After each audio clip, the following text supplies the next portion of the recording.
11 au 14 août, l'élite des golfeurs professionnels canadiens sera à Victoriaville. L'objectif, remporter la Coupe Canada Sani-Marc Fenergic présentée par la ville de Victoriaville. À l'enjeu, une bourse de 125 000 $.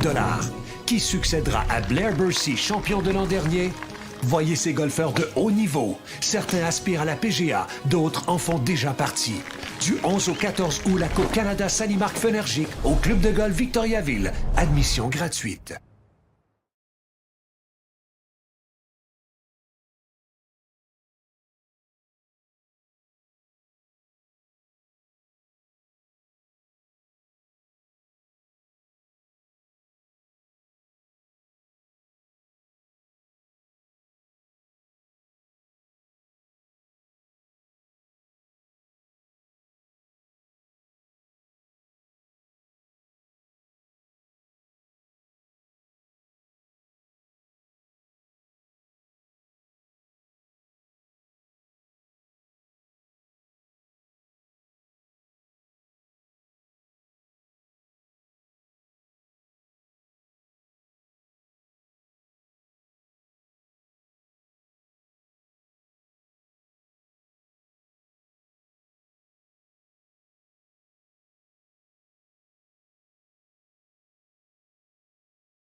And I think he's a little bit indifferent about that opening tee shot. He's got a wry smile on his face there, as we saw.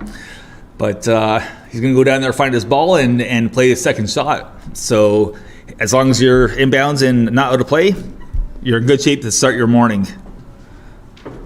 The only thing worse than a bad opening drive, I think, is a lousy coffee. And I have one of those right now. It's perfect. And now on the tee, we have Michael Almonte from Steilacoom, Washington.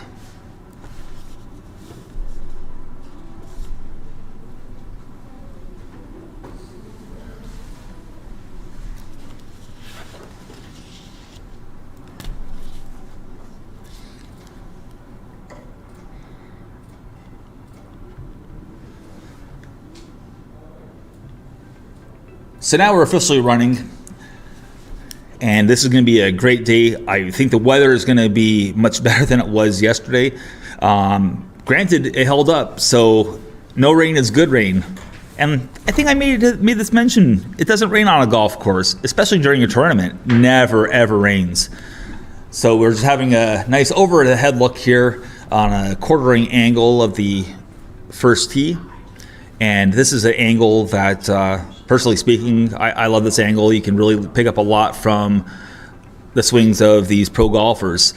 Many of these pro golfers this morning come to us from affiliations like the Great Lakes Tour, the East Coast Pro Tour, the Vancouver Golf Tour, Toronto Players Tour, all kinds of great developmental tours here in Canada. Some people refer to them as mini tours. I just don't know if that's politically correct. I think that's why everyone's calling them developmental tours. I never really have had an understanding as to why we don't really refer to them as that. But anyways, we're just catching up to the first green here, where we're looking at Massimo Rock and Jim Kineski. Both have reached in regulation.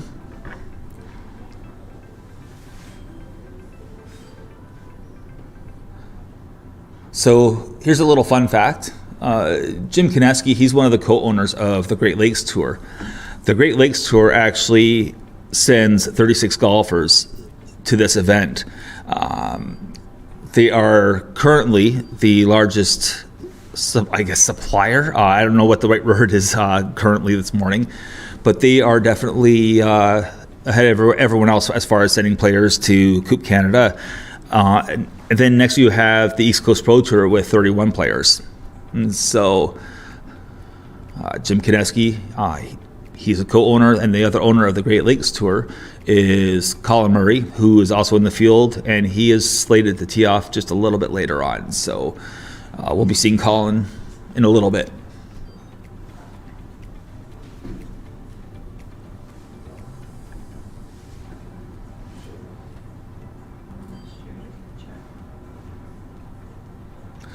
So this putt looks to be about probably a little over 30 feet, I would say. Definitely in that 25 to 30 foot range.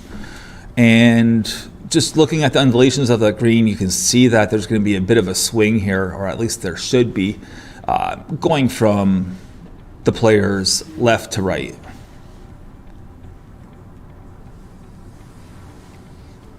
And that was definitely under red. There's a lot more break there than he saw.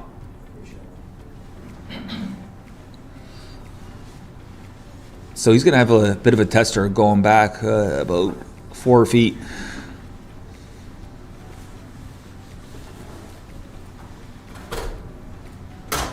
And this is Massimo Rock.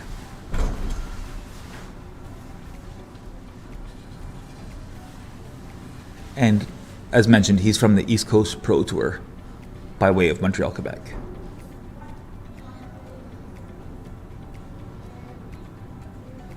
And putt's on the way. Looks like a pretty good pace. And coming up just a little bit short, so I wondered if we're going to see some slower greens today. I was talking to one caddy out there around the practice green this morning, and the one comment that he made was the greens were inconsistent yesterday, where some were really quick, other ones they were slow. So this is something to keep an eye out and be aware of for the broadcast today. as Jim Konecki is hoping to put out for par here.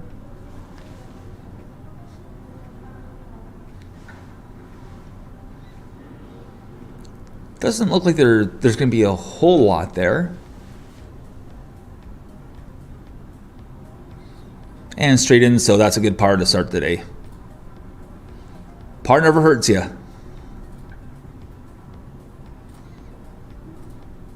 And Massimo Rock is also looking to do the same thing here. Just put a solid stroke on. Square face at impact.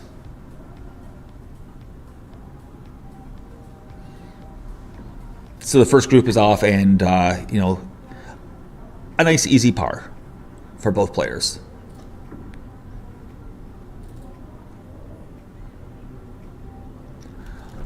Now on the tee, we have Zaire Odell from Montreal, Quebec.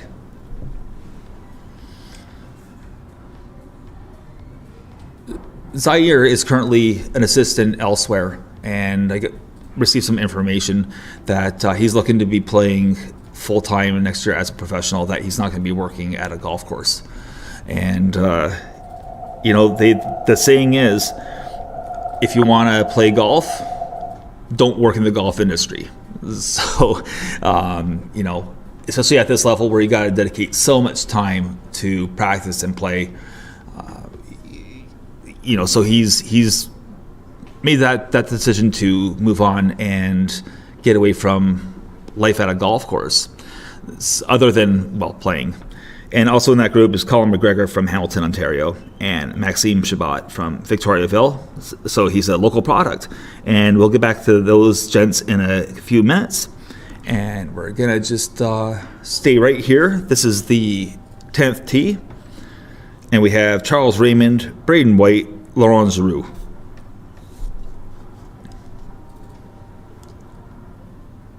And that's what the Cup's all about. Or sorry, not the Cup. Jeez, that's what it's all about. That's the Coupe Canada.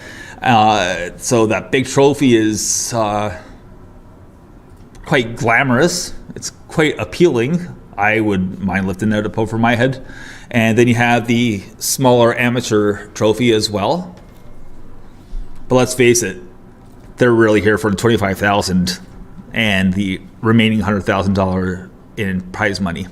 So there's a total purse this week of $125,000, and that goes a long, long way towards their future endeavors and, of course, their expenses.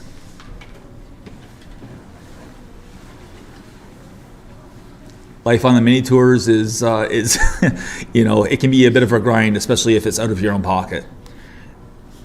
As we're looking at Ian Searles from Ancaster from the bunker.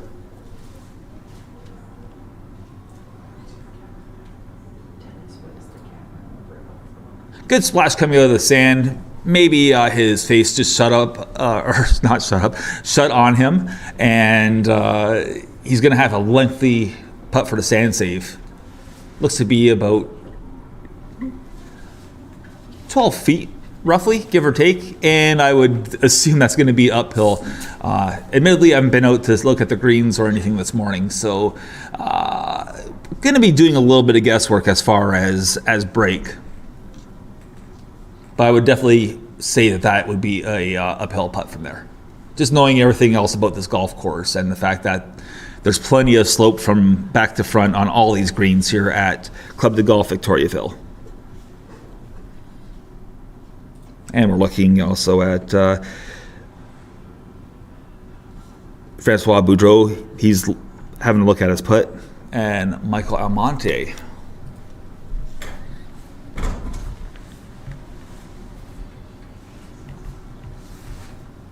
So Michael Almonte,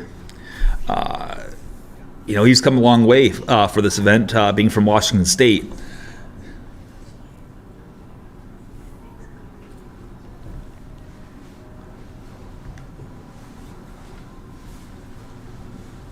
So we're going to stick with Francois Boudreau from Sept-Îles, Quebec.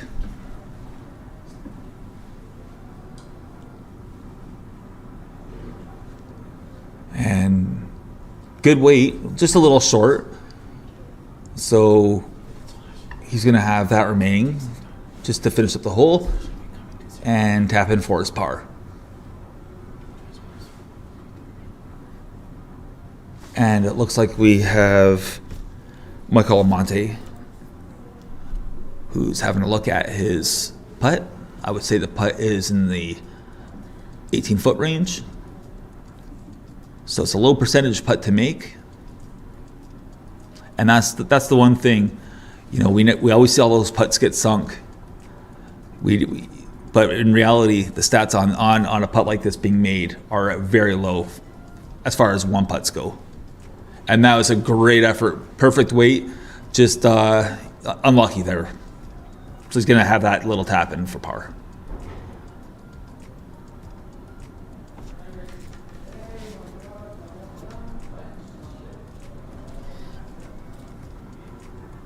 And this is Ian Searles.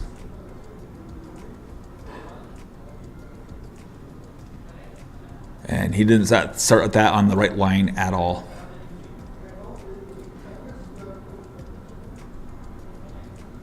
So he's going to have a little bit left here.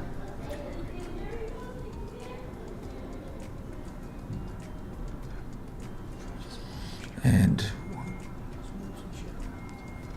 this is going to be a look for bogey.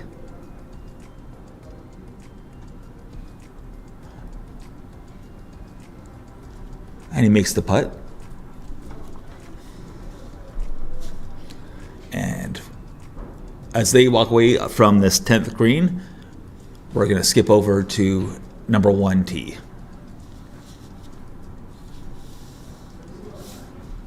Where we have Brandon Rattray, Branson Ferrier, and Mark Hurtubise.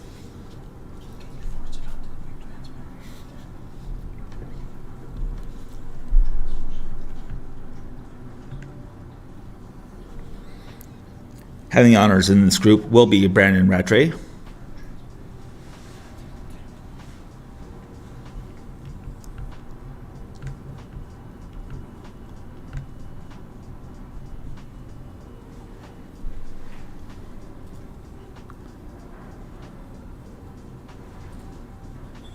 And we have a short break, so we're going to just take a quick pause and we'll be right back.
And as we come back live, we catch up with Colin McGregor on the first green here at Club de Golf Victoriaville.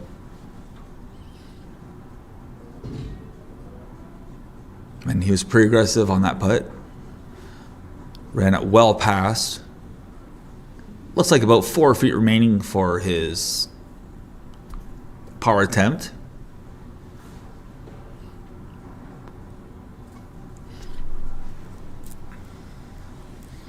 And Maxime Chabot, he's away next.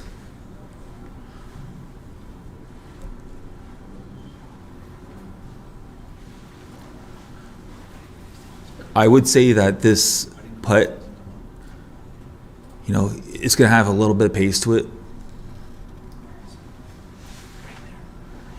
And again, if you look towards the left side, out towards those blue spruces, you can really get an idea of the slope here of this green. There's a lot more than it looks on camera.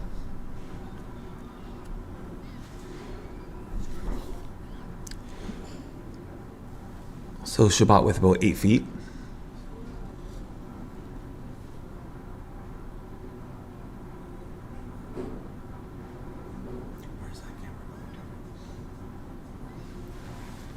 And just misses on the low side.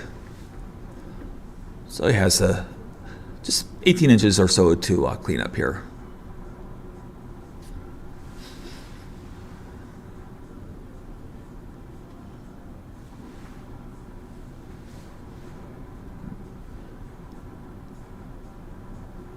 Not too sure if something happened there with Zaire Odell there. It looks like he whacked his ankle maybe off the putter. Does anything feel better than a iron off the shin? I've been hit once, and boy, oh boy, that stung for a few minutes. Just like walking into a trailer hitch on a car. Never a good feeling. But here's Zaire Odell for his putt. And he just misses, runs it by on the low side. And of course, we don't want to make the reference, or I'm going to try not to make the reference, but I can't help myself. You never want to miss on the amateur side. That's the low side. Personally speaking, when I miss on the low side, I'm really upset because that means it never had a chance to go in. So you never want to miss on the low side. I'll take a miss on the high side all day long, but give me one on the low side and, I just, self-deprecate myself. So if I self-deprecate myself, does that mean that... anyways, Colin McGregor just to clean up here, and that's a pretty confident stroke there. He was actually on the putting green this morning, and I was watching him, and he looked pretty steady out there on the putting green, getting ready for this morning's round. And I will say that it's a little bit chilly this morning, and I would say it's a little more chilly this morning than yesterday. Yesterday I got away with no quarter zip or anything like that, and today I left it behind, and that was a bit of a faux pas on my part, but Maxime Shabbat with the nice cleanup there for par.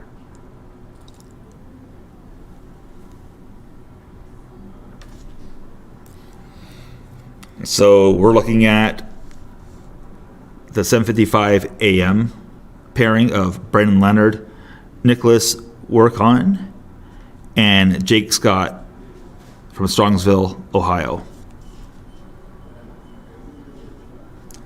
Jake Scott had himself a pretty good day yesterday.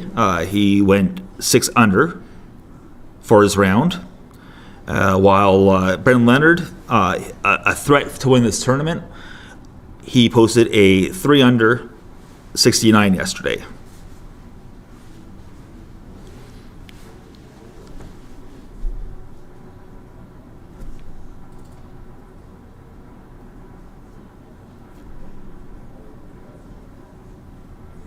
And we're currently out on the 10th.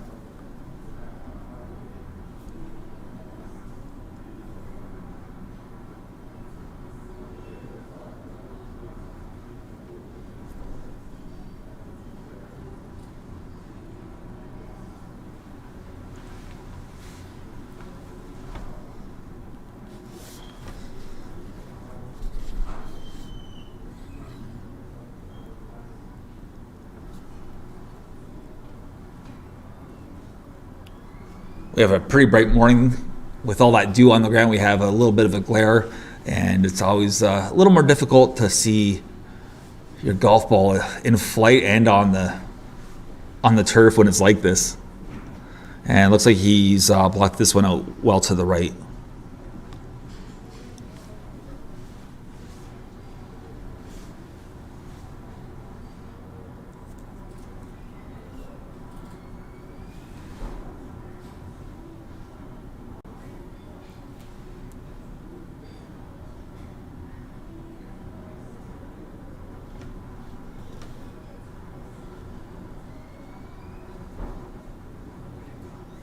And this is a fantastic look, fantastic angle.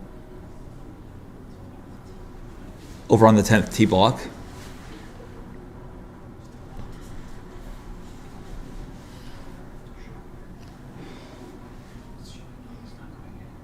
And we have Nicholas Workin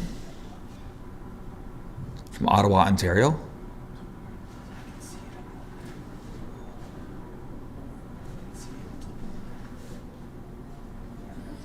And here's the previously aforementioned Jake Scott, who is a bit of a journeyman in this whole game that is mini tour golf, and he's been on the PGA Tour Canada as well.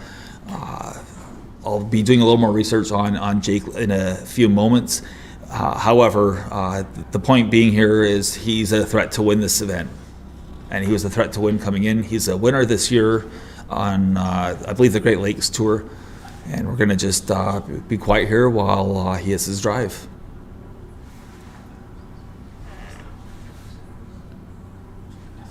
That's a great move. Hips cleared nicely. Little club twirl. A little bit of sauce to go on that.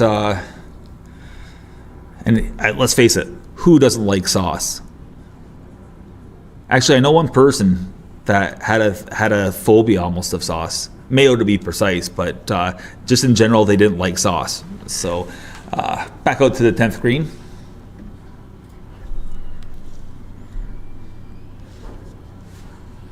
This is the group of Braden White, Charles Raymond, and Laurent Giroux. Giroux from Salaberry de Valleyfield, Quebec.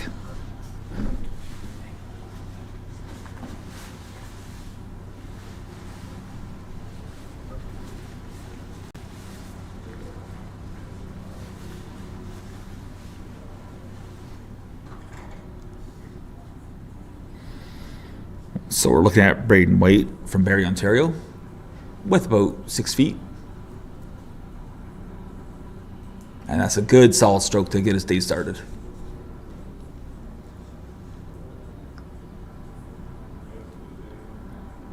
Both he and his caddy like that. That's a good start.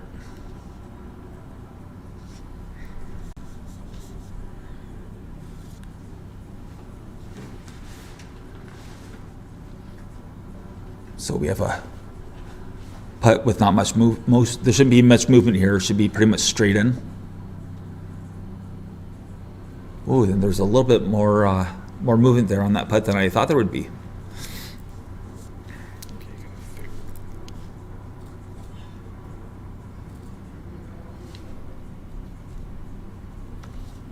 As we're looking at the leaderboard, now we're going to have our first real full look to see what happened yesterday out on the golf course during the first round of the Coupe Canada Sani-Marc.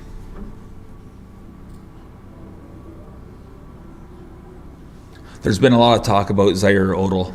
Apparently, again, information that I've received is that he's been told that what he has to do is play more, and he's going to do some great things out here. This is his first time seeing Club de Golf Victoriaville, and it's his first time playing in Coupe Canada. So he's had a 3 over, not bad, not a bad first look. As we jump back out to the first green, and in the forefront here we have Brandon Rattray, who posted an even par 72 yesterday afternoon. So he's right around even par with a massive group bunched in there with him.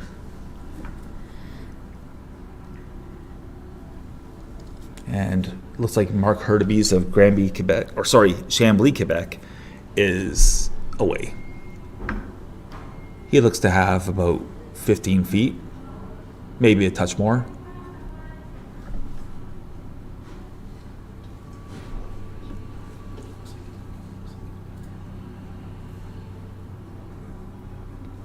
The lefty.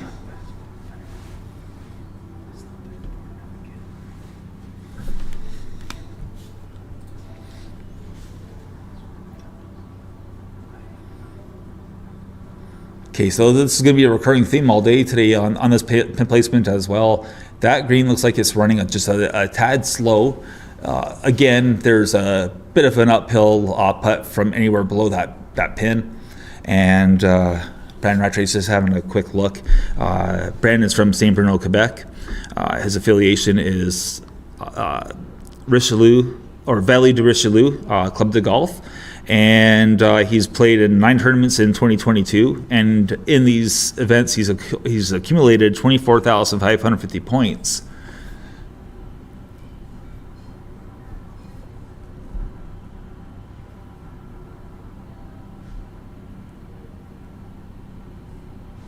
And his putt's on the way.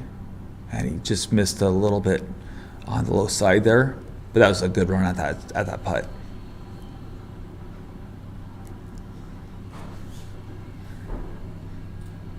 Next is Branson Ferrier from Barrie, Ontario.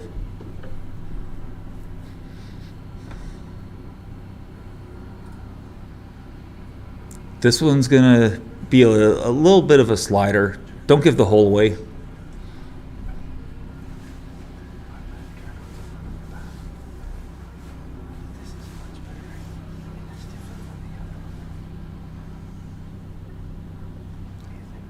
So he's got about 4 feet.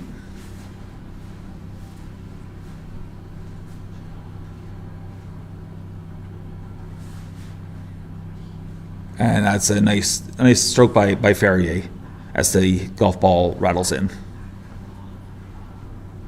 And we have Herdby's just finished up here on the first green.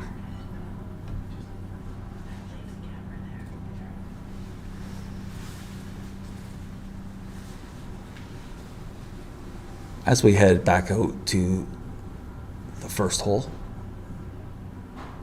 that's the first tee block.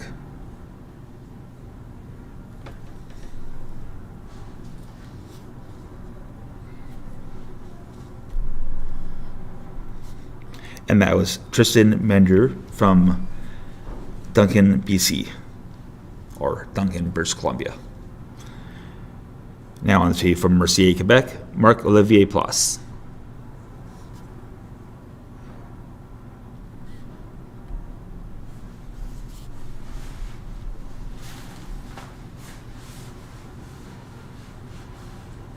Place rocking those joggers. Takes a big swing at that. He's obviously going for the green in 1 here on this 332-yard par 4 hole that opens up things here at Club de Golf Victoriaville. And next up is London, Ontario's Mitch Sutton. Both Sutton and Ploss had good days yesterday, firing a 1 under 71.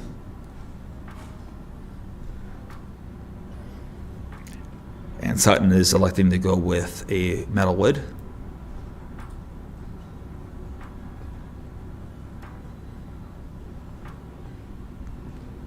And that's I just like his tempo. His tempo and his positions at the top. You could really see the weight transfer there as we jump back out to the 10th green.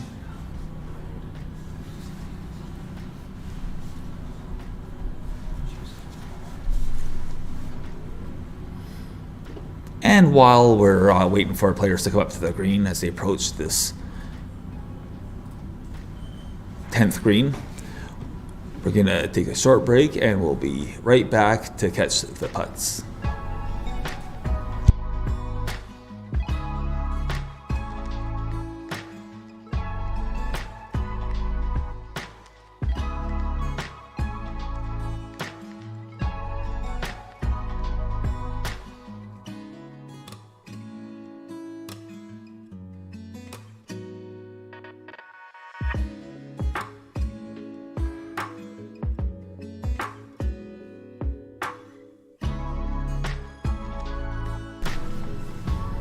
As we rejoin the action here, we have a chance to see an approach shot here. We're talking about a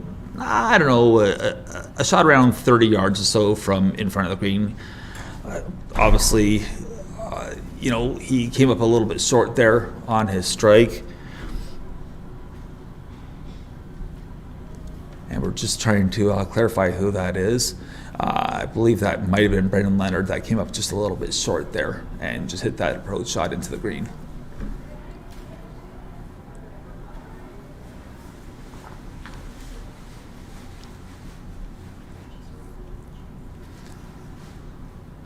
Looks like Jake Scott fired a pretty decent putt up in there. or approach shot, sorry.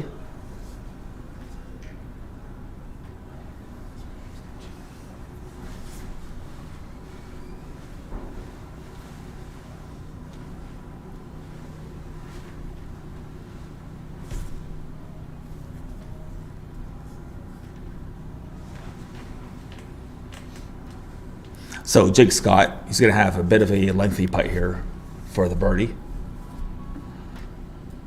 It's going to be uphill the whole way, so it's just a matter of getting the ball to the hole, as we saw yesterday.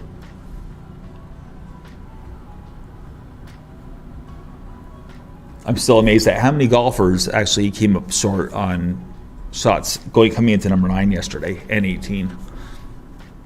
But here's Scott. Looks like to be about 30 plus feet.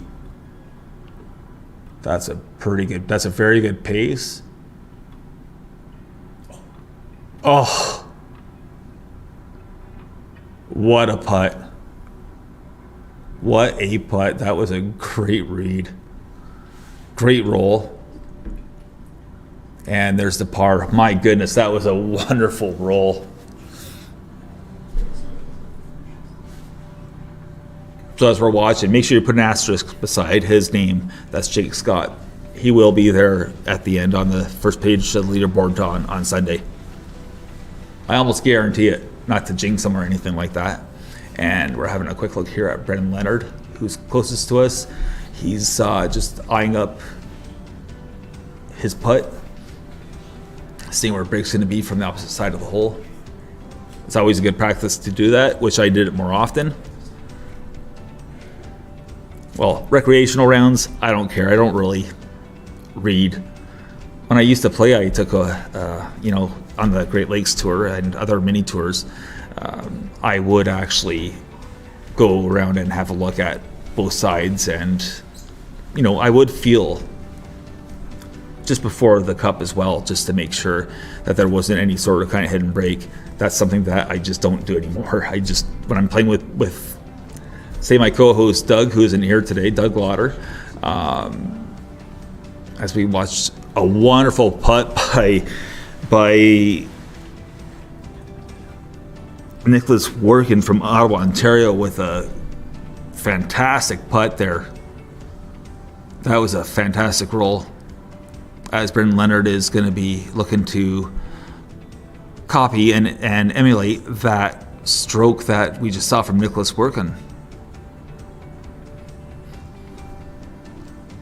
Leonard here is also a threat to win. He's been a runner-up on a few occasions of this event, but he hasn't quite won it yet. So could 2022 be the year? He had a solid round yesterday.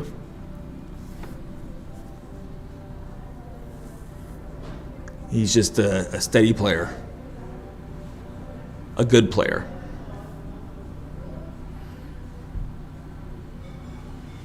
So we're going to see a little bit of right to left on this putt. Not too much. Should start turn right about now.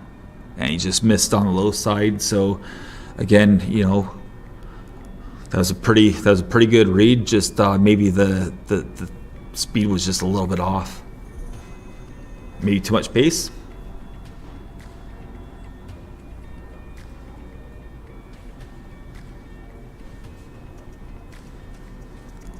And he finishes up, so I believe that would be a bogey for Brendan Leonard to start his day.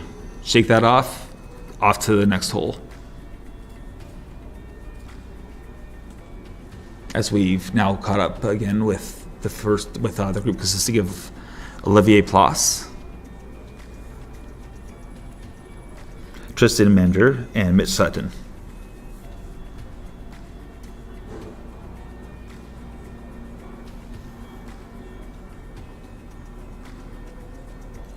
Sutton's there in the gray polo with, I think those are black pants. He's having a look. Surveying the situation.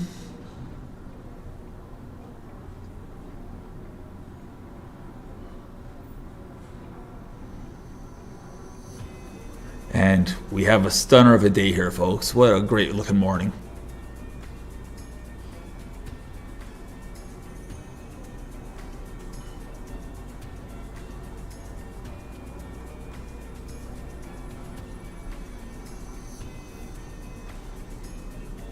So Tristan Mander is having a look at his putt. We'll say it's just a little over 12 feet.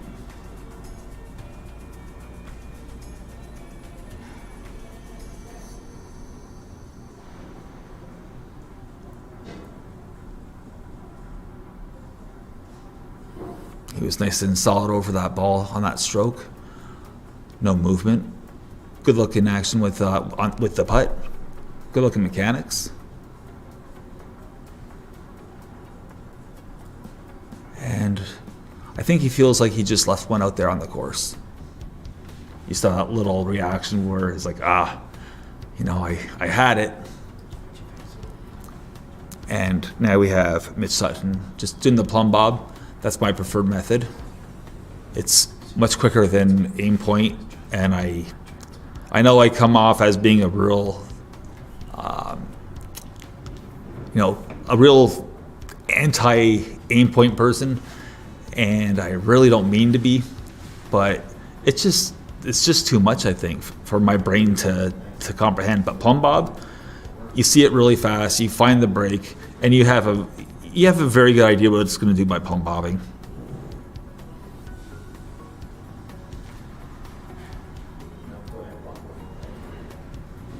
And he didn't like it. He stood up right away. He knew that he put a bad stroke on that ball.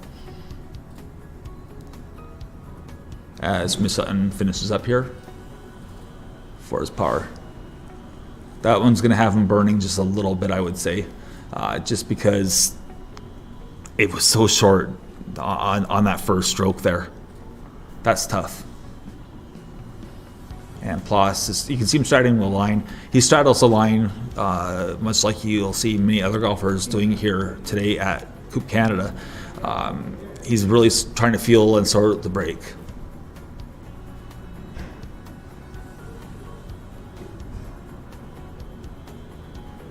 Now, my recommendation I'll give you my thought in a couple seconds.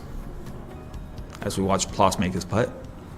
And he just ran it past the hole. So he's just got to make a little comeback. But I find, believe it or not, that some shoes are better for doing this than others. Shoes that have zero drop, meaning that there isn't much heel, that your heel's not raised as you're walking or standing in your shoe.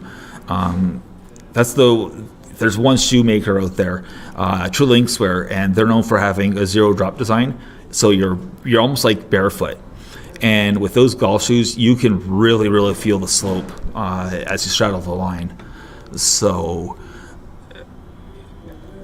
if you're going to straddle the line, you really gotta, close your eyes and really, really feel for that line. Feel where the slope is.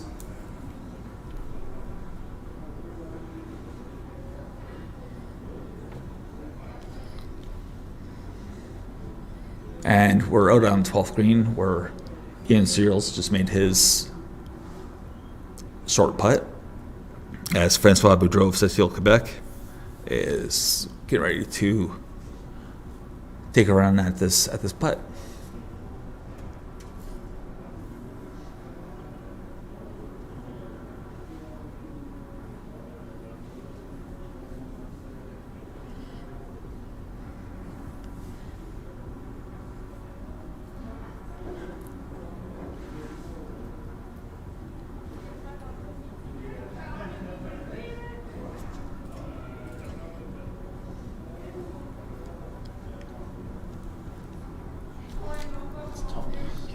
And we're looking at Victoriaville, Quebec's Thomas Valliere here on the par 4 10th hole. He wanted to hit a fade there down towards the bunker regarding left-hand side. While we have on the tee Max Gilbert from St. Georges, Quebec. Gilbert firing a 3 under yesterday, so he's definitely in the hunt. Coupe Canada.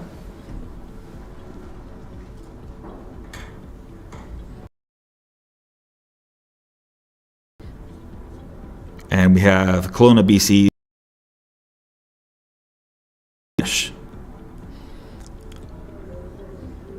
Danish fired a 1 under 71 to start his tournament. Definitely using a TaylorMade Golf Stealth driver. You can see that red carbon wood. And he was going right towards the right tongue of the bunker down there. For those that weren't watching yesterday, there is a bunker on this hole. It's a dogleg left, 406 yards. And there's a bunker guarding the left side of the dogleg. Put it over the trees, or at the very least use a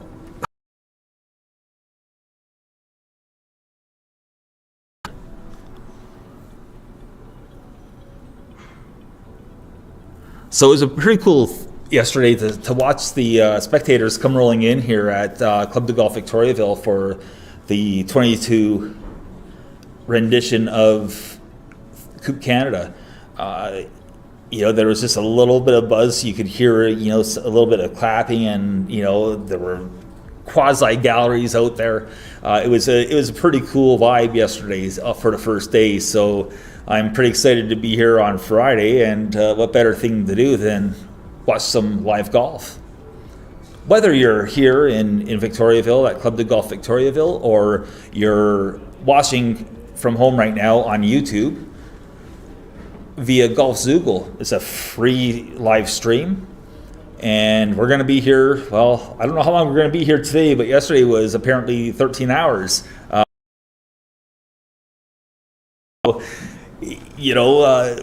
We're going to be here, and when I say we,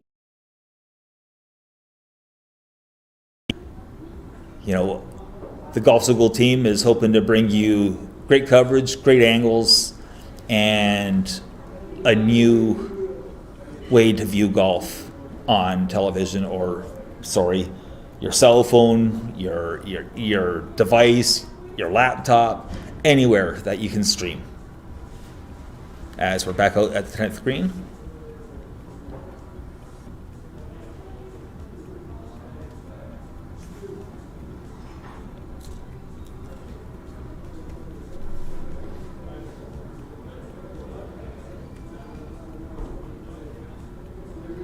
And this is a group of Derek Gillespie from Pickering, Ontario, Sani-Marc from Quebec City, Quebec, and Christophe Appel from Victoria, BC.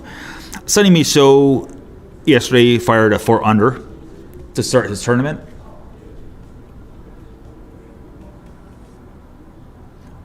Gillespie here is in the foreground.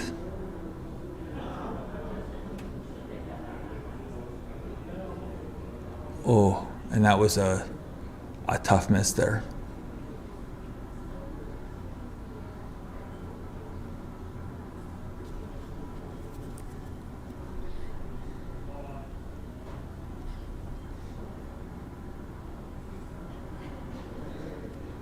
So that was Christophe Appel from Victoria, British Columbia.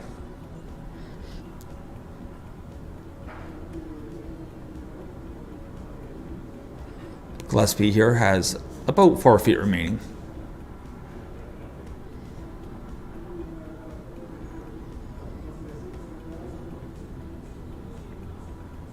There's going to be a little bit on this putt.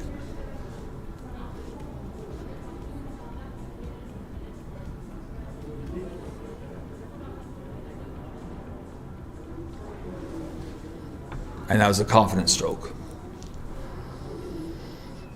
And now we have Sani-Marc, who is looking to finish off his first hole of the day here on the 10th green.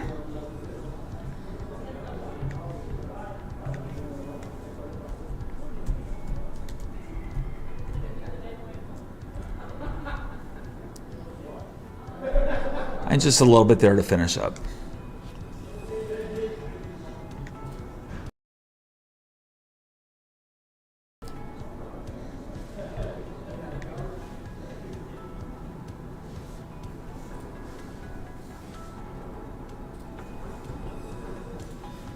as we head back out to the first green here at Club de Golf Victoriaville.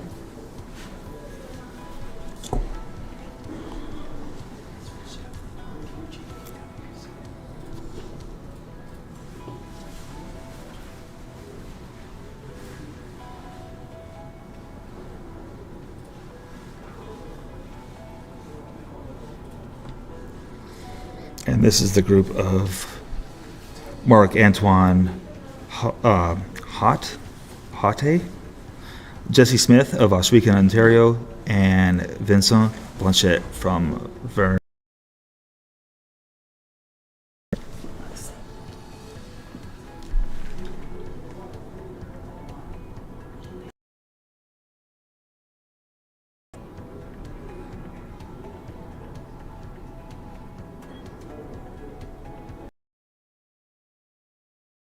Jesse Smith.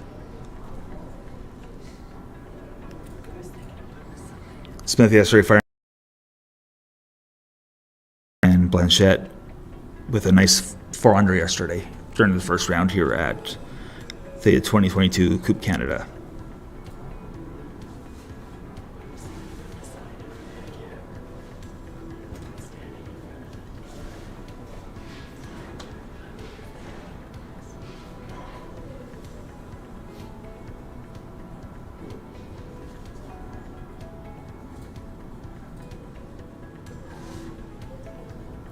As we join the action here out on the 12th green.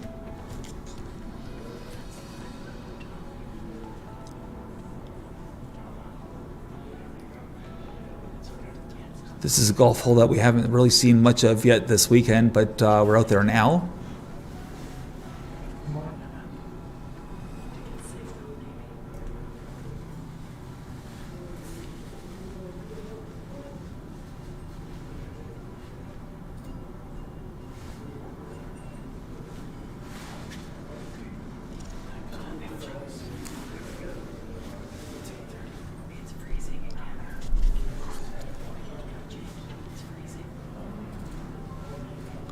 And we're just having a couple of technical difficulties there with that feed from the 12th green as we head out towards the putting green here.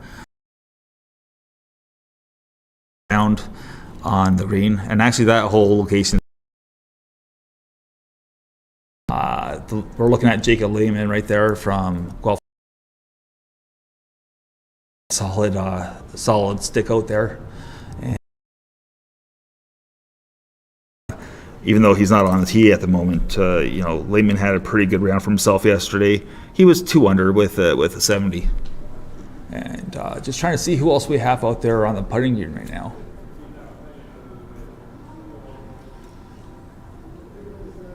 But here's a look at the practice green and how it's rolling. Of course, the green is a little bit chewed at the moment. You might see that.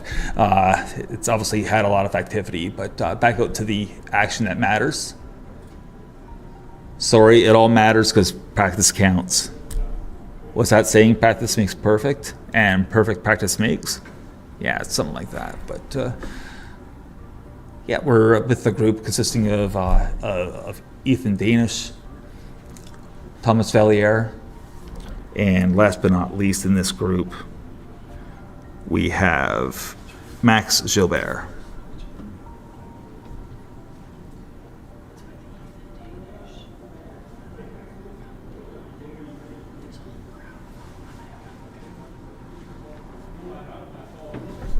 So we have Valliere just off the surface. It looks like maybe he's right on the collar of the green. He's going to have an uphill, and this one's going to have significant movement from left to right.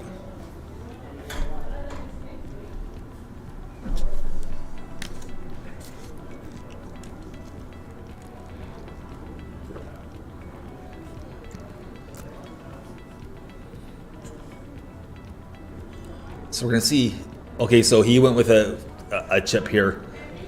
And that's a pretty strong effort right there. That is a great effort.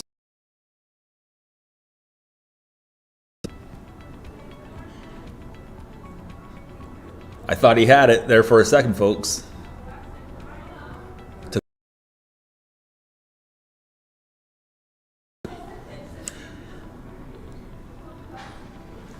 and Valier, Quebec.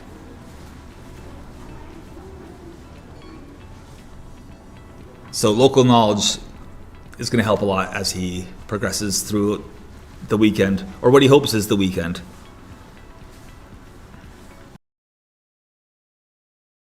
Valier, with a good round today, is going to would be inside the cut. We'll have a look and we'll sort of start figuring out the cut line as we. Today's cut day. Then, of course, Saturday is moving day, and then, well, you have Championship Sunday, final round. And covering the final round of the final rounds of the 2022 Canada Cup, or Coupe Canada, is going to be Maxime Lalonde. He'll be doing the French commentary, French play-by-play for the Francophone listeners and viewers. But we have Ethan Danish from just off of the green. Little short, but a pretty good effort. He'll have, just a knee knocker. The putts that just sort of kind of you gotta have it to get your round started right, and you have that little bit of sweat that forms on your brow. That's what that putt is right there. I've lost a lot of sleep because of those putts.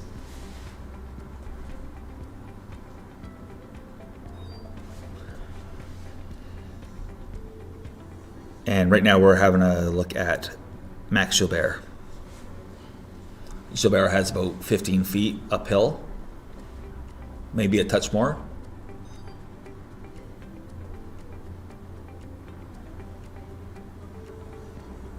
Oh, and that was another great roll. My that little laugh is just because, well, it was a good roll. It deserved a better fate.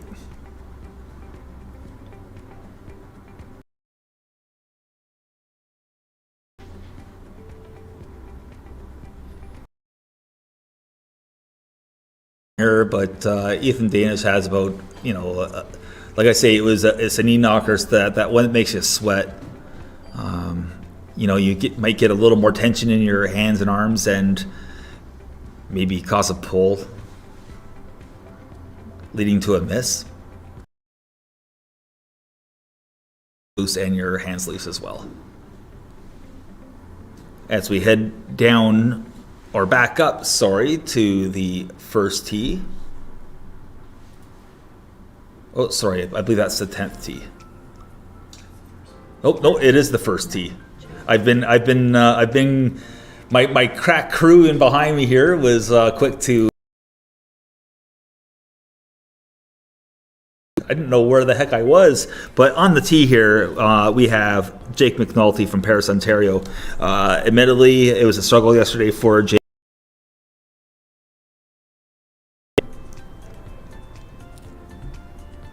Jake McNulty has had time this year on the Great Lakes Tour.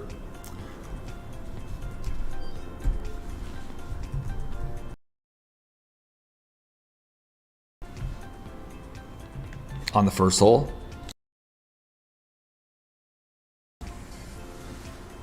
So it looks like his line is he's going to start right at the bunker, I would say, just towards the middle of the green. Fairway. Mind you, he might be thinking green down there at 332 yards.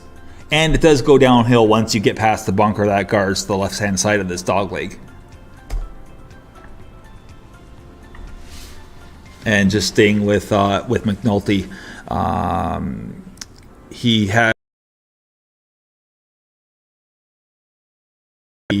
won the Ontario PGA Player of the Year. So, he's won that event, or won that award, and I believe he won the Assistants Championship as well on one occasion, the PGA of Ontario. And that's Baptiste Maury from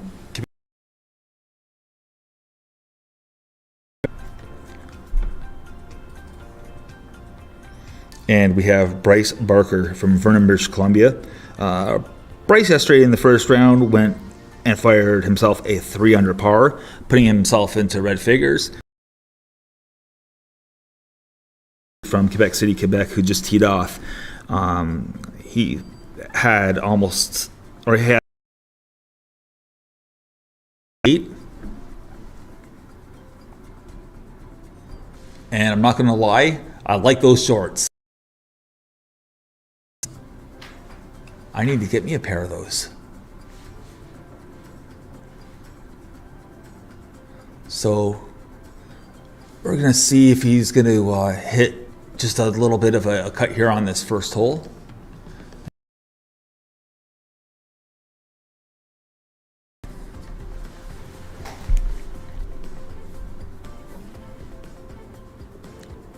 So we're going to just take a short break, and we'll be right back in a few moments.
And we're back as we join the action out here on the 10th green. This is the group of Sebastian Sani-Marc, Etienne Papineau, and Jason Thresher. Papineau had himself a great day yesterday. He's a little disappointed with that first putt. He stood up and walked away as soon as he struck it. But Papineau, he lost a couple strokes there on his back nine, but he ended up with a very respectable 500 par after the first round. Sebastian Sani-Marc, Ontario, he shot a 270, and Jason Thresher from West Suffield, Connecticut, he had a sneaky quiet 567 as well. And this is a look at Jason Thresher for about 4 feet.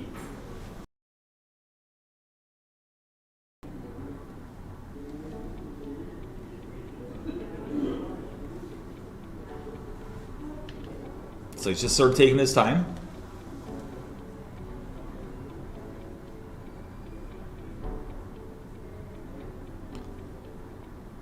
There shouldn't really be a whole lot of break to this putt.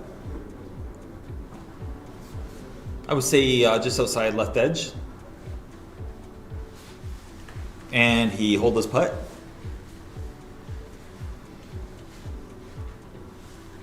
And we're going to see Etienne Papineau. At one point yesterday, he was 8 under par.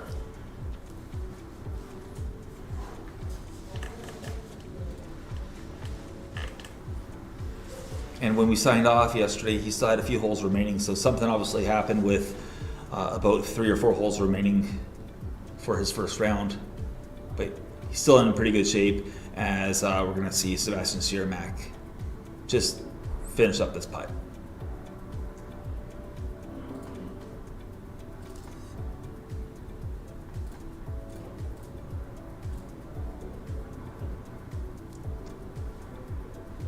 And while we're waiting for everyone to get up on the green and have a few moments of music, and yours truly, your commentator, Alexander Toth from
au 14 août, l'élite des golfeurs professionnels canadiens sera à Victoriaville. L'objectif, remporter la Coupe Canada Sani-Marc Fenergic présentée par la ville de Victoriaville. À l'enjeu, une bourse de 125 000 $. Qui succédera à Blair Burst de haut niveau. Certains aspirent à la PGA, d'autres en font déjà partie. Du 11 au 14 août, la Coupe Canada Sani-Marc Fenergic au club de golf.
And welcome back to the first tee for the second round of the 2022 Coupe Canada.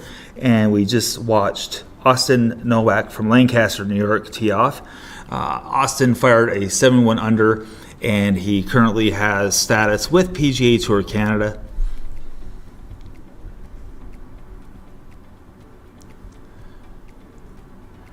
And from England, Sean Mullen.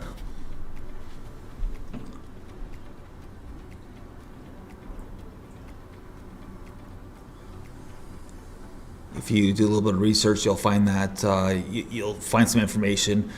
Sean Mullen from England, he's also on PGA Tour Canada. And the third member of that group is the local kid, Charles-Eric Roux. He's from Victoriaville, Quebec. And actually, I spoke to him on Wednesday before everything got underway.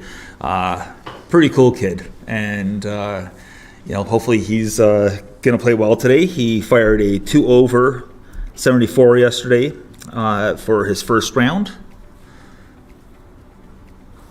which has him in okay position for the event.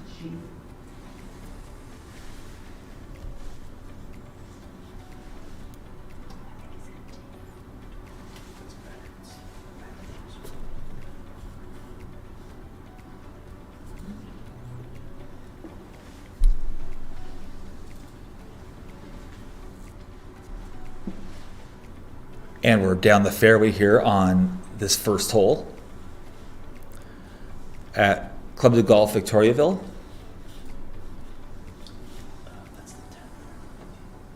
Oh, sorry, that's the 10th hole. Oh yeah, that's that bunker on the left-hand side. Our crack staff, they're good here. They're good.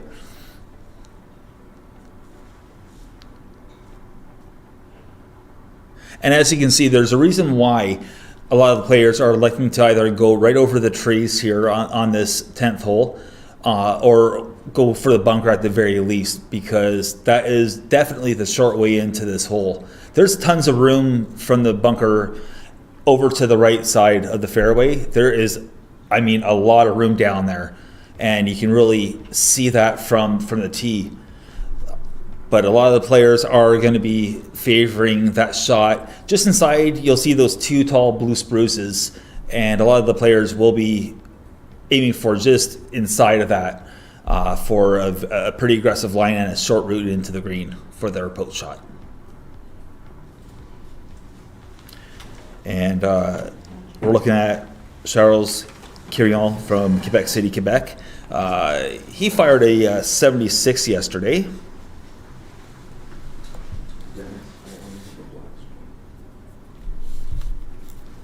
Also in this group from Fort Erie, Ontario, we have Spencer Gates, who also fired a 76, and Luke Moser, who posted a 78 yesterday.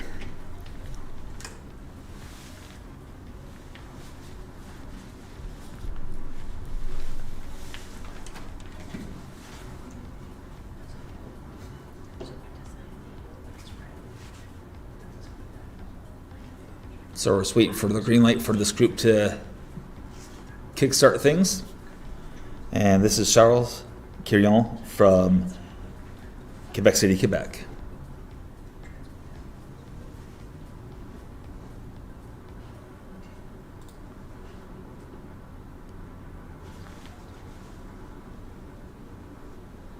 Okay, so he looks relatively, I would say, indifferent about that shot. And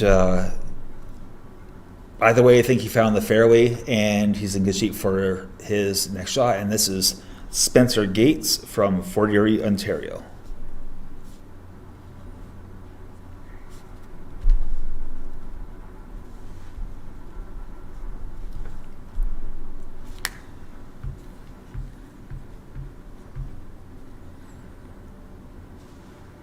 We're going to see what his line is. And I would say right now he's setting up for just inside the trees down the left-hand side, favoring out towards the bunker with a draw coming back in. And again, that's what the majority of the players are going to be doing today on this 10th tee. 406 yard par 4, dogleg left. And Luke Moser from Waterloo, Ontario.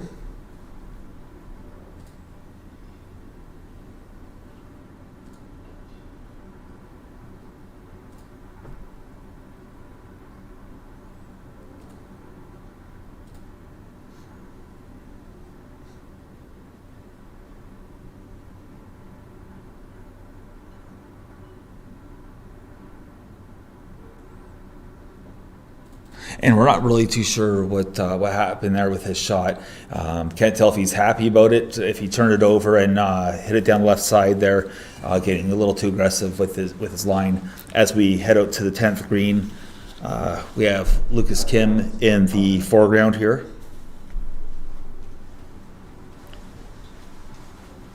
And we have Blair Hamilton from just off of the green. Left his second shot, his approach shot, just a hair short.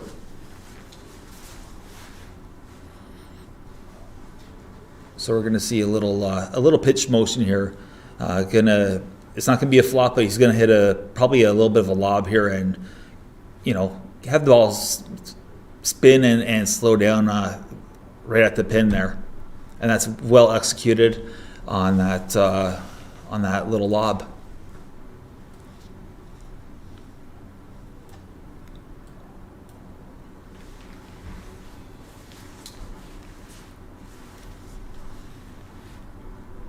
And we're looking at Raphael Lapierre-Messier from Saint-Jean, Quebec. Lapierre yesterday fired a 1 over 73.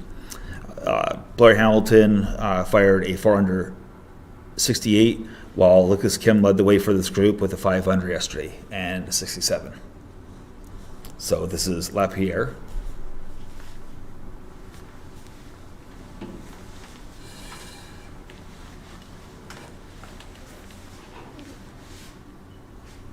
Sorry, Lucas Kim will be away here.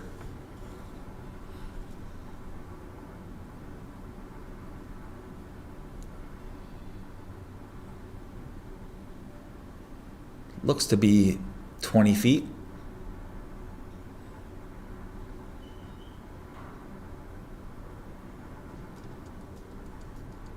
Good look and roll. And just miss, has a little bit to safe par, has about 3 feet, 2.5.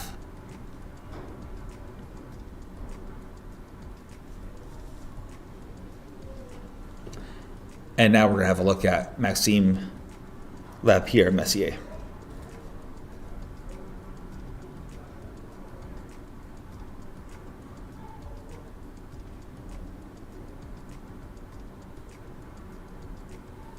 This is one of those putts where you just don't give the hole away.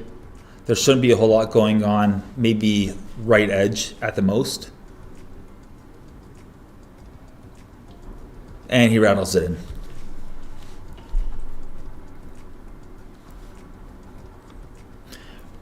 Blair Hamilton from Burlington, Ontario. He has status on PGA Tour Canada, and he's looking towards Corn Ferry Tour for 2023.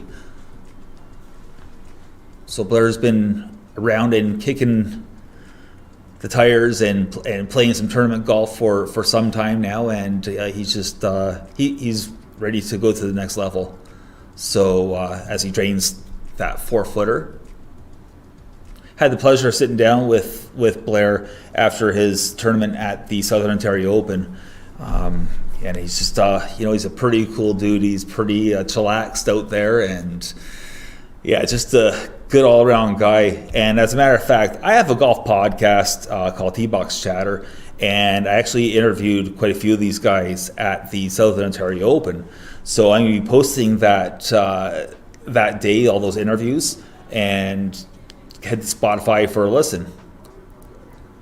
As Lucas Kim sinks his 3-footer. And it's also on Apple Podcasts too, and other ones, but those are the main ones that I worry about. And right now we're looking at Austin Nowak out on the first green.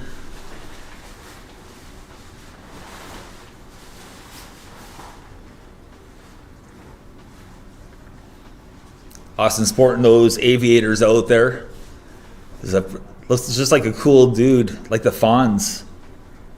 Now, some of you may be too young to know who the Fonz is, but there was a show called Happy Days, had Henry Winkler on it, who, I don't know, they say he's one of the nicest guys in Hollywood. But anyways, you know, AE, that's what he's known for. And that's about it on Henry Winkler and the Fonz. And somehow I got on that tangent because of his glasses. Mind you, he looks more like Tom Cruise from Top Gun with those aviators. But anywho, that's enough of the glasses talk. That was Austin Nowak from New York State, Lancaster, New York. And I think that's also Mennonite country too. I could be wrong. And this is Charles Roux, or Charles Eric Roux, otherwise known as Charlie around these parts.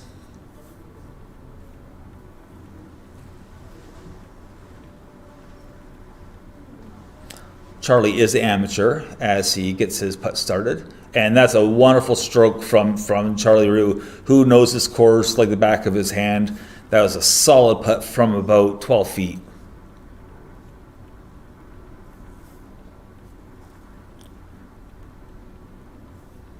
And we'll see if Sean Mullen went to school on that putt. See if he learned anything. See if he saw anything in particular about Roux's putt.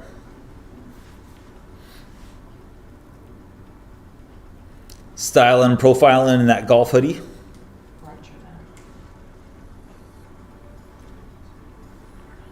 I was hanging out by the first tee as they were getting ready to tee off, and you know, he sort of looks like Xander Schauffele a little bit, and that's a wonderful putt. So he definitely went to school on Charlie Roux's putt, and a solid effort right there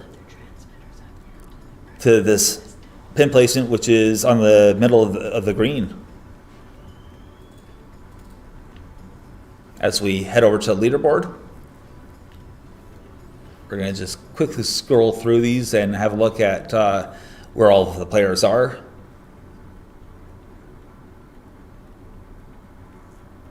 As you see there was a disqualification, Nicholas Infante. Leading the way at 7 under is Drew Nesbitt, followed by Noah Steele and Jake Scott, who is currently on the golf course. But keep your eyes open for Austin Ryan, Eddie Monder, and Freddie D'Angelo. The pride of Niagara Falls, Ontario. Eric Banks, a past winner, 4 under. He's definitely in contention. There's Blair Hamilton, who we just finished talking about. Saptak Talwar at 3 under from New Delhi, India. We saw Johan Benson's name there. Jesse Smith, the much talked about Austin Nowak at 1 under. And there's Sean Mullen. Kyle Chung from Vancouver right now with an even par. And there's a big cluster of golfers in that even par to 1 over. We see Derek Gillespie there. As we head back to the 10th green.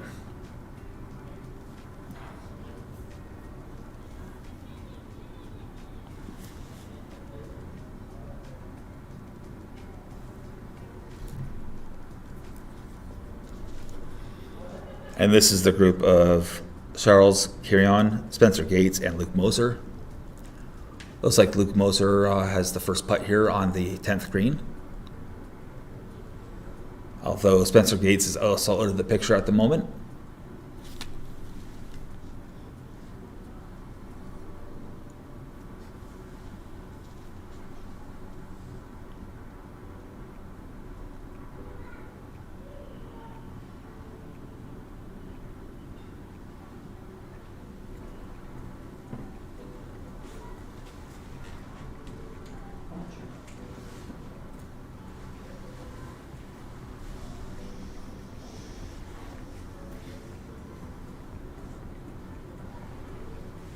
So I'm wondering if Spencer Gates here was off the green and we're looking at a chip or a long putt effort from the caller of the green. But he's back in the picture now, and this whole group is ready to stalk their putts like a lion wanting that gazelle.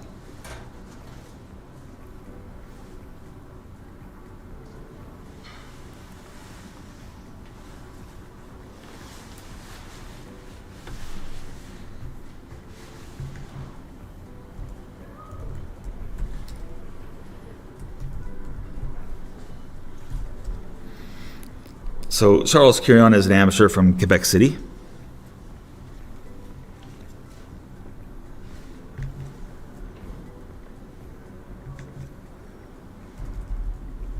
I haven't been to that city or town, but I heard it's phenomenal there. One day I hope to get there. Quebec City, I actually drove through once on my one and only trip out to the Maritimes. That was quite the trip, driving out to Nova Scotia. The memories. Seems like a lifetime ago. And a nice little cleanup putt there for Luke Moser.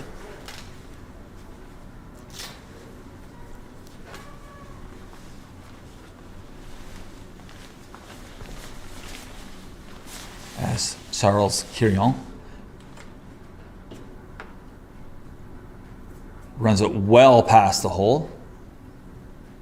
Looks like the putt was about 15 feet, and it looks like he's about 5 feet past the hole, maybe 6 feet even.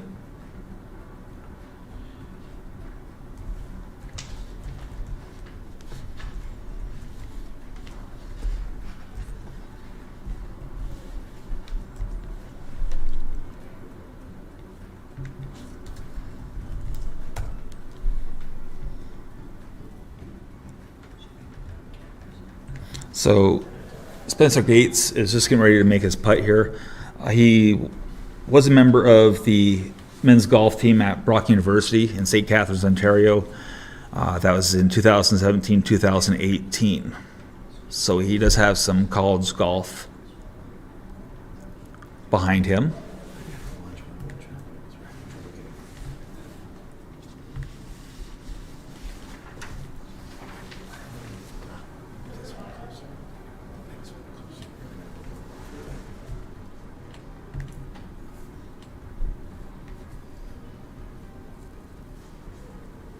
And Charles Quirion, hopefully he's going to make the comeback here and drain this 6-footer. Shouldn't be a whole lot there for break, and perfect. Drano.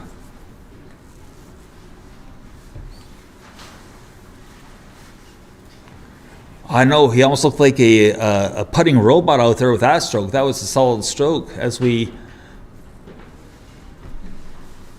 head over to number one.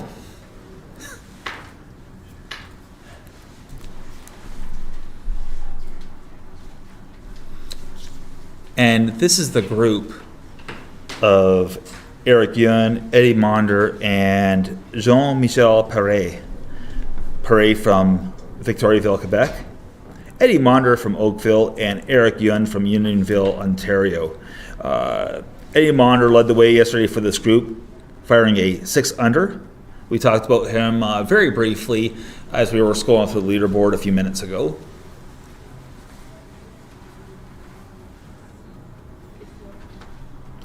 And Eddie Monder has been at this for quite some time now as well. I'm pretty sure Eddie Monder was playing when I was out on the Great Lakes Tour back in around 2012, 2013. And I'm sure he was out there well before I got out there. But here's the amateur Eric Yun. We've seen him a couple times, or I've seen him a couple times this year on the Great Lakes Tour. Saw him first at the GLT Niagara event at Niagara National in Stevensville, Ontario, and then at the Southern Ontario Open at Port Dover Country Club. Golf Club. It's not a country club. And he was expecting that putt to go right to left and personally speaking, I didn't see right to left there at all. I saw left to right. So what do I know? I'm not out there. But that putt didn't do what he wanted it to.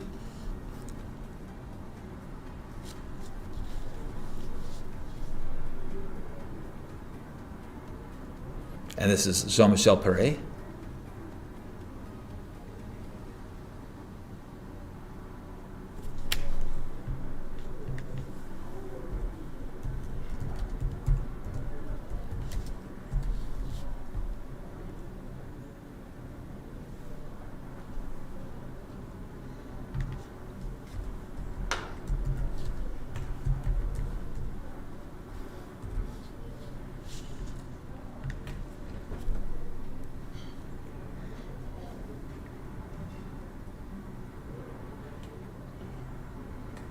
And now Eddie Monder.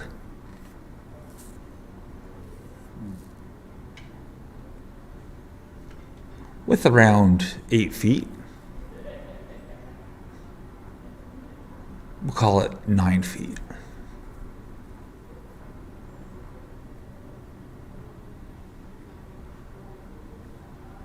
And we just saw a golf ball come screaming through the green here on number 1.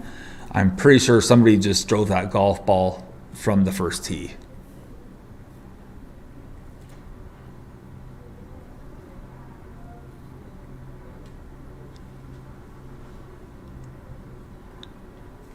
I think that may have distracted Monder a little bit here as he's unsure over his putt.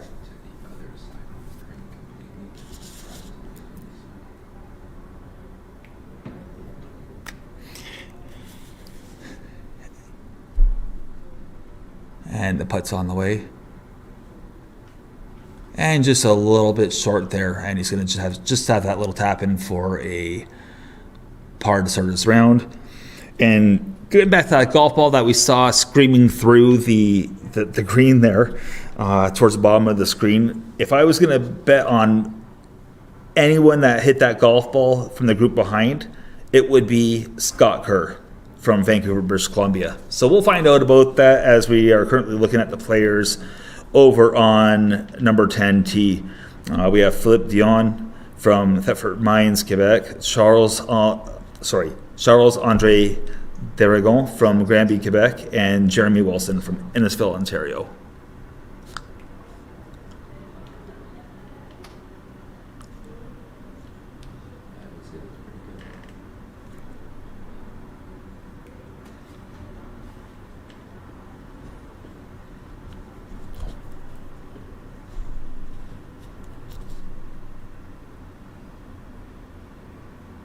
And we're going to just step away for a couple seconds here. Maybe put on some promo stuff here for the tournament. And I'll be right back. Sorry, we will be right back.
And welcome back to the action here at Club de Golf Victoriaville for the 2022 Coupe Canada. And we're just up here on the first green. We're off to a great start here this morning on Golfzoogle here on YouTube. So if you're watching, tell more of your golf friends about it. And even if you don't have, if you have no friends, you know what, just post it on social media. Say, hey, go to Golfzoogle on YouTube and watch the action here. These guys are pretty darn good. Many professional golfers from PGA Tour Canada and various affiliations from around the country. Affiliations like Great Lakes Tour, PGA of Ontario, Golf Quebec, of course, and many, many, many more. Toronto Players Tour, East Coast Pro Tour, Vancouver Players Tour, or is it the Vancouver Golfers Tour? Either way, tons of great developmental tours, and we're glad that you're here with us, as that was Alexandre Belanger from Edmundston, New Brunswick. As we head back towards the 10th tee. This will be Dan McNeely from Smith Falls, Ontario, who we didn't talk about yesterday. Marc-Etienne Boussière, who I did talk about yesterday with an even par 72. And the last person in this group, last golfer, last player, is from Juno Beach, Florida, Chris Weircher.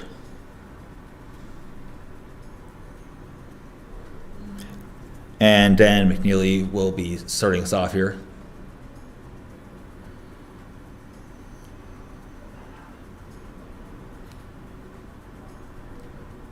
And I was told that this was going to happen on this 10th tee, that every single golfer in this event, for the most part, we're going to be trying to cut the corner over that bunker, down that left side of that fairway.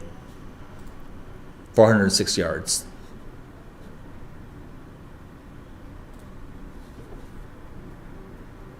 As we're looking down 10, it's a great day for a walk. But it's even a better day to spoil the walk by having a set of golf clubs in your hands and having your game go awry, so to speak.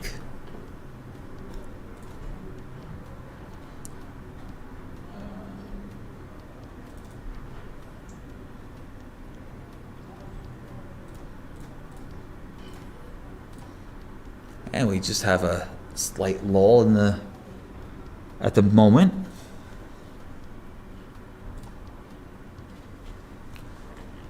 Going to talk to the producer here real quickly.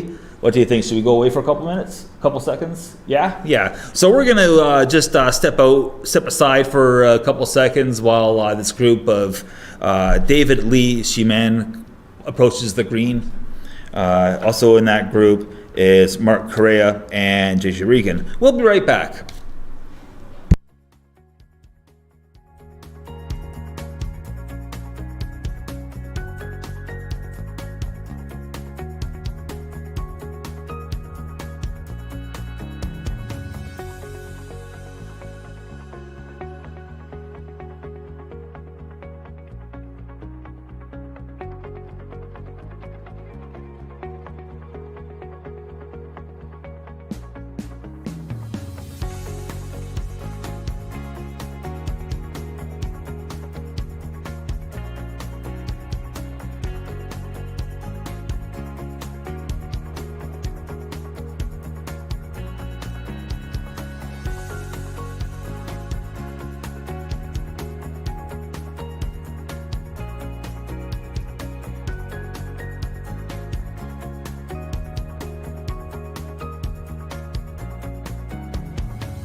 And welcome back to the 10th green here at Club de Golf, Victoriaville, as we're watching J.J. Regan with a lengthy uphill putt.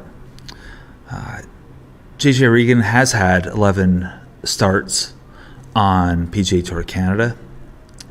His career low round out there was a 70. And one thing that we sort of know is that he loves the Kawarthas. Stony Lake, I can relate to that. I've been there many times, and that's a beautiful area. And just looking at his putt right now, in the black with white hat, that's Marc Correa. Marc Correa from Mont Royal, Quebec. And he too with a rather lengthy putt.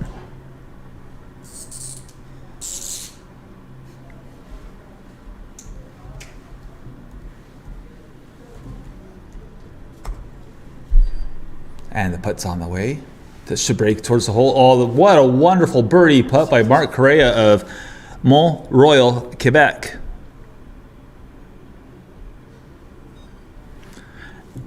And next up, we have David Lee Sheeman. So David is a golf instructor. He's a PGA of Canada golf instructor. He was a member of the University of British Columbia men's golf team a few years back. And he currently teaches at Emerald Hills Golf Club.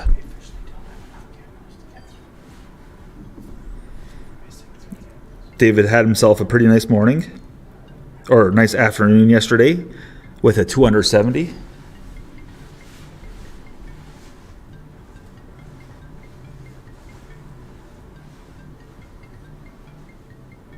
And he's just getting over his putt here.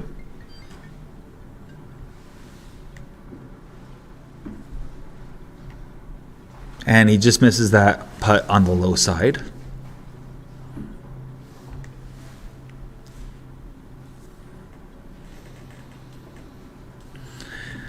So he has competed full-time for 5 seasons now. He's won so many tour events and qualified to play on PGA Tour Canada. He's been playing golf for more than 20 years now. And amongst his accolades, he was the PGA of Ontario Player of the Year for 2020 and 2021. And he was also a member of Team Canada in 2011. And speaking of the University of British Columbia Thunderbirds, he was the golf team's captain as well.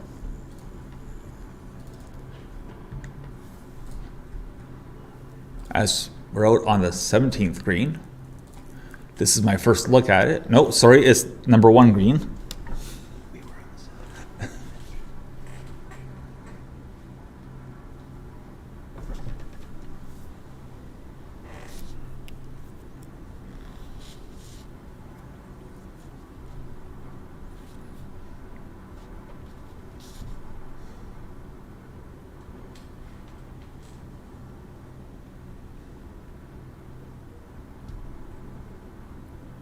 So out on number 1 green, we're looking at the group of Thomas Giroux from Georgetown, Ontario, Charles Wang from Bradenton, Florida, and Johan Benson, who just made that putt from Pincourt, Quebec. And this is Thomas Giroux from Georgetown, Ontario. He's a former Ontario amateur champion. And he just drained that nice 2.5 footer. Johan Benson, of course, we talked about him a little bit yesterday. He's a former caddy for the PGA Tour, including the likes of players like Russell Knox. That's the last name I heard him say. He's had a few other guys as well, but I always remember the last name for whatever reason.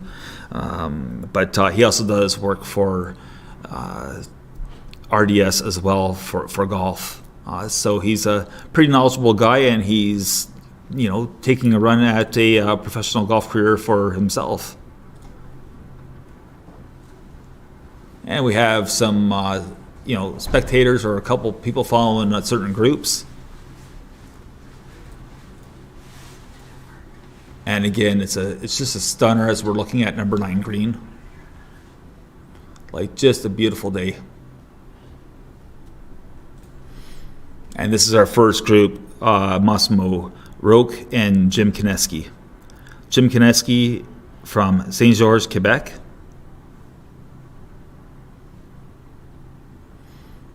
And we have, looks like Massimo Roque is here in the bunker.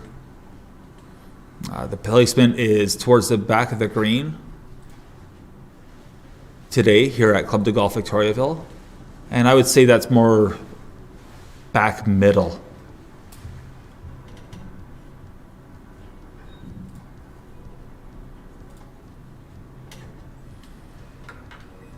So we're going to see a little scramble from the sand. It's just a matter of getting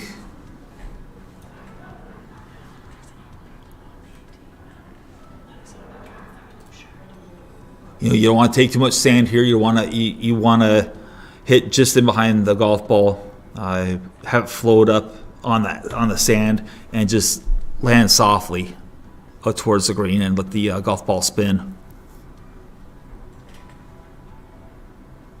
Okay, that looked like a pretty good splash there, and he flew it just a little bit too far, so maybe he didn't take quite enough sand for that shot.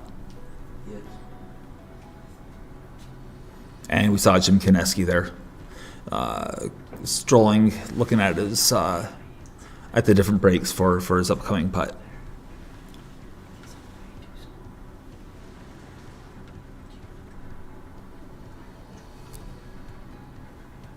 As mentioned, Jim is the co-owner of the Great Lakes Tour, and he's played a lot of golf himself.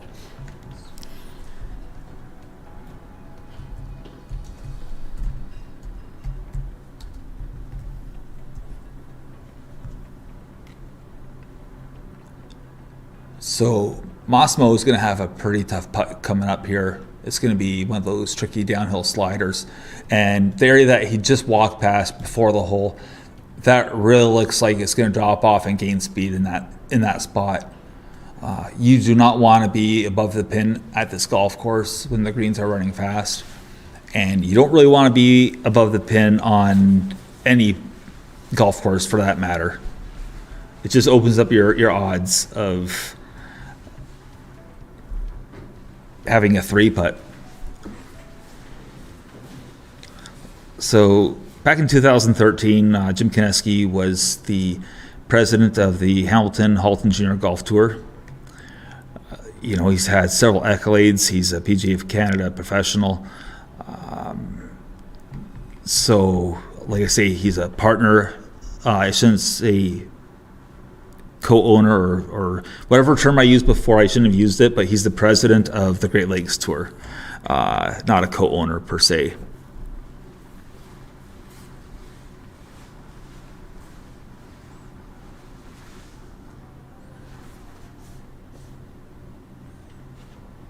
And you would have to expect that result from that putt up there.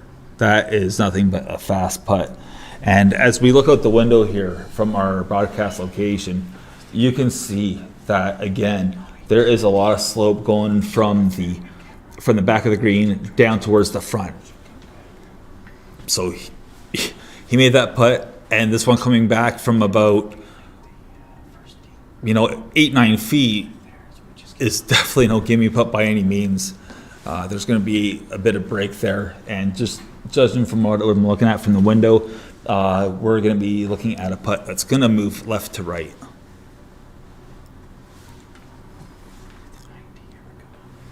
That was a great putt to come back. That was excellent. Good stroke from Massimo Roque. Massimo with a tough day yesterday. Shot 8 over par in his first round. And Kineski's been over this putt for a while. He's been waiting. It's going to be a little slider left to right.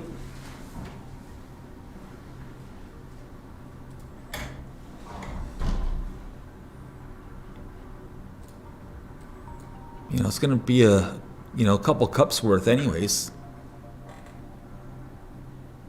And he just missed it on the low side. That's tough. And that's the par. So the first group has set the pace. They're through 9 holes. The Rabbits, they've run around the golf course in 2 hours, so that's a pretty good pace of play.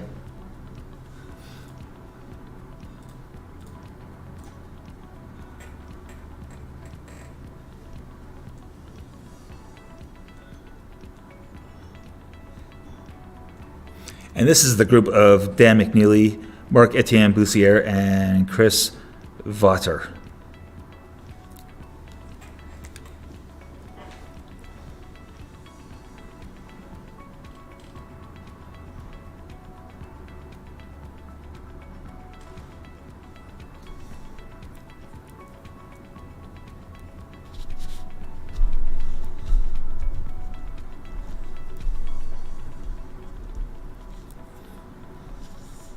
So Chris here just has a short putt to finish up here on the 10th hole.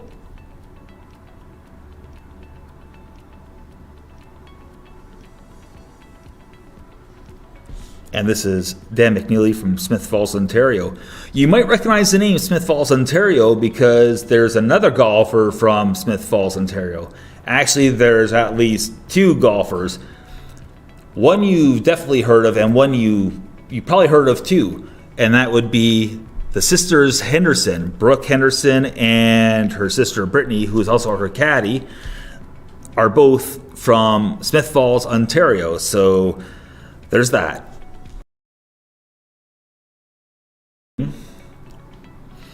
We're just catching up here with the group of Nathaniel Gray Lamont, Marc-Andre Champagne, and Colin Murray. In our foreground here, we're looking at Marc-Andre Champagne. Marc-Andre Champagne resides in Saint Jean, Quebec. Fired a 1 over 73, while Nathaniel Gray Lamont struggled a little bit, the amateur, firing a 82 yesterday, a 10 over.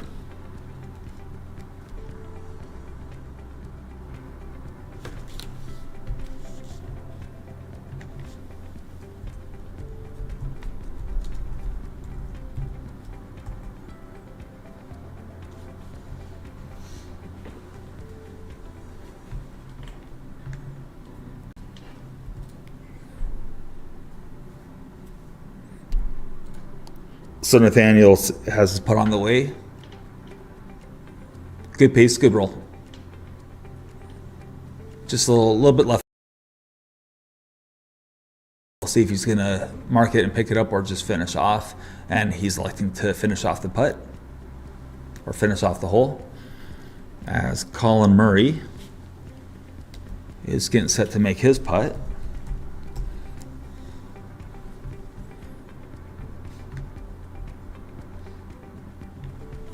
Colin Murray is a PGA golf professional, PGA of Canada.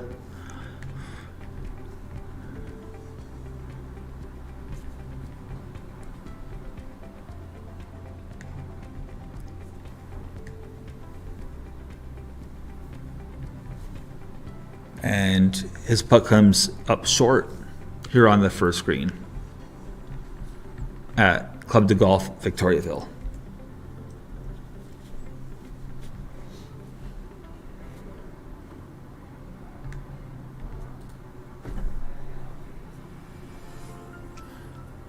Colin is also a partner of the Ontario-based Great Lakes Tour.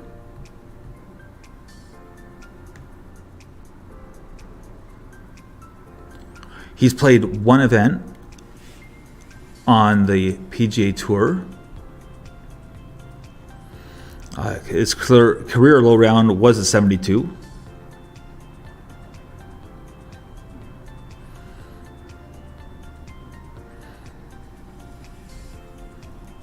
and that goes back to around 2005.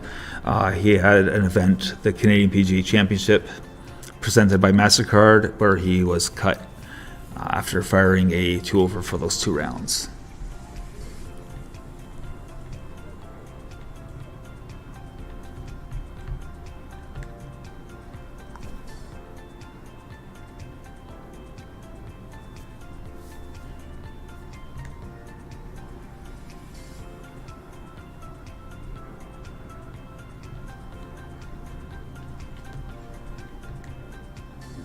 And this group is off and running.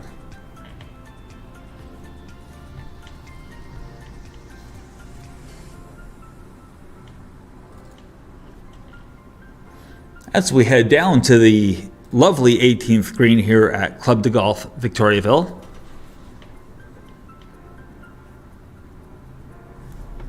This is the first group that went off at number 10, Francois Boudreau, Ian Searles, and Michael Almonte. Almonte with a putt from about 5 feet and just misses on the high side there. Has a little bit to clean up here. It's just another one of those putts that might make you a little uncomfortable.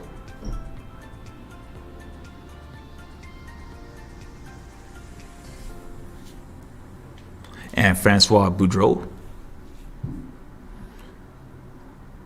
I think, just marked his ball or remarked his mark there, or fixed a spike mark or something or other.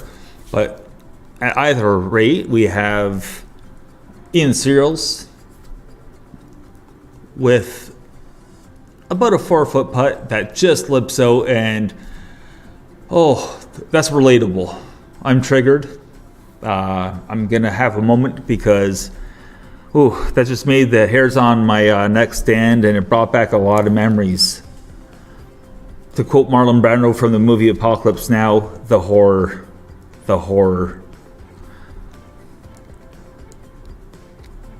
And Francois Boudreau with a short putt coming up here. We'll see if he got a little bit unnerved by the putt that he just witnessed by Ian Searles.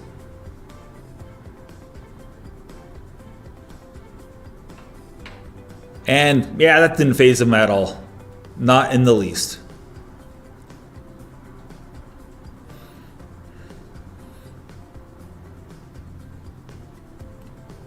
So the first group off of 10, their pace is pretty good today as well. You know, they came around in about 2 hours and 10 minutes.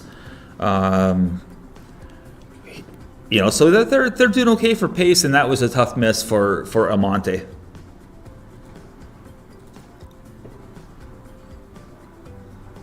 And we're over at number 10 as the first group has made their way.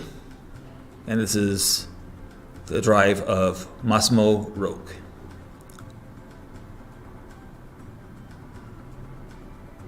Something didn't feel right. He did the right thing. He backed off the shot. And that's a lesson for everyone at home. If you're watching, if you're uncomfortable over your ball, don't go through with the shot. Back off and reset. And that's exactly what he did there. And that was very good discipline. It's all about having self-discipline.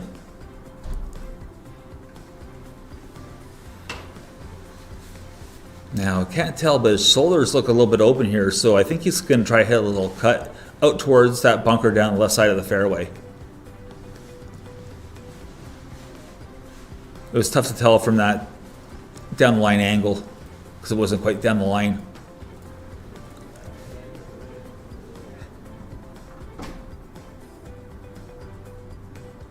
And we're looking at Philippe Garipi, who fired a 78 yesterday, and Philippe hails from Sutton, Quebec.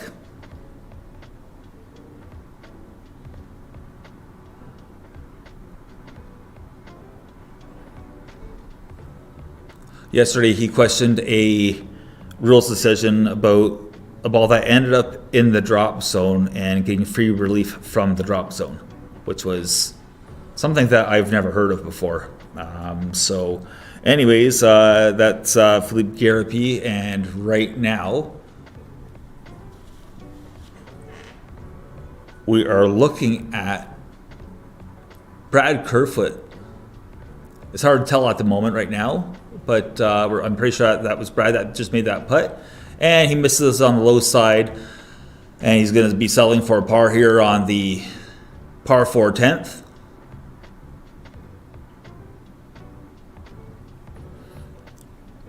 And Stephen Thomas from Vancouver, British Columbia.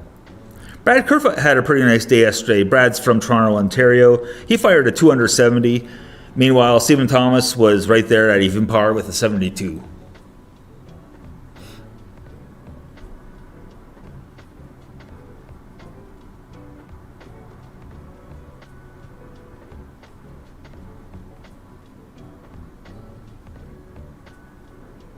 You'll notice that Stephen uses the long putter, the ski pole. Hopefully he's not anchoring that putter. Couldn't really tell there. I'm sure he's not. But that's the one thing, even if you don't use any sort of method of anchoring that putter to your body, those long ski pole putters, you can really get a good pendulum stroke with them. Just let the weight of the head do its own thing. So over to the 17th green. This is our first look at it. And admittedly, I haven't really seen this green. So your guess is probably as good as mine, if I have to be totally honest.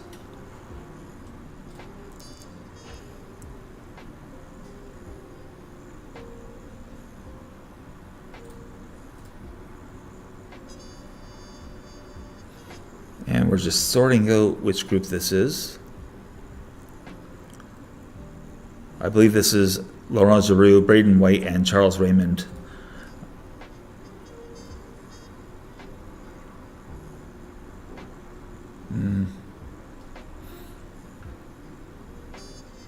Nope, sorry, it's the following group. It's actually Brendan Leonard, Nicholas Workon, and Jake Scott. Jake Scott's over there, crouched down, while we have Brendan Leonard making his putt.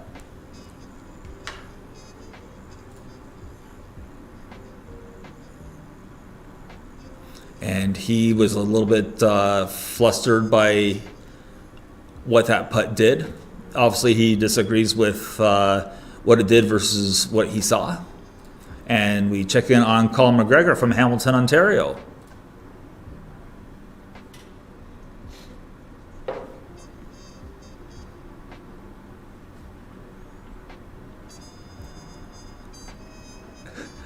There's just something about this guy that I like. I don't know what it is. There's a certain, I don't know what. I don't know how to, hey, actually, is that certain je ne sais quoi?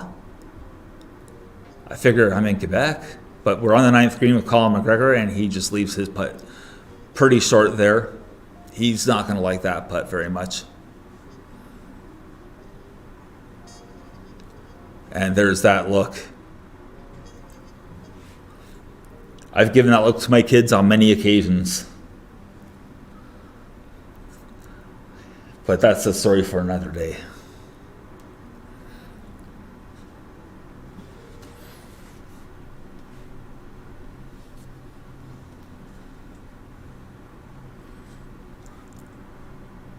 Also in this group, we have Zaire Odell and Maxime Chabot.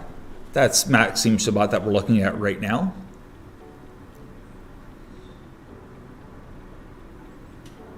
Chabot from Victoriaville, Quebec, and an amateur. I'm sure he plays a lot of golf here at Club de Golf Victoriaville. And admittedly, this is I would too. I'd play a ton of golf out here if I lived here in Victoriaville. It's a beautiful property, beautiful facility. I love the place. And I've only been around it on a cart once. But here's Chabot from off the green, just on the fringe. Wonderful, wonderful putt from off the green. Actually, technically that's a chip, so it's a 0 putt for Maxime Chabot of Victoriaville, Quebec. Well done.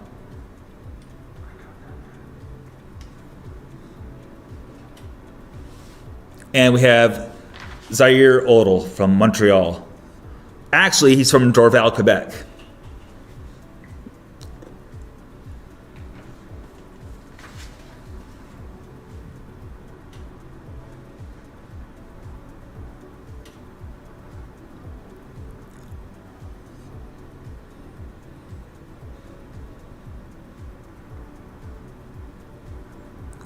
So Zaire puts away.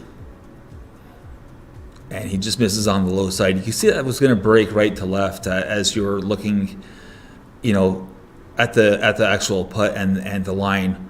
And again, that's a luxury that we have with today's coverage and the coverage overall with Golf Zoogle, where our camera guys can get right in on there on the player and in on the action. But we're not intrusive. Definitely not intrusive.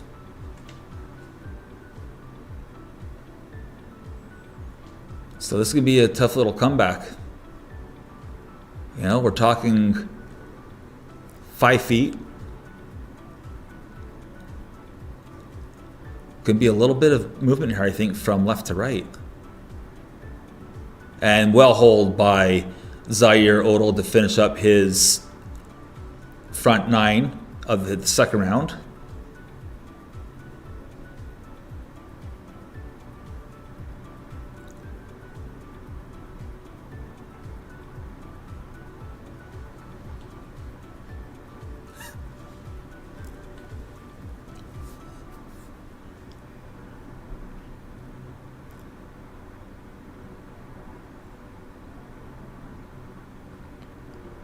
So Colin McGregor with just about a 3-foot putt for the completion of his front 9 of the second round here at Club de Golf Victoriaville. And we'll be right back after a brief break.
All right, and thank you for tuning in to this broadcast here on YouTube from Golf Zoogle. Be sure to follow and subscribe with those guys. And you know what? I wouldn't mind it if you went until the next tee and like and subscribed what I'm doing over there and my podcast as well, T-Box Chatter. So right now we're looking at the group of Brandon Lacoste and Austin Ryan. They're down to a twosome. The gentleman that was supposed to be with them, who was disqualified, actually didn't show up for the tournament when his name was announced. So that's why you're looking at a group as a twosome here. Austin Ryan had a great round yesterday. He was amongst the leaders, and he's still up there as well. We've had some great scoring. I talked to the official scoring crew, the committee from Golf Quebec, and Jake Scott went around this morning at 5 under par for his front 9 to bring him to 11 under total for the tournament. So he's got to be near the top of the leaderboard. But here's Brandon Lacoste. Brandon has some PGA Tour Canada experience. He just came from an event, actually, 2 weeks ago, I believe. So he had a showing on PGA Tour Canada. And right now he's looking at a putt for about 12 feet. It's going to go left to right, and he gave it just a little too much respect as far as the amount of break that he read. So that putt, unfortunately, it was a miss and didn't come close. And now we have Austin Ryan. It's our first real look at him, or at least mine and commentating involving Austin.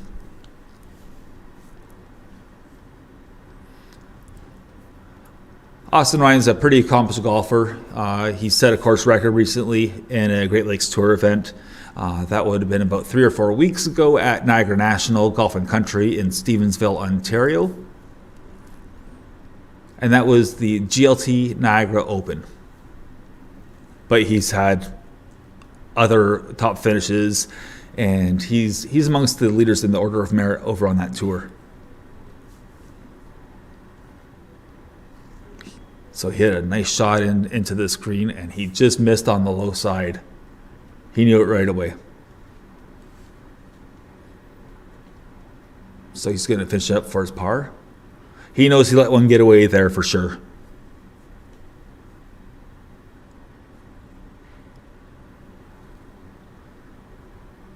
So there's going to be a little bit of muttering, I'm sure, going on, or at least, he'll at least be thinking about that one for a few minutes, but you got to put it behind you. What's the old saying? You got to put the past in your behind?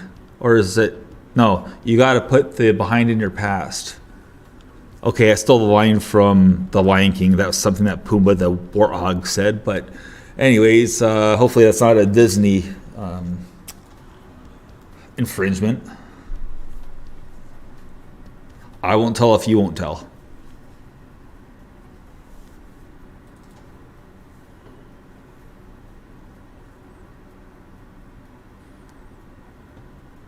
So later on, I'll be joined by Jerry's again.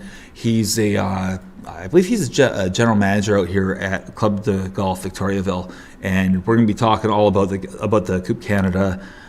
So we're going to talk about this event. We're going to be talking about the golf course itself, Club de Golf Victoriaville, and so much more. So I'm looking forward to that.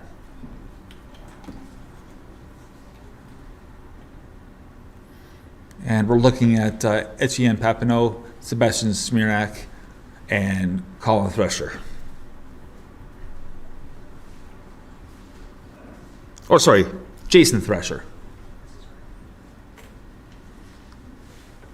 And it looks like Etienne Papineau is giving way to Sebastian Smirnak, who's away here, or who will be away when it comes to the putt after Jason Thresher.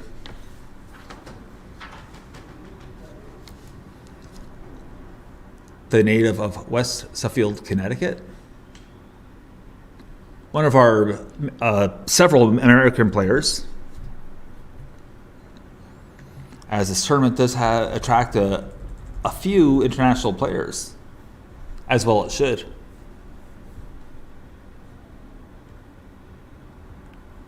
And that was a great weight, good pace. Just didn't read the break quite enough there, but a very good effort overall. And Etienne Papineau is going through his pre-shot routine, his ritual before he makes his putt. He does it on every single putt. And Sebastian Sani-Marc is away.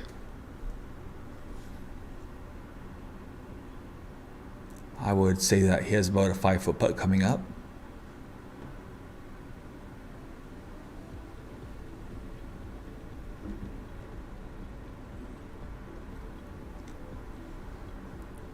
So he's just got to make a good confident stroke here. There shouldn't be a whole lot to this putt.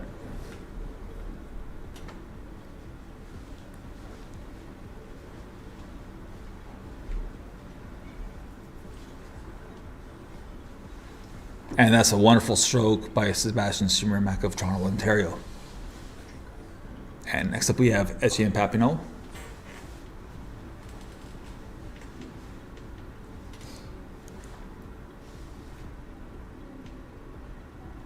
And he's only got about 4 feet here. He has 4 feet remaining for this attempt.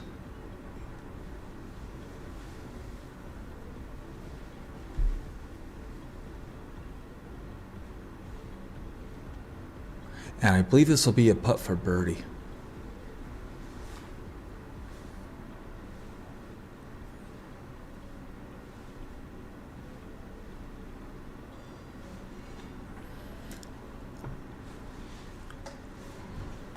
Oh, and he just misses. He gave one away to the course there.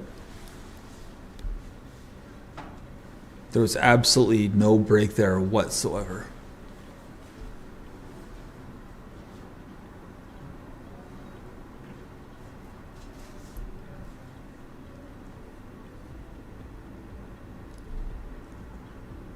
And with a putt like this, just a firm stroke to the middle of the cup. Don't give it away. And that's a solid putt. But a disappointing par. If there's such a thing as a disappointing par, that might be it.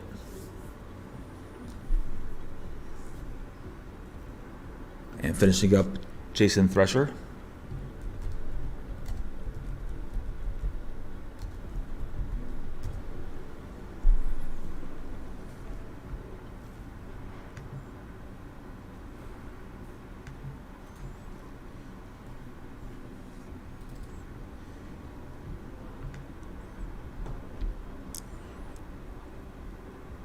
So Jason Thresher, he's had several good results on PGA Tour Canada. A little bit about this chap from the United States, from Connecticut. He had a tie for 18th at the Auburn University Club Invitational, a tie for 21st at the Fuzzy Zoeller Classic at Covered Bridge, and a tie for 39th in the Burke Boilermaker Classic. He's had 3 victories as a professional, and his career low round is 65.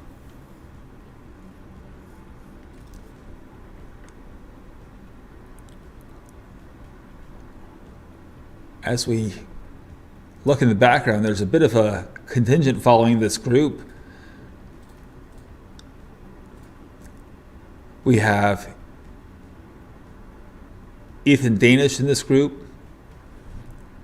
And we also have the likes of Max Gilbert from St. George, Quebec, and Thomas Valliere from Victoriaville, Quebec.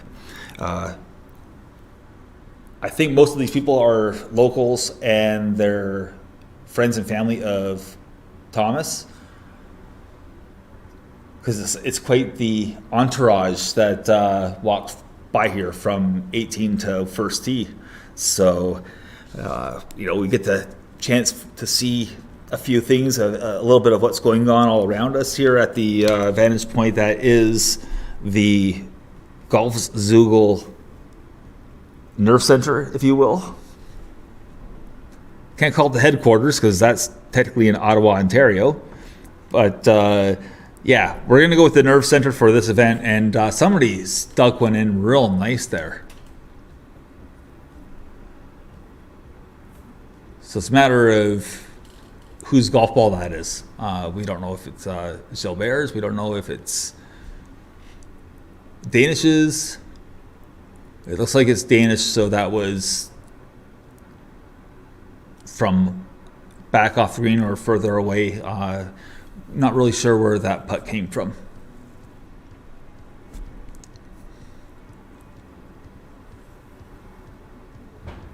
And Thomas Valliere.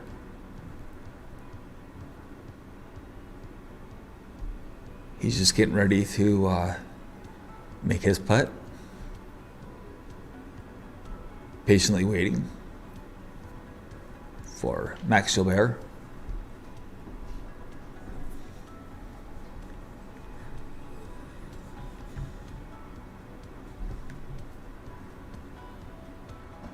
Oh, that's a good run at that hole.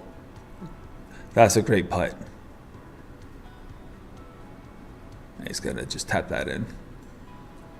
Finish off the hole.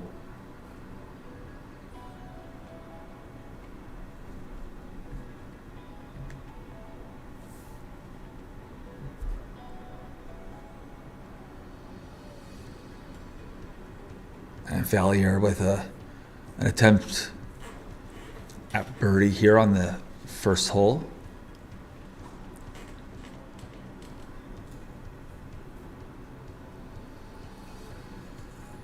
He's made his turn, and once we see this group putt out, maybe we'll have a quick look at the leaderboard and see what's going on as some scores are starting to come in. And that's a great putt. Went around the world, but they all count if they fall. So a nice putt there by Thomas Valliere. If there were a box scored like in baseball, you wouldn't know that rattled in and went around. So that's a solid putt there. So going to go have a look at the leaderboard and see what's going on.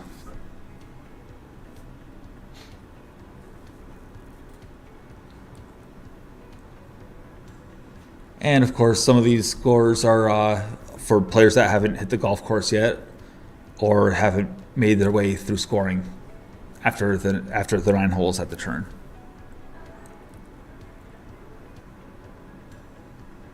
So we're just waiting for some updated scores, which will be on the next page or so.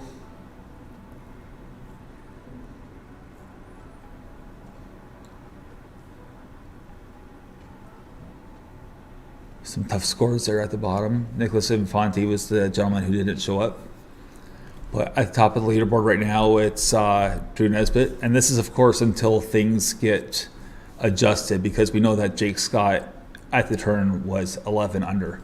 So right now, he is your leader at 11 under. As we make our way over to hole number 9, where Jake McNulty is obviously right of the green here. Well, right of the green, right of the cart path, and he's got a bit of a tough pitch coming up here. It's going to be up and over a bunker, as you can see. And the good news here is he has not short-sighted himself at all. So he has room to work with. There is a little bit of a wind, not so much in the face, but it's just coming a little bit from his right to left as he makes this shot.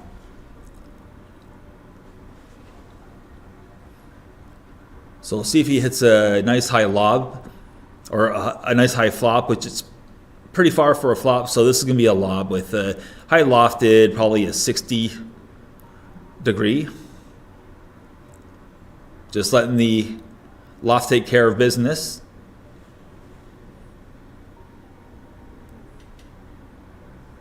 As the golf ball just settles down to below the pin.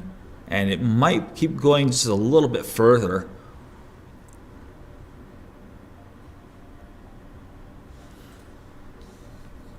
So McNulty will have that remaining for an up and down for par.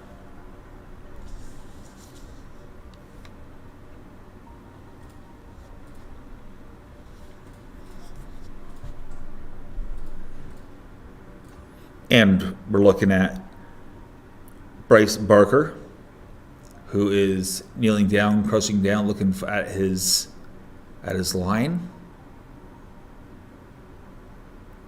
And this is what I was talking about yesterday, or in general with this green. There's a ton of slope, as you saw as the camera panned in. Our cameraman is getting in there, checking out Bryce Barker, who is currently visualizing how much stroke he would put on if he were to, say, toss a softball or a golf ball up there. He's let to go with his putter from off the surface. It's going to be a Texas wedge style. It looks like he's rehearsing, or just a regular putting stroke. We'll see if there's any wrist cock there to make it a Texas wedge, but it looks like it's just a standard putting stroke. He's going to have to whack this.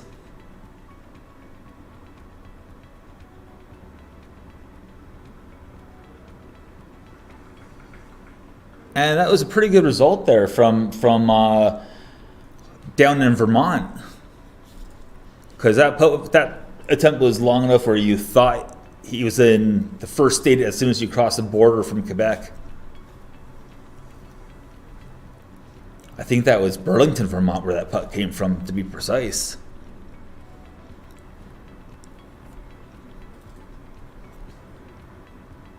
And I just want to say, I've been to Vermont and I love it there. Been to Bennington and a couple other places. Tons of covered bridges. So, you know what? You can come to Quebec, but you can also go to Vermont too, if you have your passport. But here's McNulty from below the green, or sorry, below the pin, below the cup. And there's going to be a little bit of a right to left here on this putt.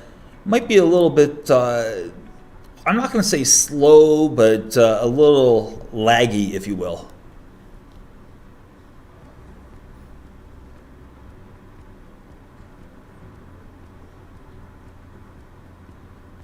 There's the swinger, and he's going to have a little bit left there, a little bit of meat left on that bone.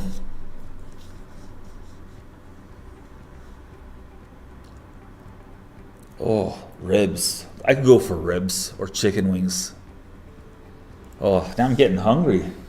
Jeez. But anyways, we're going to pick up Mitch Sutton here. Or sorry, Baptiste Maury.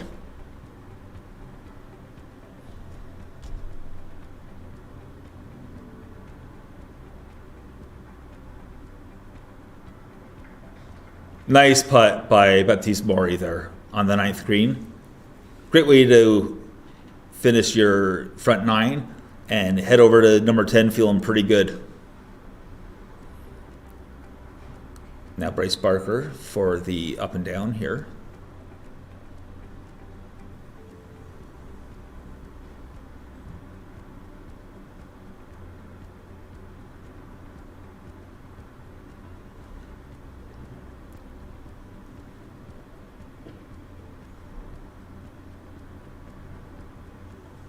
Settling in. Barker from Vernon, British Columbia.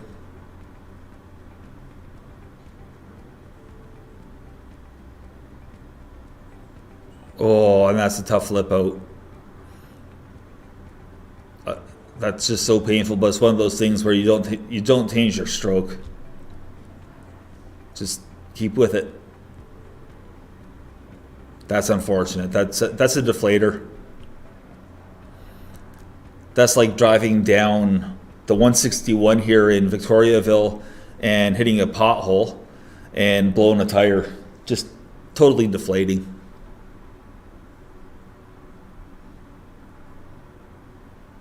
And McNulty to finish up here.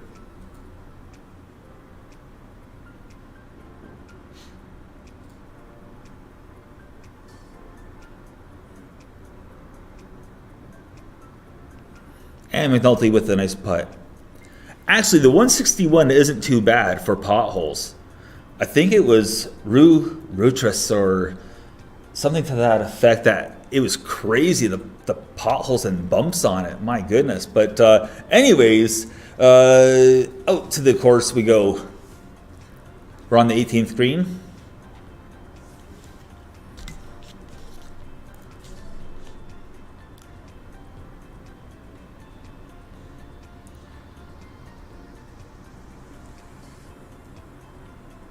And we're just picking up who we're with here. And I'm pretty sure this is the group with Isaac Lee, Dom Lalonde from Chateauguay, Quebec, and Saptak Talwar from New Delhi, India.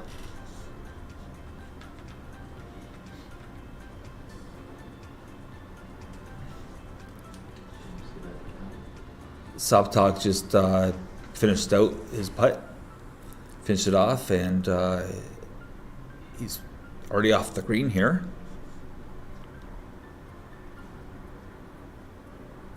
And Dom Lalonde from Chateauguay, Quebec.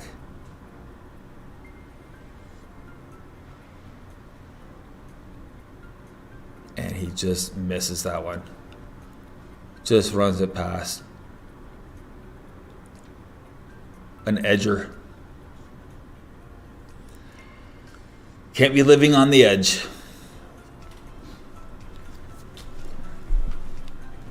So that's unfortunate. He just gave the hole away. That's all it was there. And we have Isaac Lee from Pitt Meadows, British Columbia. Dom Lalonde had himself a pretty good day yesterday, 1 under 71. Saptak Talwar from New Delhi, India, he went 3 under yesterday, and Isaac Lee had a little bit of a struggle at 5 over as he finishes up here on the 18th green.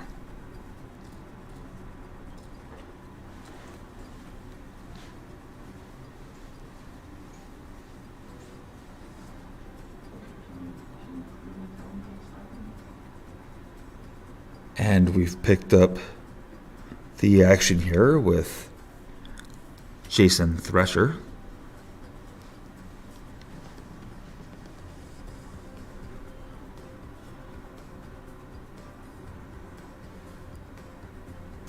Studying his putt.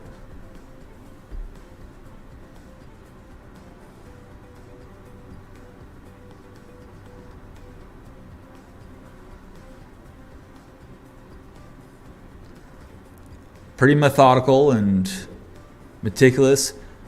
He sort of reminds me of Jim Furyk in that regard, minus the backing off the golf ball at this point and then sipping back in. But he does remind me of Jim Furyk for whatever reason, and he just edges out that putt. Just misses as it just caught the edge and didn't fall.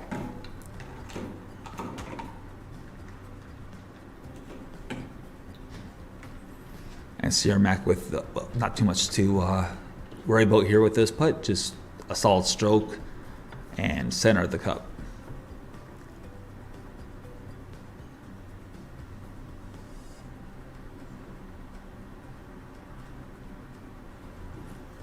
And that's a solid finish. And we join the action over on number 10. We just saw this group on the green. On number 18, or sorry, on number 9.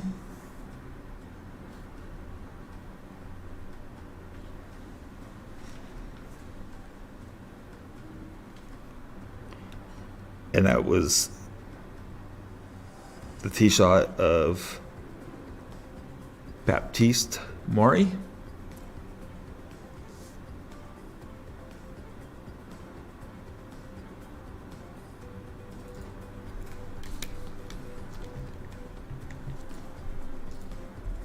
And we're going to step away from the 10th tee as we pick up the action from the rough.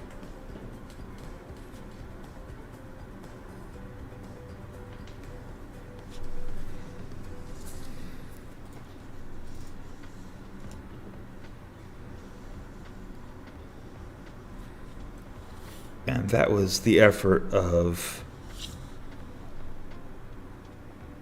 Loic Laramie from Bois-Chatel, Quebec.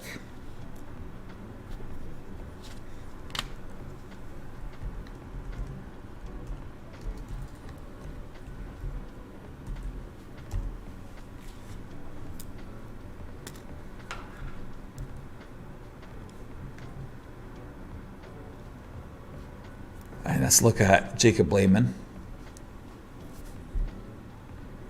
I think he'd be pretty disappointed if or he would tell you that he's disappointed with how he played yesterday. I can tell you that he's a pretty good stick. And he could easily turn around today and go low. He's one of those guys that if he were to sneak in and make the cut, and I use the term sneak in very loosely, he could all of a sudden be there on Sunday.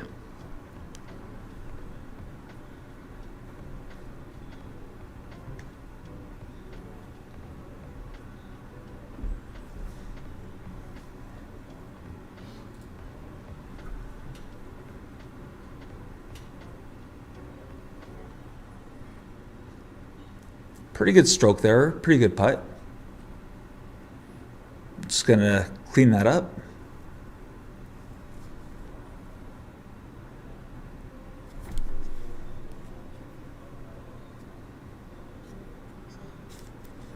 And we have Andrew Harrison in this group as well from Camrose, Alberta. Harrison firing a 1 under 71 yesterday.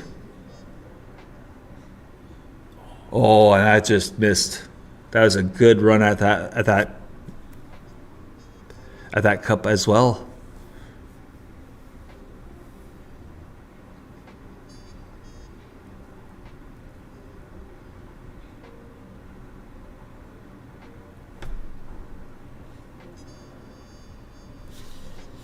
And Laramie from about 12 feet.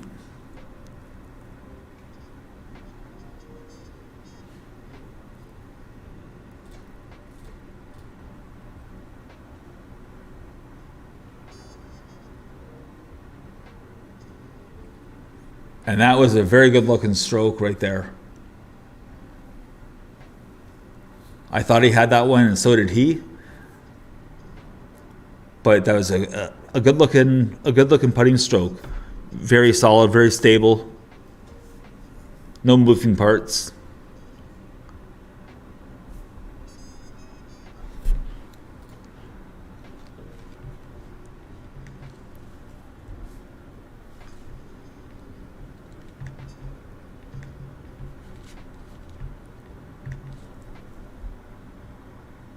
And to finish, in the hole it goes. And we're going to have a quick look at our sponsors here. Coupe Canada is presented by Sani-Marc and Fenergic, and the Ville de Victoriaville, or the city of Victoriaville. And of course, there's Golf Quebec, and then there's us, Golf Zoogle, providing the live streaming on YouTube. Be sure to like and follow and subscribe as we have a nice look down the 18th fairway.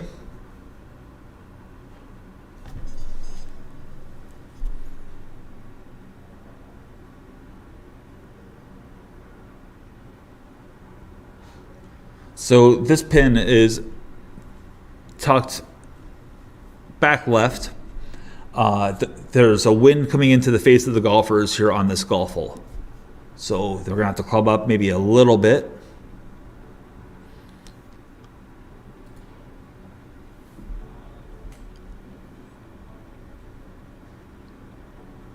And that's a pretty good golf shot, just past pin high.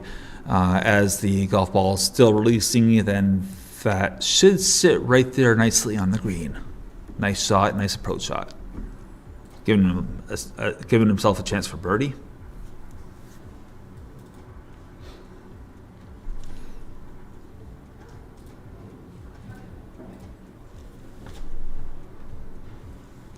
And here's a look at 17 green.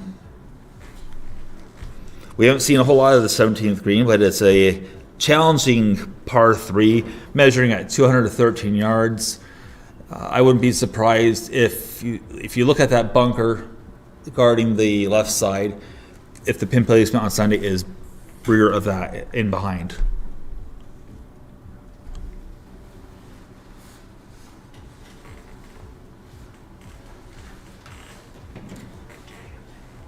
It's a great looking hole. This golf course doesn't have many houses around it as we watch the putt leave the putter head here and lip out. this is the group consisting of Gates,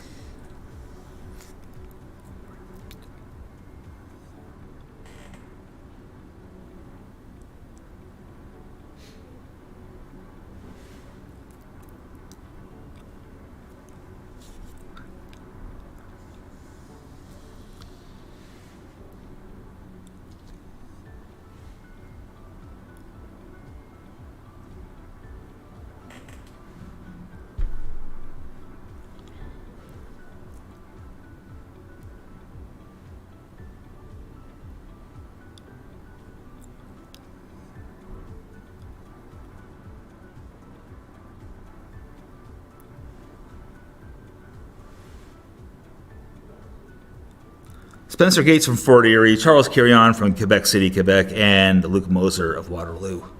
My goodness. So this putt here, it looks like it's going to be a shade uphill as the product of Fort Erie, Ontario is ready to put a stroke on this.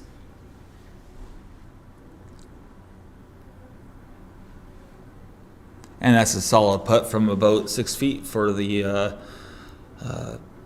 par. As we have a look at the leaderboard.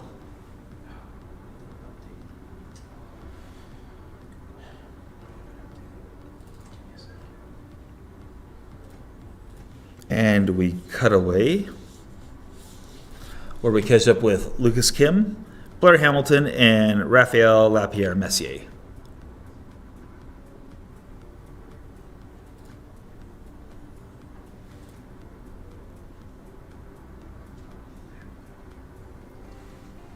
So it looks like we have a shot coming up from Blair Hamilton from just off the green. Looks like he missed the 18th green here. Maybe a tad short, but definitely right.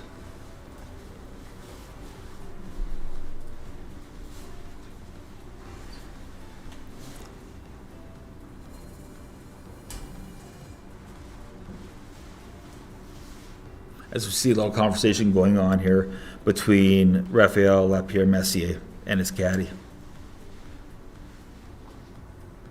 discussing the break. And here comes the greenside pitch of Blair Hamilton, and he's going to have about 4 feet for the up and down.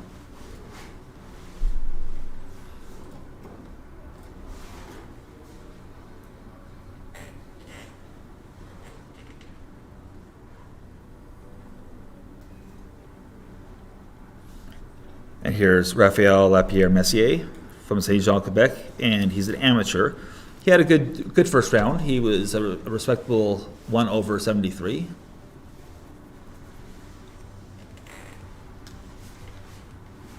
Eyeing up his putt.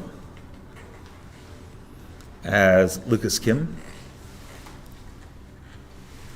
from Richmond Hill, Ontario, is getting ready to have a run at this birdie putt.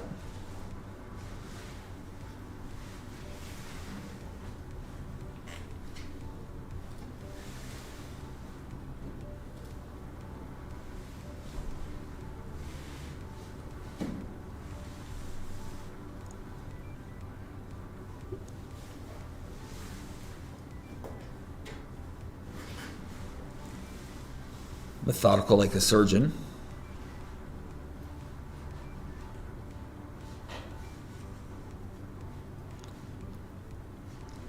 Putts on the way, and Lucas Kim just missing there on the low side.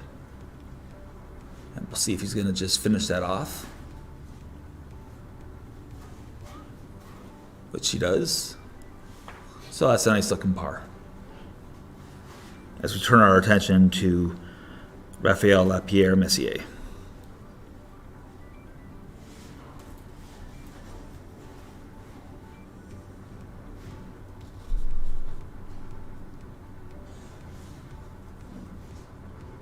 There shouldn't be a whole lot to this putt. Maybe right edge. Oh. And that's a tough lip out. Boy, we've seen a lot of those so far in the first round and a half here of the 2022 Coupe Canada.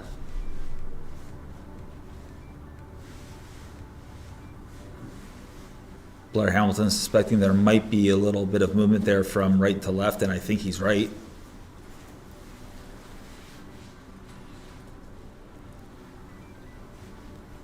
Maybe an inch or two outside the right edge, or left edge for him, sorry.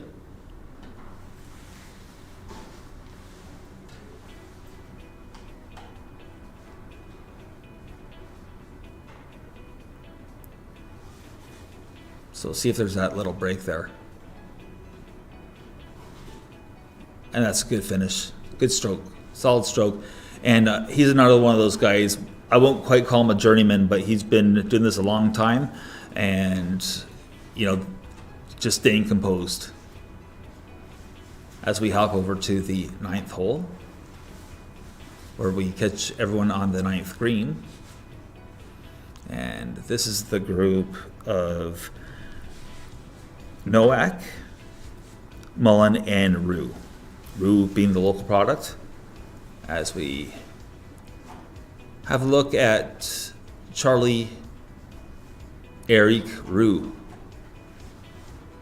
And that's going to be a disappointing result.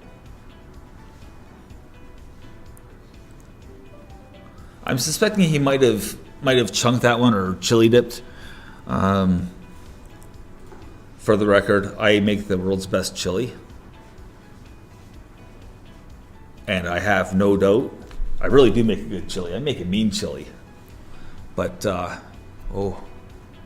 got to stop talking about food. I should be a foodie instead of a golf analyst or golf writer or podcaster. Yeah, I should be a foodie. I like food. Today I went keto. I started yesterday, but the hash browns and croissant and Danish really screwed that whole thing up. But today was a little bit better. I stuck with the hash browns and all the meat products at the hotel this morning. And speaking of which, Live Victorine is also one of the sponsors, or at least they are on the posters that are around. It's the official hotel of this 2022 Coupe Canada.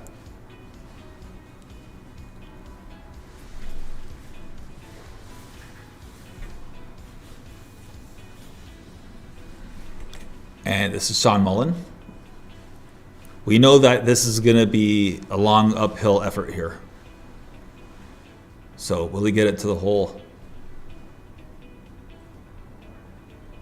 And again, we're seeing a similar effort here from that location, much like yesterday. And we have a couple clouds moving into the area. Don't be alarmed. There's no chance of rain today. There's no chance of rain today, right? No chance of rain today. The research staff here is very strong. And without them, I'd be lost. Mind you, it wouldn't take much for me to be lost. Truth be told, both days coming to the golf course here at Club de Golf Victoriaville, I got lost and I was using GPS. Weird streets. There are really weird streets and weird turns here. Bear left, bear right, and all of a sudden it changes names. Today I got here no problem and I didn't use GPS. Crazy how that works. But anyways, back to the action. Philip Rue has a tough downhill putt coming up here. This is going to start well outside the right edge.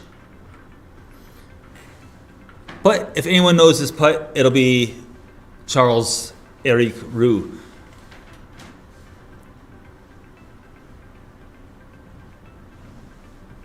It's looking pretty good. Does it have enough pace? Oh, just short. Just short on that putt from Charles Eric Rue.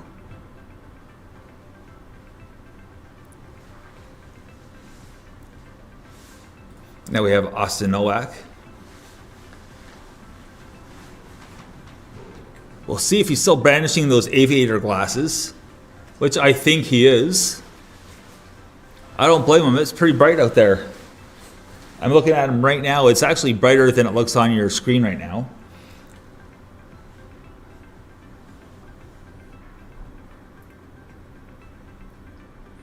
And yet another putt below the pin on this 9th green that just does not make it to the hole.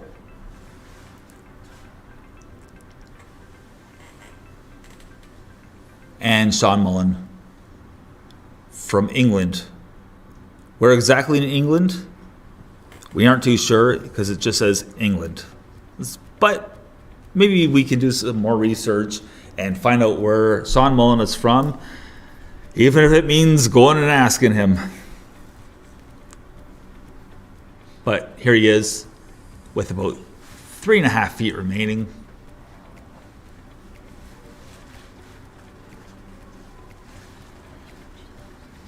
And he missed on the high side. I think he was expecting that ball to have a little bit of break to it, and the putt just had no break. I think he put it right through, just muscled it through. And Austin Nowak to finish. Going lead high and low.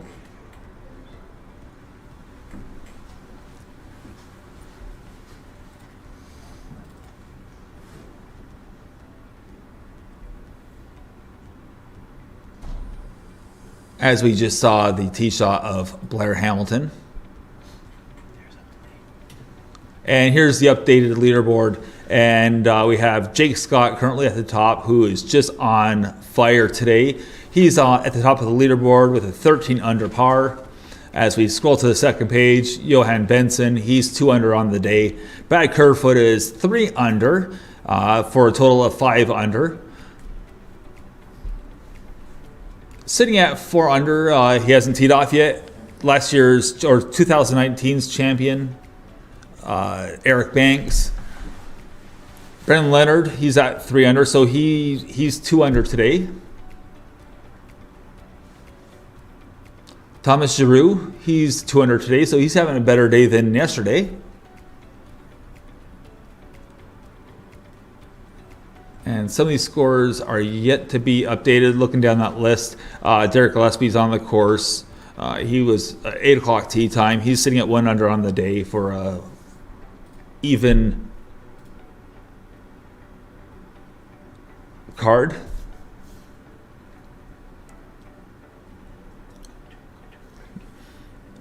And Ethan Danish is having a bit of a tough day there. He's 2 over thus far. Plenty of time to turn that around.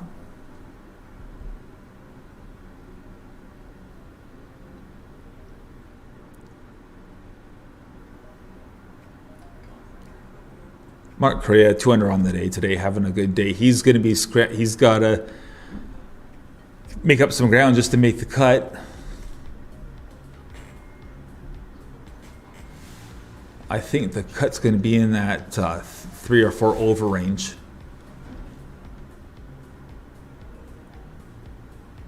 And again, Nicholas Infante, you'll see there, he was disqualified. He just didn't show up for the tournament. Du 11 au 14 août, l'élite des golfeurs professionnels canadiens And sera we're à going to take a short Victoriaville. break, and we'll be L'objectif, back remporter la Coupe after Canada Sani-Marc these Fenergic, words présentée par la ville de Victoriaville. À l'enjeu, from une our bourse de sponsors. 125 000 $. Qui succédera à Blair Bursey, champion de l'an dernier? Voyez ces golfeurs de haut niveau. Certains aspirent à la PGA, d'autres en font déjà partie. Du 11 au 14 août, la Coupe Canada Sani-Marc Fenergic au club de golf Victoriaville. Admission gratuite.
And welcome back as we're looking at the 9th green here at Club de Golf Victoriaville, where we've caught up with the group of Scott Kerr from Vancouver, BC, Alexandre Belanger from Edmundston, New Brunswick, and Daniel Kim from Toronto, Ontario. Daniel Kim had a good day yesterday. He shot a 5 under par. And we have Lucas Kerr in this group, who has a great looking action, a great looking swing. And then we have Alexandre Belanger as well.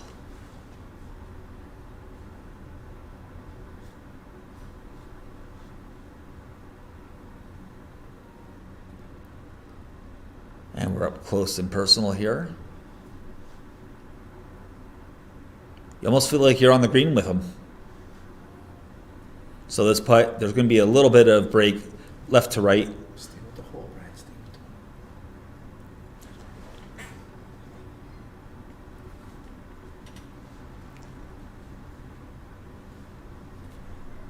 Settling in. And let's watch the putting action here. A little bit of movement there.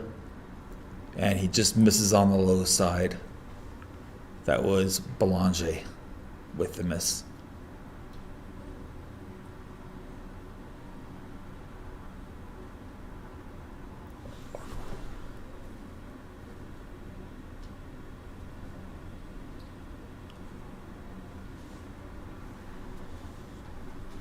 And who's away here? Looks like we have Scott Kerr.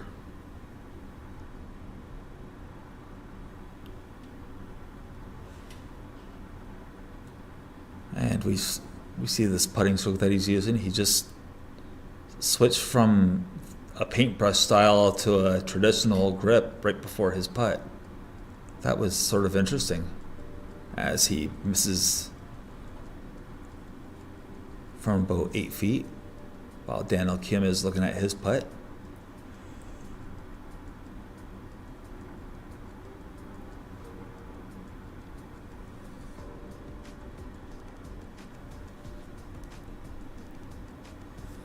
And he finishes up. And now Daniel Kim, he's going to have a little bit of a downhill. It's going to be a little greasy putt here. There's going to be a little more break than you think.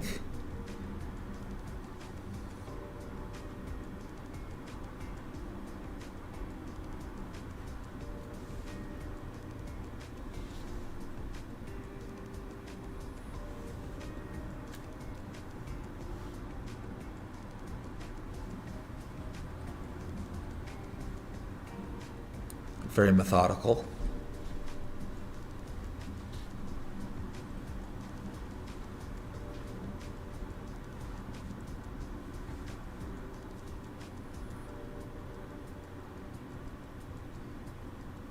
Putt's on the way. And that's a solid putting stroke right there by Daniel Kim.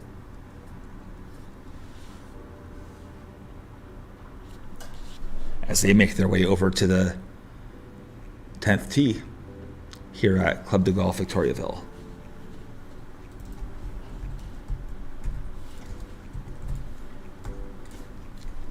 As we make our way to the 10th green, we catch up with Charles-Eric Roux,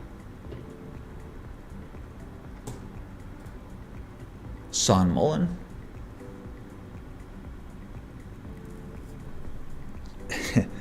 and Austin Nowak.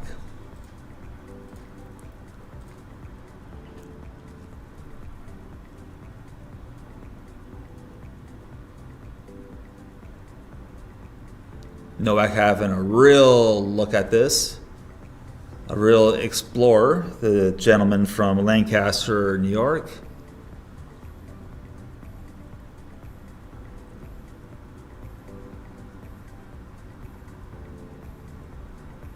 And we're just trying to determine if he's just off the putting green or if he's in the rough. We aren't too sure with the stabilized cam right here where he is.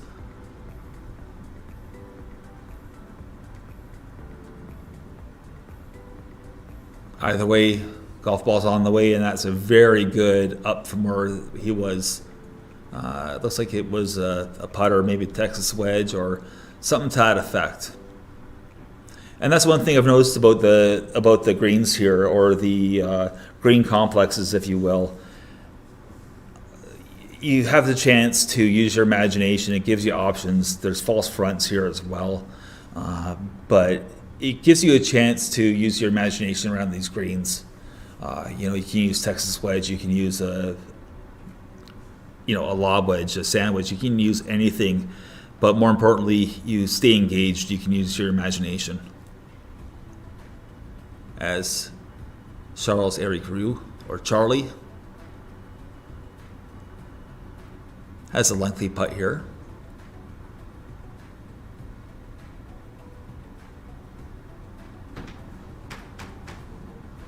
And the putt's on the way from about 20 feet.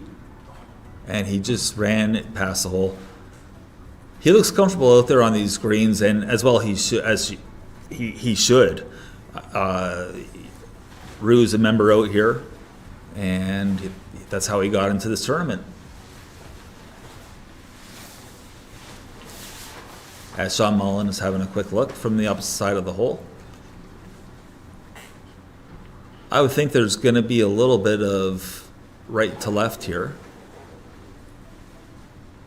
just judging by the slope of the green and the angle from where he's coming from.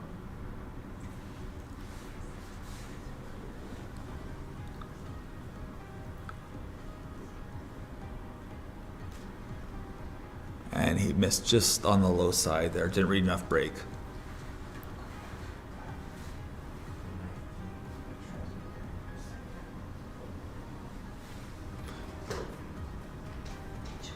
And missing on the low side as well. That putt really didn't have a chance to go in. Line was good, but the speed was way off.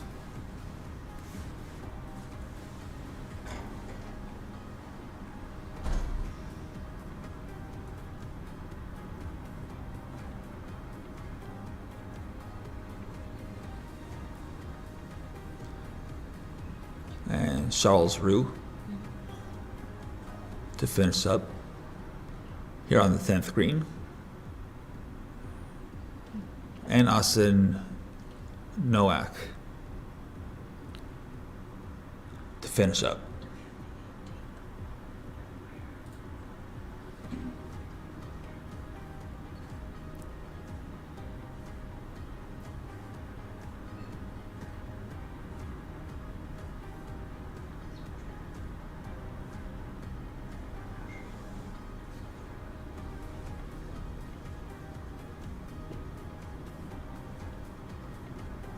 Now, I just want to point out that the caddy was standing directly behind him. Not really sure if that's permitted or not, according to the rules of golf, but that's not for me to decide. As we look at the 9th green. And again, you're getting a chance to see the slopes here on that green, because that caddy is working very hard to get that cart and bag of clubs up that hill.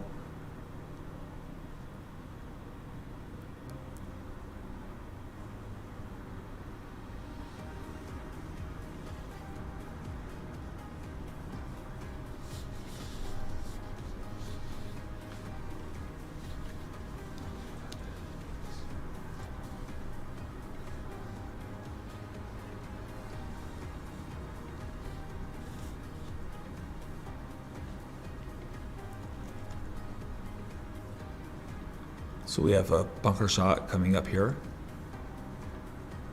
Has a lot of green to work with.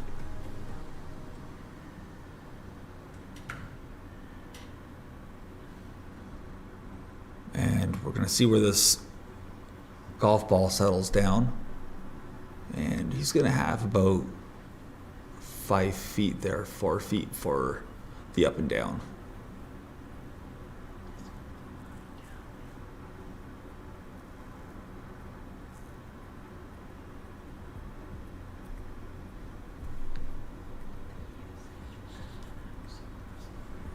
And And we have Thomas Giroux here and Charles Wang from Bradenton, Florida.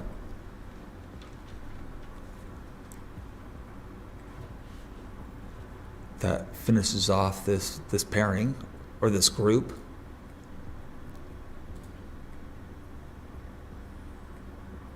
This will be a testy little pitch here from the greenside rough.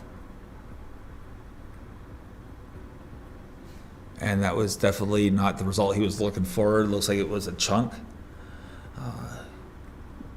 He really couldn't get the club through that rough.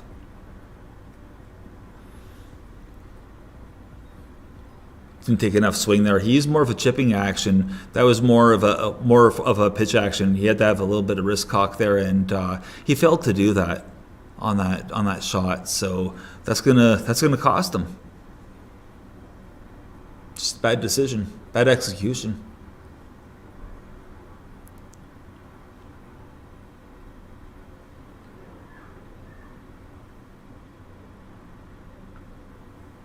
Starting this one well above the hole.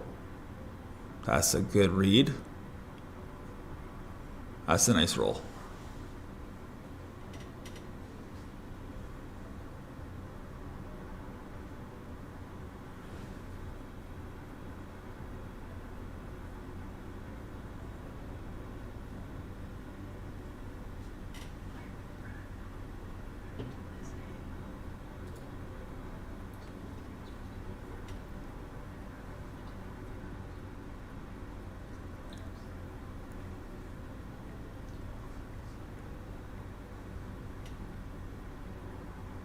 And I believe that's Thomas Giroux.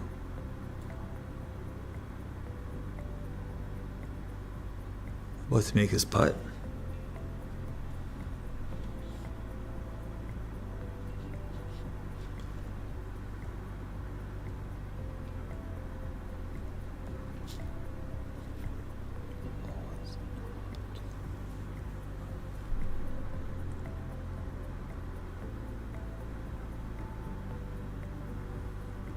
This will be a tricky downhill putt. Pace looks very good. What a wonderful putt. Well done.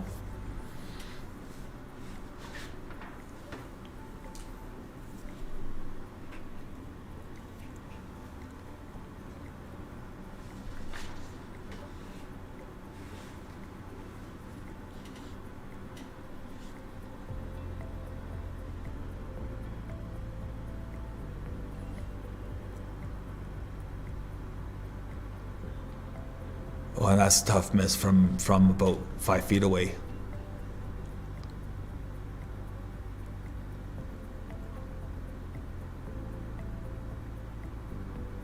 And that rounds out their front nine for the second round as they make their way to number 10 tee.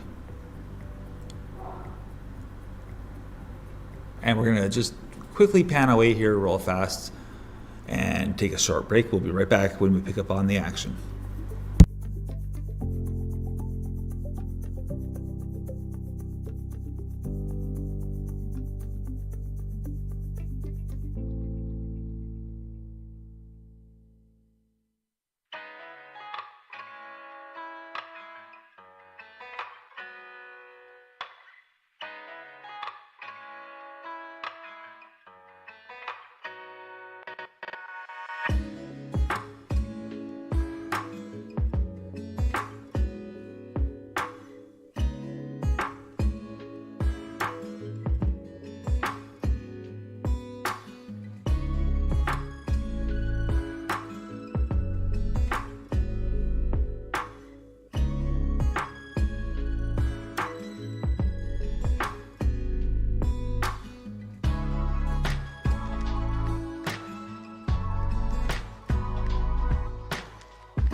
Well, everyone, we're back here, and welcome to my podcast. I'm doing a live feed here on YouTube with Golf Zoogle, and my podcast is called T-Box Chatter, so please check it out on Spotify and Apple Podcasts and everywhere else that it is. There's many platforms. So I'm joined by a special guest right now, and his name is Jerry Seguin. Jerry, thank you so much for joining me here on T-Box Chatter. Thank you for being here. Oh, it's a total pleasure and honor to be here. So what's your role here at Coupe Canada or Club de Golf Victoriaville? I guess you would consider that to be a tournament director, I guess. I take care of the volunteers. I've been doing this since day one. It's our 9th year, and things are just getting better and better every year. Excellent. And okay, you mentioned the volunteers, and we know that an event like this could never be pulled off without the volunteers. How many do you have under your watchful eye, we'll say? I would say, depending on the day, because they're out here for 4 days in a row, Thursday, Friday, Saturday, Sunday, of course, and close to 100. I would say 75 on the course today to manage everything from player security to live scoring to the welcome tent. So it's a great gang. They got a great gang. They just keep coming back year after year. Now, what's your affiliation? Do you have an affiliation with Club de Golf Victoriaville? Shareholder. Oh, a shareholder. Okay. Yes. For a number of years, VP. I've been playing here for years, so that's. Victoriaville Golf Club is a big part of everything that's going on inside. So, of course, you have some great sponsors here, and we're going to talk a lot more about Club de Golf Victoriaville. Okay. But before we get there, you have some great sponsors here. Chamber of Commerce, I believe, is part of this for Victoriaville itself. You have Sani-Marc, you have Fenergic. Of course, Golf Quebec is part of this this big show too. Of course. What can you say about your sponsors, especially Sani-Marc? Well, going back, you can have a great idea. You can see something like this going on elsewhere, but you need that spark.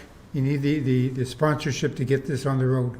And the town of Victoriaville, from day one, wanted this to become a major event from the first year on. We've always had great support from the town. The players love to come into Victoriaville because it's a smaller town, 50,000 people. They're always welcome everywhere in the bars and the restaurants, at the club. So it's a very congenial spot. And Sani-Marc, as you say, has been there since day one also. So we've got to be doing something good if we get to keep these people on board all these years. Right. And how many years has this tournament been going on for? Because honestly, until I was invited here by Golf Zoogle to do the commentary, I had no idea that this tournament existed. And I've even been on the Great Lakes Tour. So, I've been around on the mini tours. I had no clue that this tournament has been around. So how long has it been? It's our 9th year. 9th year. Okay. So I've been away from that for a few years, but it was going on. The first couple of years were probably smaller scale, but this year we're getting people in from across Canada. People are wanting to get in from across Canada. We have to really pick and choose the best players that we want to have here. So no, it's being talked about within the industry a lot. That's excellent. And okay, so you mentioned that you have to pick and choose, because I think you had a waiting list of 20 players or so that wanted to get into this tournament, or maybe was it even more? Even more. It was more. You have a course close to here with Laurier. Yes. Any thoughts of having an event similar to what we see with Torrey Pines, where they play the North and South course? That's a ways down the road. But what I was talking about as far as people wanting to play, we've got affiliations with the Vancouver Golf Tour, the Toronto Tour, the Great Lakes Tour, the people here in Quebec, that they hold their own small qualifying tournaments. So I know that Vancouver are sending their best players because of all the qualifying tournaments that they've already done. And the same thing with the Great Lakes. They have 7 or 8 events that permit the players to get into this event. So we really have the, as they say in French, the creme de la creme of the golfers. Right, and I mean, right now, I mean, we're seeing some of the really top-notch creme de la creme, the real cream of the crop, really rising. You know, out there we have Jake Scott, who's just on fire out there. He was 500 through the turn for the second round, and he's currently, I think, sitting with a 4 or 5 stroke lead ahead of everybody. So right now, we're looking at the 18th green. What can you tell us about this green? You should be speaking to the players. This is a tough green. This is a tough green, and it's a tough pin placement.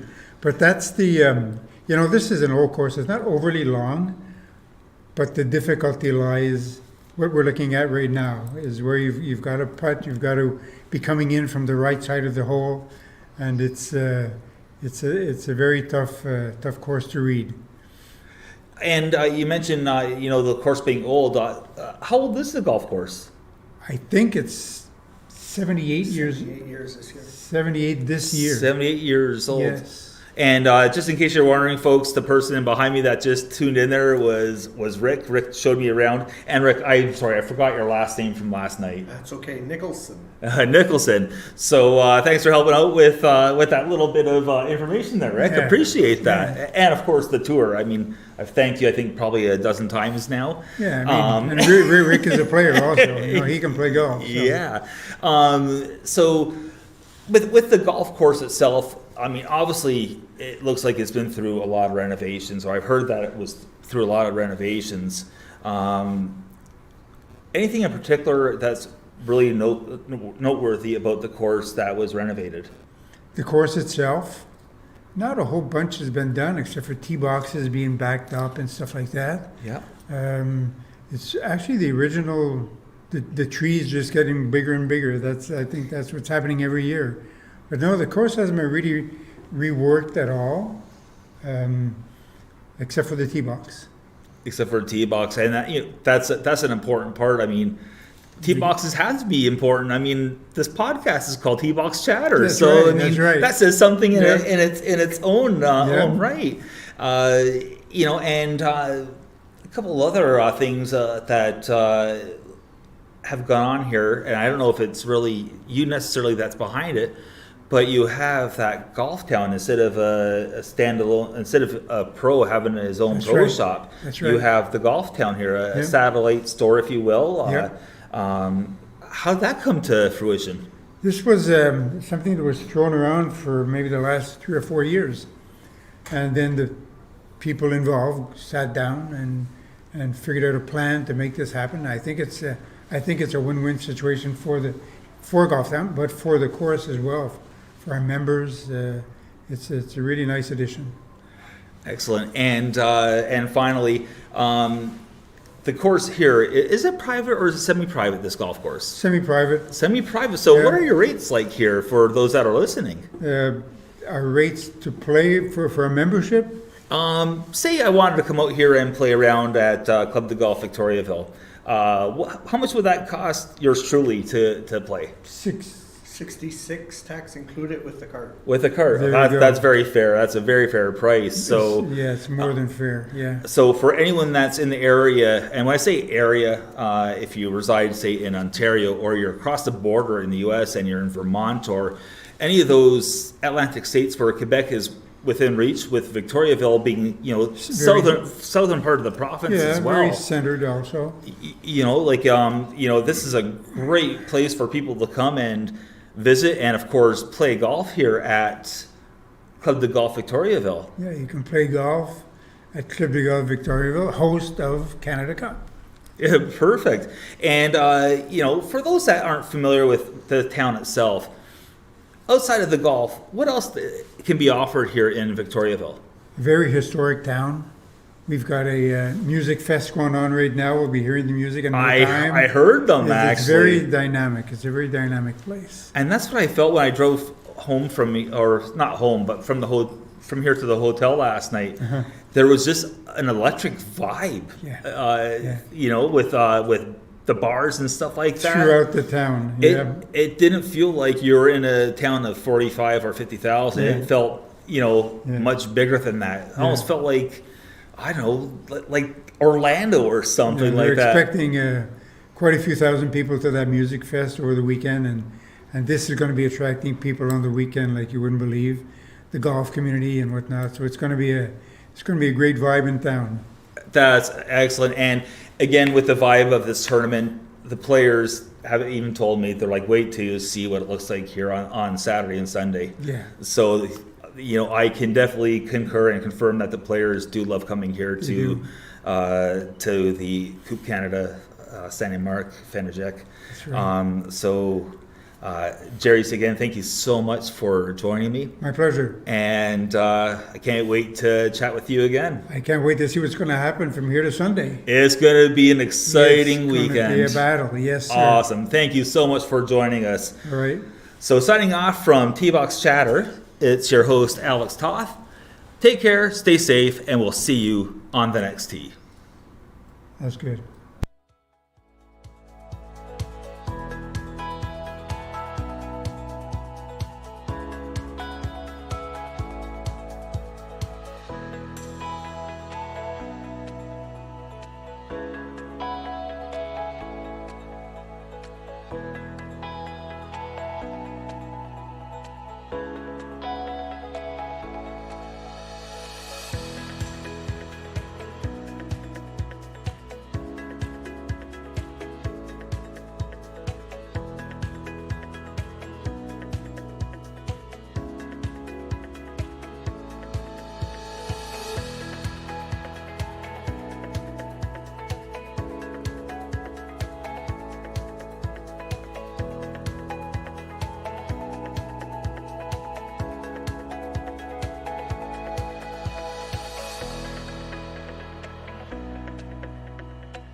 11 au 14 août, l'élite des golfeurs professionnels canadiens sera à Victoriaville. L'objectif, remporter la Coupe Canada Sani-Marc Fenergic présentée par la ville de Victoriaville. À l'enjeu, une bourse de 125 000 $. Qui succédera à Blair Bursey, champion de l'an dernier? Voyez ces golfeurs de haut niveau. Certains aspirent à la PGA, d'autres en font déjà partie. Du 11 au 14 août, la Coupe Canada Sani-Marc Fenergic au club de golf Victoriaville. Admission gratuite.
And we're back after a lengthy break, but I'm here with live commentary. My name is Alexander Toth. I'm your commentator for the English side, and we're just on the 10th green right now at Club de Golf Victoriaville, and we're watching amateur Guillaume Boulanger from Lévis, Quebec, get his day started.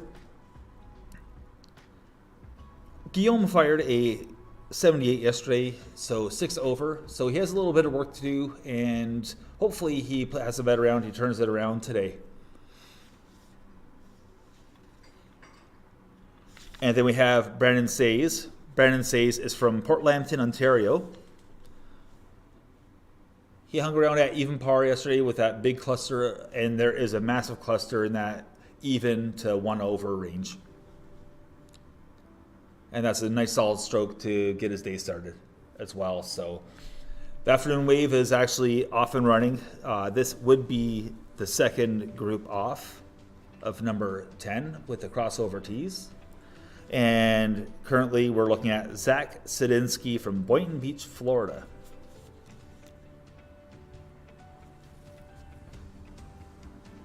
Zach with about 2.5 feet. Looks like a little bit of break here from left to right. And there it goes, and perfectly read, and a good stroke. And that's a tough putt to get out of the way. One of those greasy ones.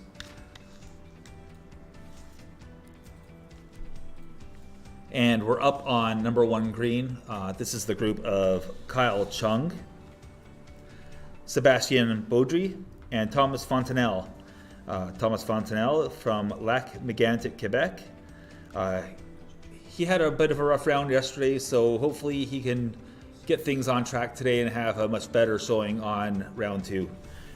Sebastian Baudry fired a 75 yesterday, 3 over, and Kyle Chung leads the way here with this group with an even par 72, and Kyle Chung hails from Brampton, Ontario. So he's a GTA product, or GTA, what does that stand for? Greater Toronto Area, I think is what it stands for. Don't know who I'm looking at here to give me that answer, because there's nobody beside me. 1 is the loneliest number, as it turns out. They're right. Unbelievable. But anyways, here's Kyle Chung. He has a pretty impressive resume of his own. Kyle Chung has been on the PGA Tour Canada in a few events. In 2022, he played in the Osprey Valley Open after qualifying, and unfortunately, he was cut.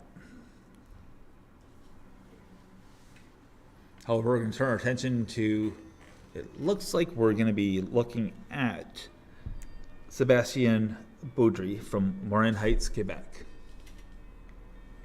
Sebastian with a 75 yesterday, 3 over.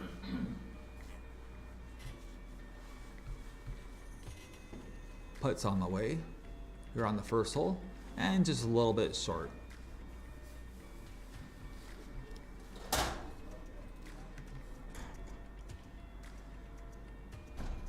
And we're over on number 9, and we're watching Etienne Papineau pace off and have a look at what he has left here on this par 4 9th hole.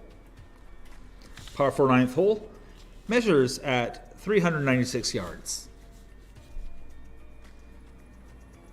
It's another one of those holes here at Club de Golf Victoriaville where you see dog legs,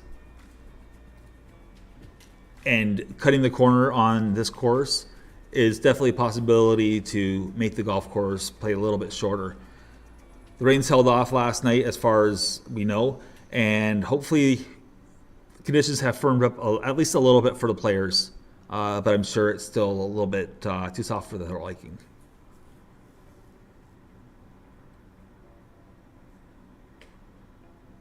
So Papineau has a lot of work to do here from just off the front part of the green.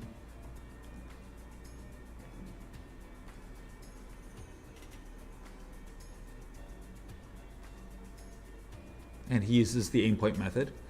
So hopefully he has a good read. And he puts on a solid putt here. He was among the leaders on top of the leaderboard after round 1 yesterday. And as it stands right now, Jake Scott is the current leader at 14 or 15 under, and we'll check on the leaderboard in a little bit. So as you saw, you have to get the ball to the hole, and Papineau is the second guy to make it to the hole, and that was a wonderful effort from where he was. That was well done, and he gave it all he had to make that putt end up where it did.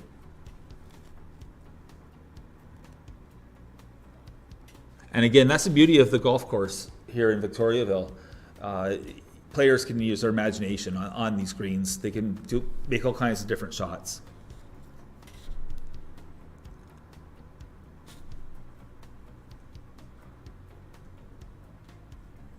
And we're looking at Jason Fetcher.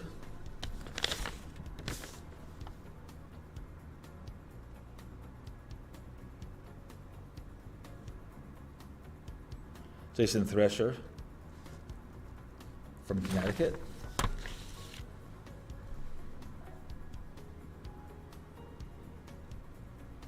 About to make his putt here. Looking to make the cut this week. And Sebastian Sani-Marc from Toronto, Ontario is just getting ready to make his putt. It appears as though he's away.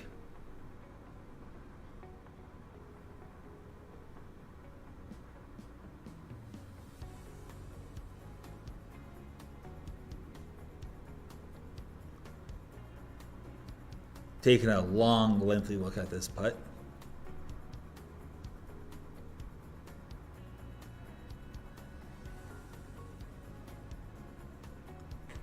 He's really taking his time here.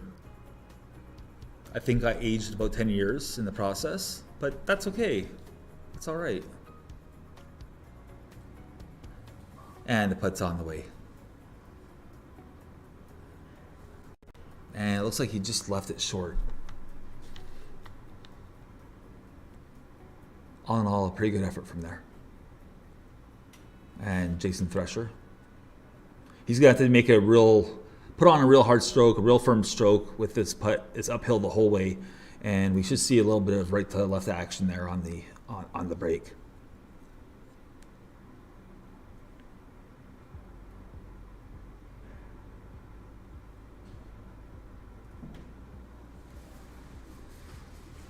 On this 9th hole, the wind is into the players' faces.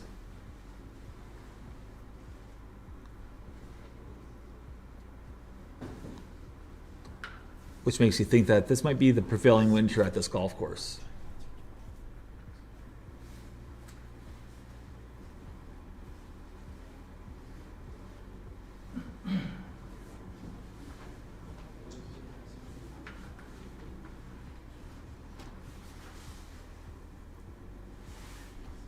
Thresher settling in.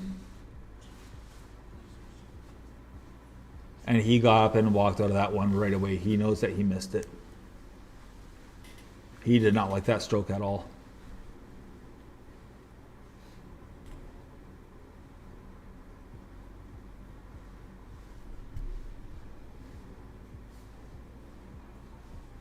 So the putt coming back here for Etienne Papineau, that's not going to be a gimme. That's not going to be an easy putt.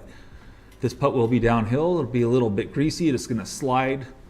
And I won't say it'll sling, but it's definitely going to slide.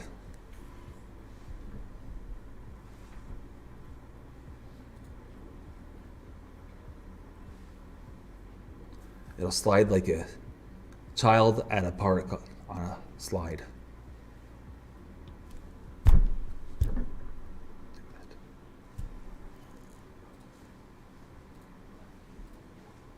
And it's a nice solid stroke to finish out the day for Thresher.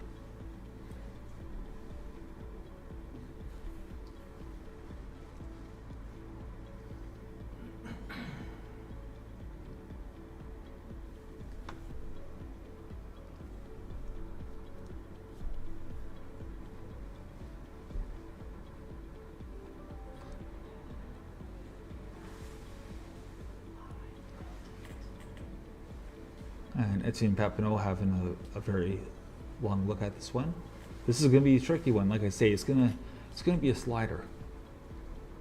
Just a greasy putt, and in it goes, and that is the end of their second round. So hopefully all these guys will be making the cut and seeing the weekend.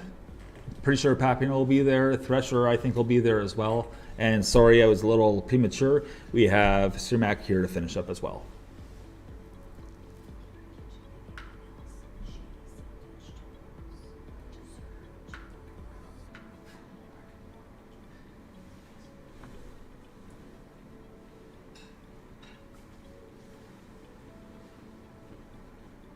And that seals the deal on their day here in round 2 as we make our way over to the 10th, where we catch up with the stylish Luc Bergeron from Sherbrooke, Quebec.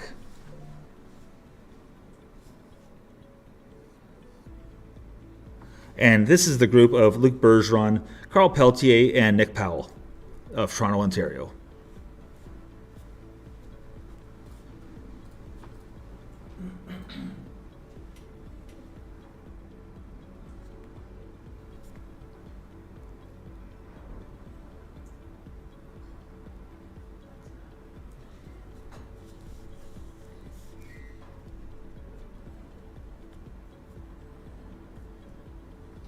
As Ross and the next group come up to the green here, settle in on the first green here at Club de Golf Victoriaville.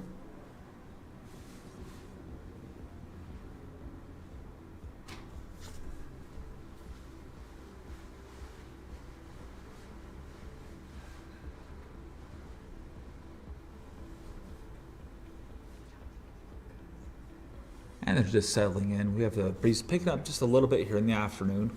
We're going to see how that progresses and how it affects the players or how it doesn't affect them.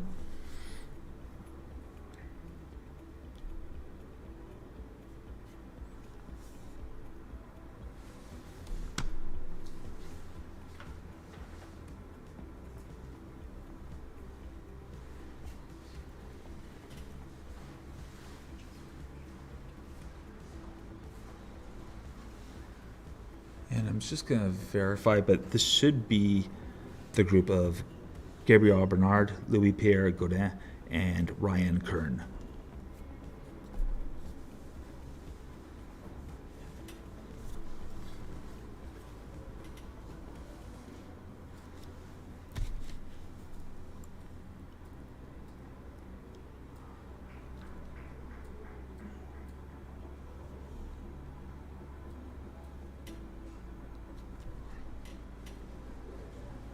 So he's going to have a bit of a tester here from about 15 feet. Aiming well right of the hole. It's a pretty good looking read, pretty good looking roll.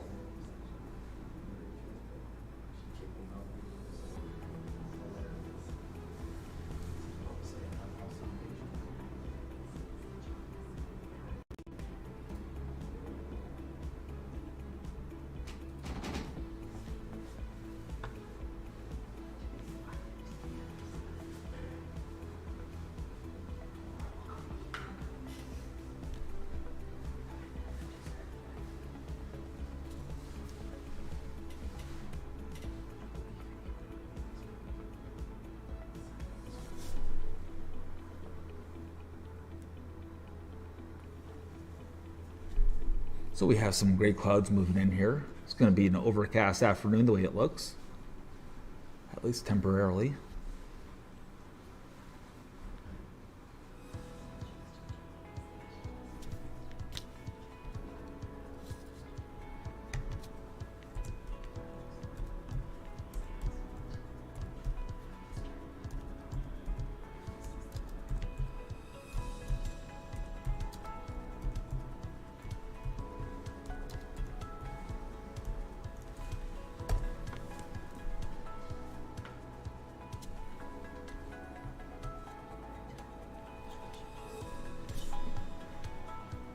And we're just going to change over here to the first tee.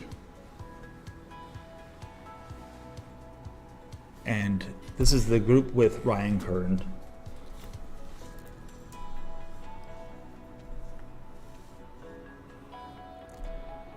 Louis-Pierre Godin and Gabriel Bernard. That was Louis-Pierre Godin of Trois-Rivières, Quebec. He came in with a 2 under 70 yesterday, as did Ryan Kern, who's currently on the tee. Ryan's going driver here. So he's going to try to find it way down the fairway.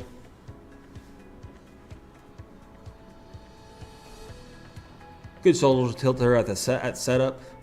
And can't really tell with his reaction, but he might like it. I think that might have been a little draw out towards that bunker and down into the little gully down there.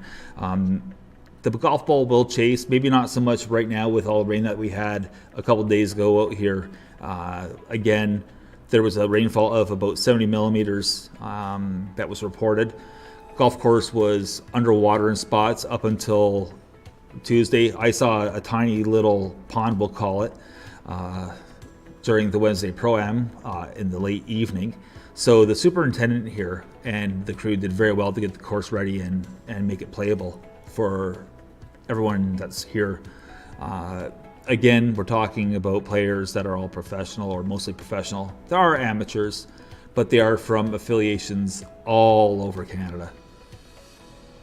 Affiliations like the East Coast Pro Tour, the Vancouver Golf Tour, Toronto Players Tour, the Great Lakes Tour, as we make our way to the 9th green.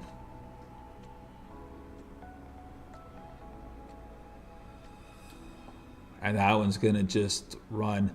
That one had to be landed well short of where it was.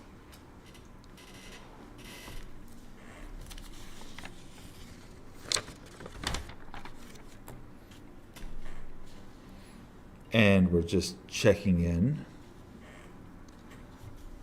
with a group of Isaac Lee, Dom Lalonde of Châteauguay, Quebec, and Saptak Talwar from New Delhi, India, for those just tuning in.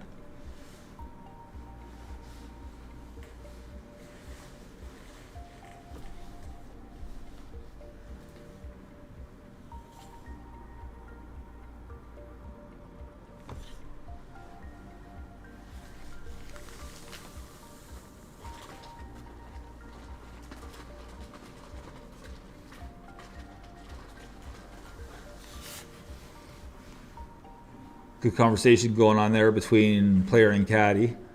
That was Isaac Lee with his caddy,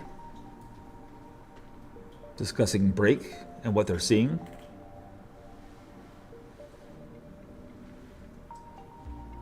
And this is going to be another putt uphill, and it's going to break left to right. And oh, that was tough. Just missed. Great effort, great roll. Nice weight. As Lee cleans up.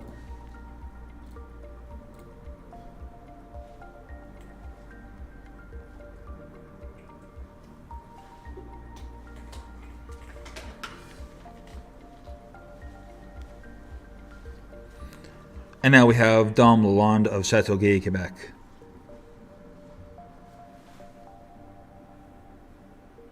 This putt is going to be very similar to the one that we just saw from Isaac Lee. It's going to be uphill, into the green, breaking left to right.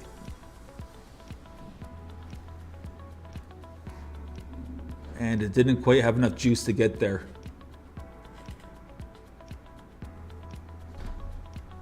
It just sort of kind of ran out of gas. Definitely an uncomfortable feeling. But his day is done, and we'll see if he moves on and makes the weekend.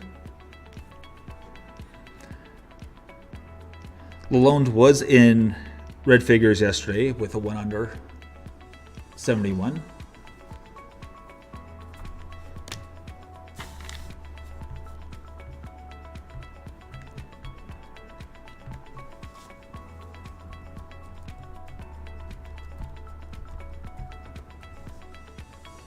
As we're getting Saptak Talwar to look at this putt.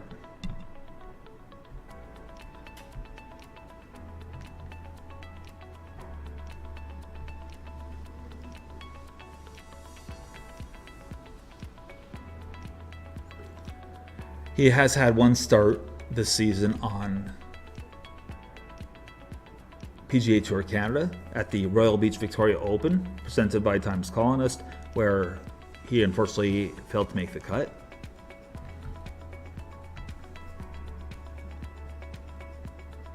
As he just misses that putt.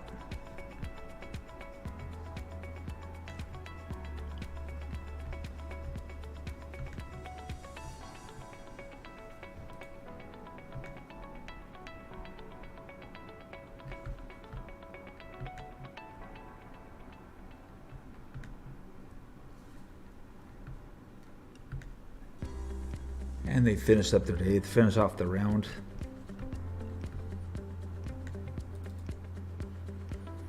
And now it's time to settle down, and if you've made the cut, then you gotta get ready for tomorrow.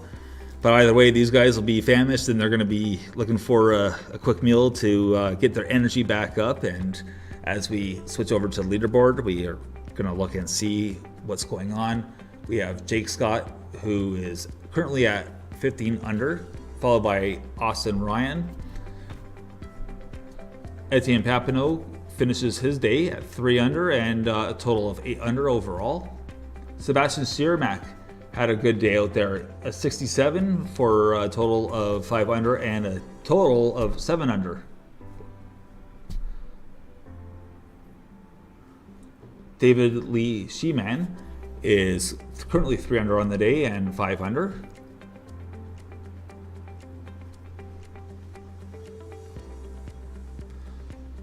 Eric Banks, one of our past champions, he's going to be teeing off very shortly at 1:35 in about 17 minutes.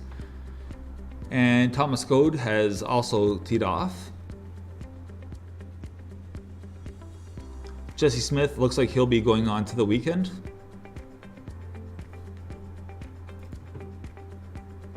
And we head back to the first hole, the first green.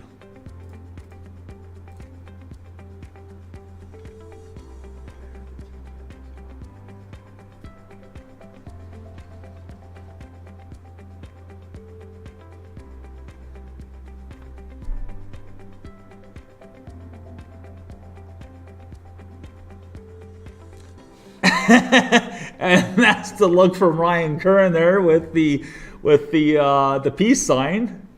That was pretty good, actually. Only here at Golf Sugal do you see reactions like that. That's awesome. Yeah, that's good stuff. Oh.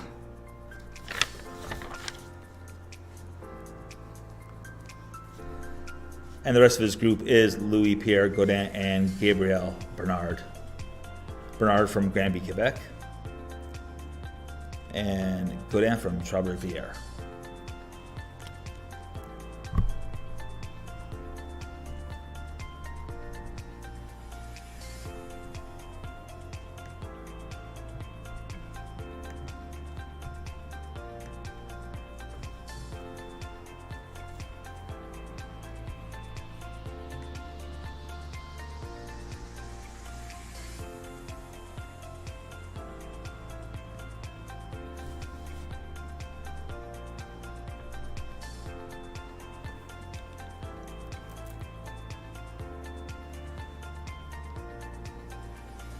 So we're gonna break away once this group putts out here on the first green.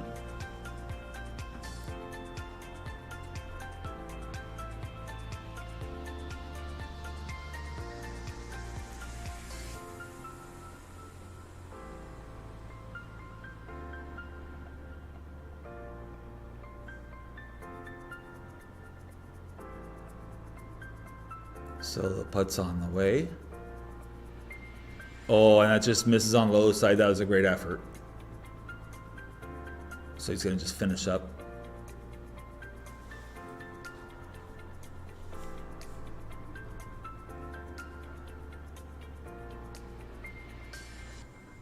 So that's a pretty good start. You know, that bodes well for the rest of his round, the putting.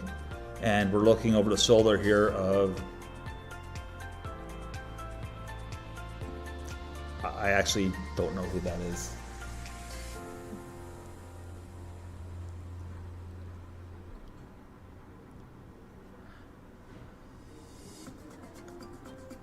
I believe it's Gabriel Bernard, but I'm not 100% on that. But this is Ryan Kern over top of his putt.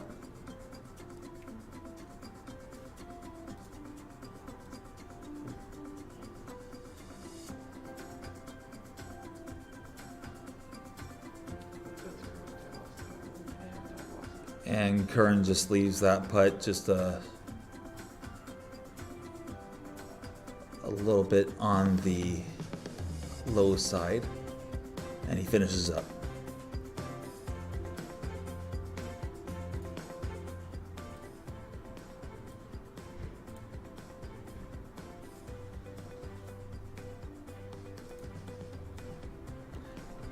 Louis Pierre Godin is going to clean up.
So we have Vlad Marinov from Bulgaria teeing off here.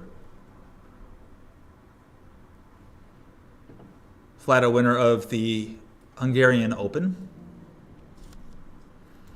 Had a bit of a rough day yesterday, 3 over. Definitely not out of things here.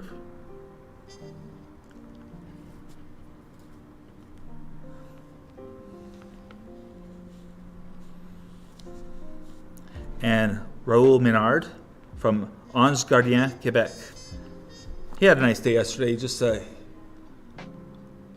no trouble, 72, even par.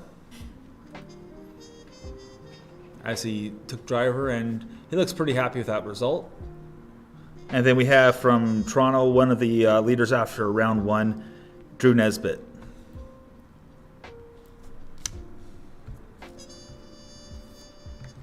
Nesbitt knows how to golf his ball. The lefty, he's going to take it right down that left side. I imagine his starting line is going to be somewhere around that bunker down the 10th fairway.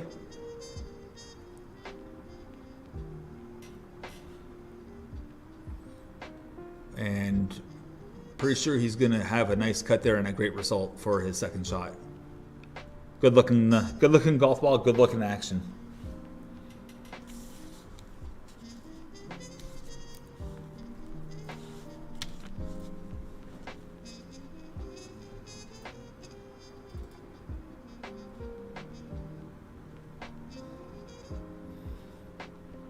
As we're going for a little walk up the 9th hole here at Club de Golf Victoriaville.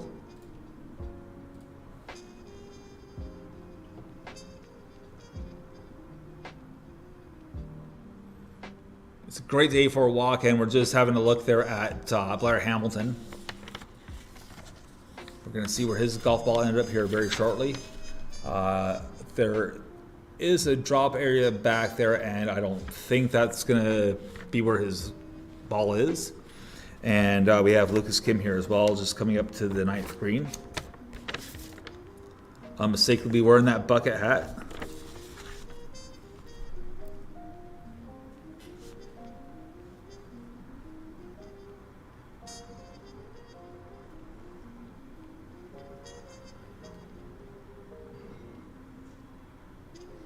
So it looks like Lucas Kim here had a very nice shot, pin high into the screen. He's gonna, when he does make his putt, he is gonna have a right to left of about 15 feet, I would say. It's definitely a birdieable putt that he's about to attempt.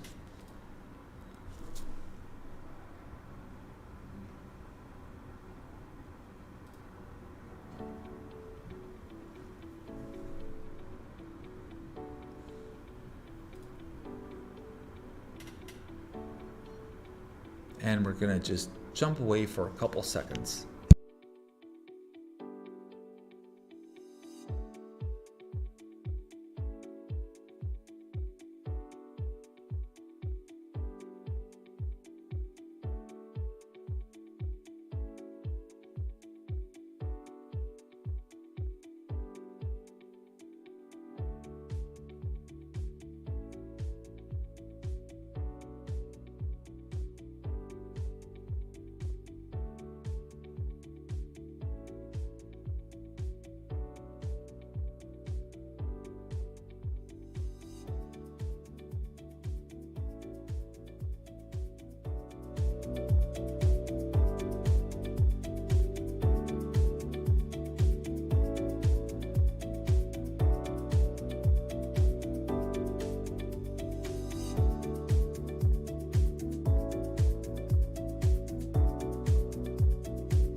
All right, welcome back to the 2022 Coupe Canada from Golf Club de Victoriaville, Club de Golf Victoriaville. I'm joined by Etienne Papineau, who is a former member of Golf Canada, or you're part of the Golf Canada development team, Yes, correct? yes. I'm still considered on the amateur team because when I turned pro, I was the selection for the amateur team was made about 2 or 3 months before then. So I was selected as an am. So technically, I'm a pro, but I'm considered on the amateur team still.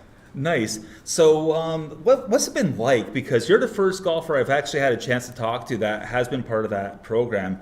And I know Golf Canada has been really producing tremendous golfers. We're seeing more and more Maple Leafs on the leaderboards every week in events. What is that like? Like how old were you when it started? I started really young, and then my dad introduced me to golf when I was really young. So golf has been part of my life, pretty much my whole life, I would say. I'm 25 now. I started when I was about 3 or 4. So, I started really, really young. And then started playing with Golf Quebec here about when I was 10, 11. And then when I turned about 16, 17, I got selected on the junior team from Golf Canada. Awesome. And then I went on the amateur team for about 2 or 3 years. Went to college in West Virginia, played for the Mountaineers. And then I just recently turned pro about 7 months ago. So, no, it's been a long journey, but it's been great. And so far, so good, I would say. Yeah. So I got to ask, is there a shout out for your coach at West Virginia? Who did you have? My coach was Sankovic, and Clay Bounds were assistant coach. And then we had Jay Woodward as well as one of our assistant coach for my first 3 years. Then he left, and then Clay Bounds came in for my last 2 years. So, great coaches, great programs, getting a lot better. Facilities are great. They're actually getting a lot better as well. I think the program is going in the right direction, and hopefully they keep getting better every year. And I mean, this year, we're going to talk about the event this week, but this year you made your PGA Tour debut. That was a heck of a one to have too at the Waste Management Open. I have to ask this question: what is the 16th hole really like? Yeah, no, 16th hole is something special. First round when I played, I started getting nervous on 14, 15 because you can hear the screams, and everybody has like 2, 3, 4, 5 holes behind. So, it's just a crazy experience. And then when you walk through that tunnel to get on the 16th tee, it's crazy. But it's not as bad as you think, because there's so many people that are yelling, talking. You can't even hear what they say. So, but it's just a crazy experience, yeah. And then if you miss the green, you get a lot of boos. You get the what for? Yes, exactly. And then, but if you make a birdie, it's probably the biggest yell you'll hear in your life. So, no, it was awesome. I mean, for my PGA Tour debut, playing the Waste Management Phoenix Open is probably one of the most fun tournament in PGA Tour. On the PGA Tour, so as my first one, it was crazy, and I really enjoyed it. Played with some great guys. I had the chance to play with the leader after 54 holes, Sahith Theegala, who's playing unbelievable golf right now. He is playing good golf. He's playing great golf. Yeah, and then I had the chance to play practice round with Corey Connors and Emiliano Grillo. So no, I mean, it was a crazy experience. I enjoyed it, and it made me work even harder to go back there one day, and hopefully it's going to happen soon. Hopefully. Okay, so this week we have Coupe Canada here at Club de Golf Victoriaville. Yep. I think I just messed that up again. I'm so sorry about the name of the golf course there. Club de Golf Victoriaville. Yeah, okay. You're fine, yeah. Don't have a whole lot of French, in my vocabulary right now. I haven't really spoken much since grade 9, to be totally honest. But anyways, we're here at there's a great sponsor with Sani-Marc. Yep. How was it out there today in particular? It was great.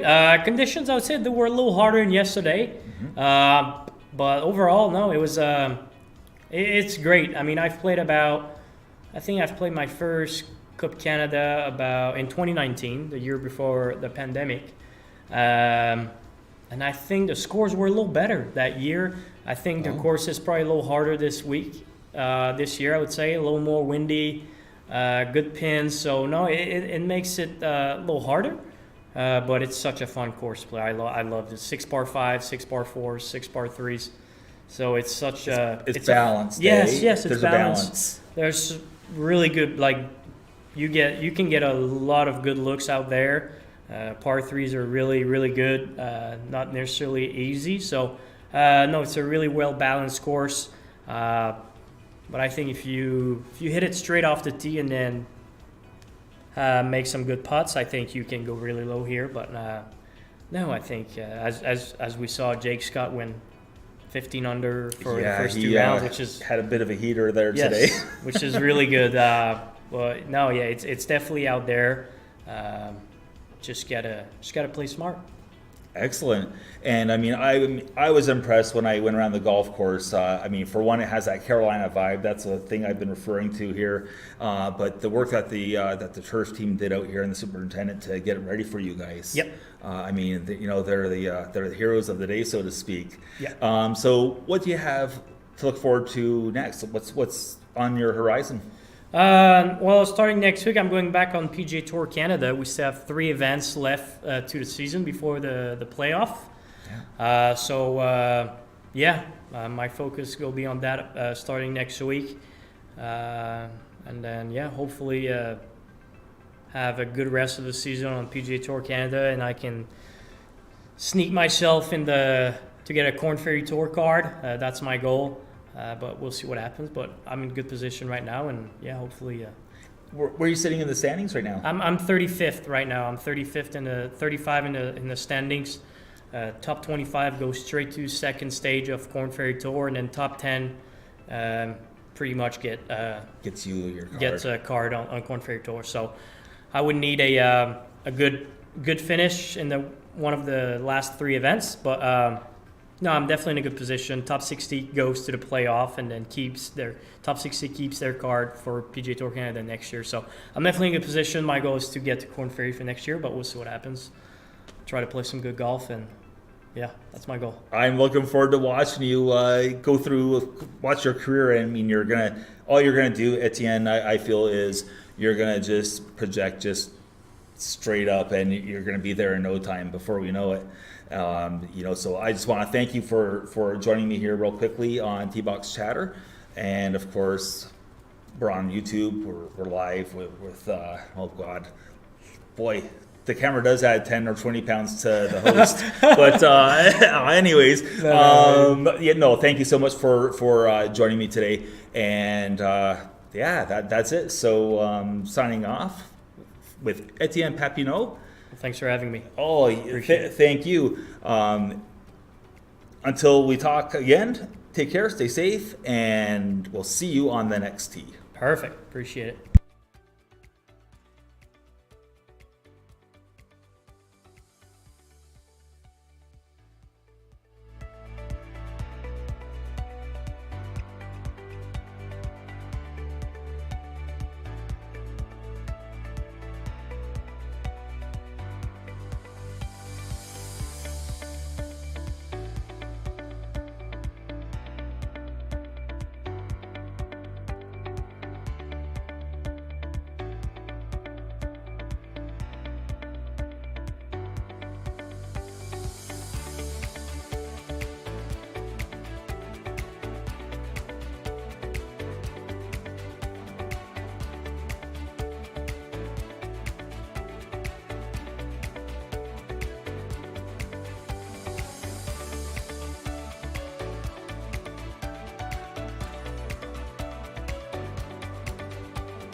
And welcome back to live coverage here on YouTube via Golf Zoogle. I'm your commentator for the English-speaking segment of the coverage for the 2022 Coupe Canada. And we just went through the leaderboard real quickly there. As you saw or may have seen, Jake Scott leads the way at 15 under, followed by Etienne Papineau at, I think it was 9 under. I think the number for him was 9. So Scott has a bit of a lead here coming into the end of cut day, and we're a long ways away from that as well. I mean, we're only at 2 o'clock in the afternoon here, roughly, for the second round on cut day, Friday. So we're just going to join some of the action out on the 10th green.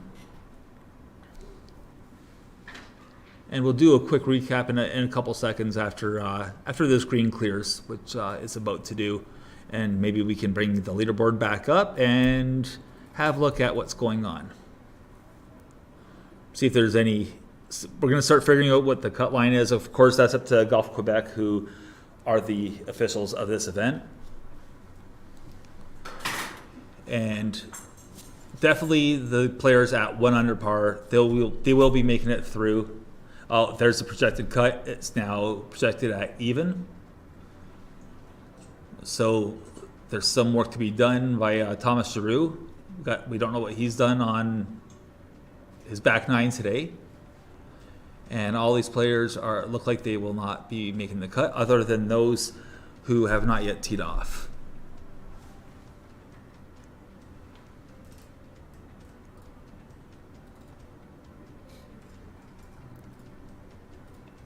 And we're down on the 18th green.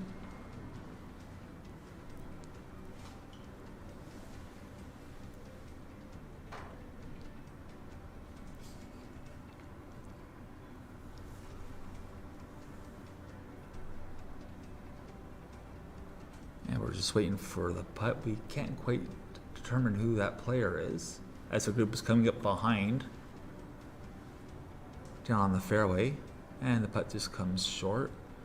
And it looks like it might be Eric Yun in the foreground here.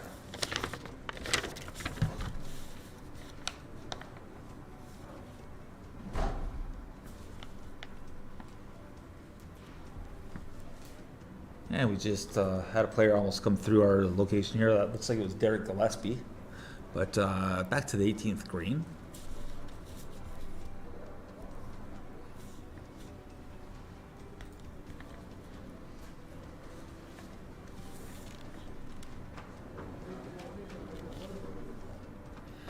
The morning wave is just finishing up the round,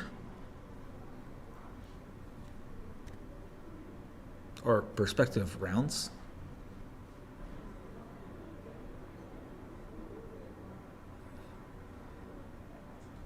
And we'll move on to the next group here coming up. We'll be back on the 18th green very shortly.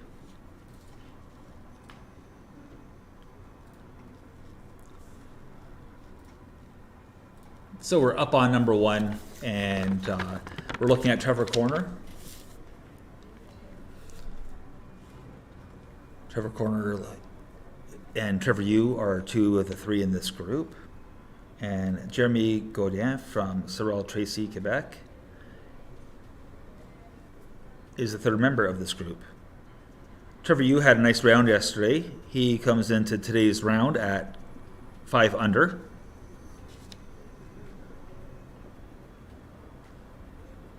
And he had a really tough bunker shot yesterday on number 9, and he had a great result with it to finish off his day. He made one of the best sand saves, or probably the best sand save I've seen this week. And my oh my, that looks like the flat stick is working today through the first hole. So Trevor Yu is on the move.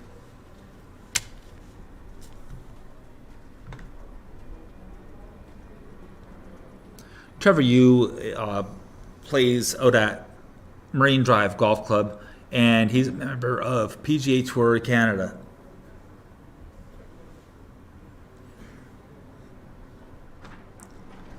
And we're going to have a quick look at the putting stroke of Trevor Corner.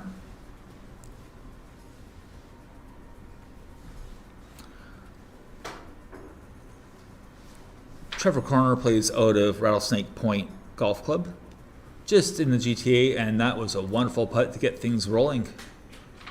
Pardon the pun.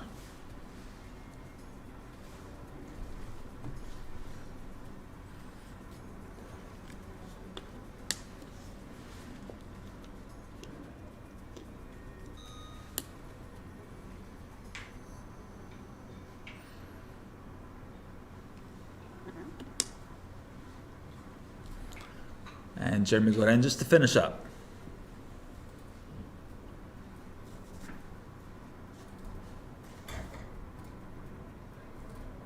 And we're looking down at 17 green. That's the group of Colin Murray, Marc-Andre Champagne, and Nathaniel Gray Lamont.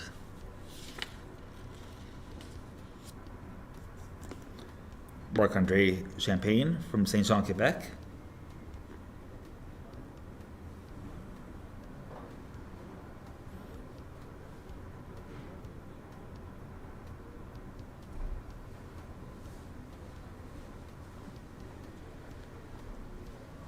And it looks like he just missed that putt on the high side. It was a tricky little read there. It didn't look like there was a whole lot, but there was, as it turns out. And now we're going to stick with Nathaniel Gray Lamont.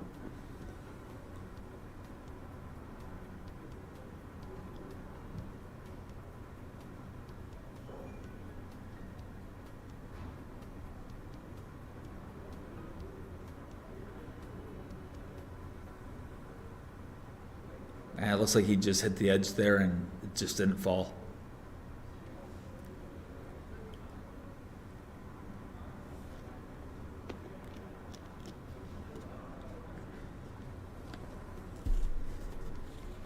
And now Colin Murray.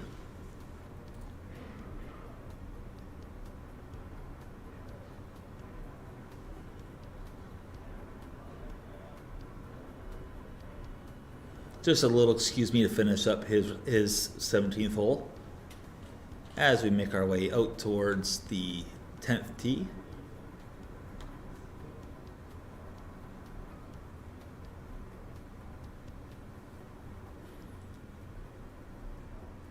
He's watching down the right side, maybe right center of the fairway. I think he's going to be okay, but he's going to have a long way in.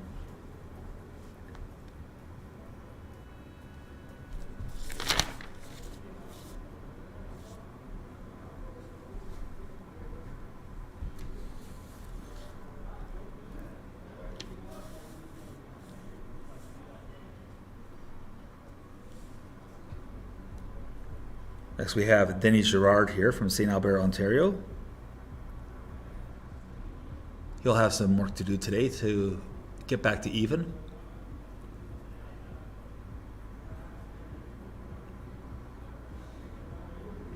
And last but not least, we're going to have a look at Stephen Gonko, acknowledging the crowd with a tip of the cap.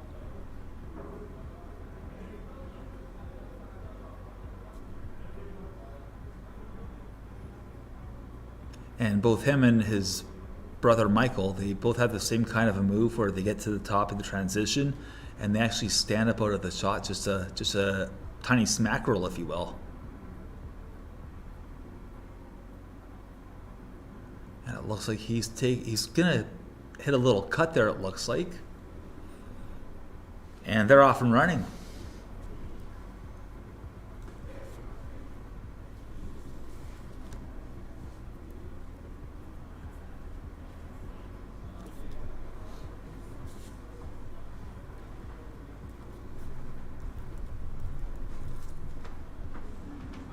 And as we get back to the leaderboard, again, the projected cut is even par. And we have a whole bunch of golfers just log jammed at 1 under par at the moment.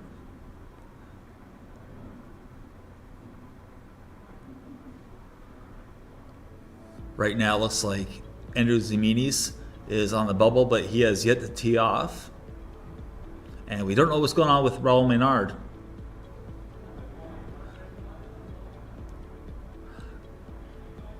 Jake Scott currently leading at 15 under. He made the turn today at 5 under on the round. So Jake Scott is on fire. He's been around the course a number of times. He knows this place. And again, he's one of the favorites coming in.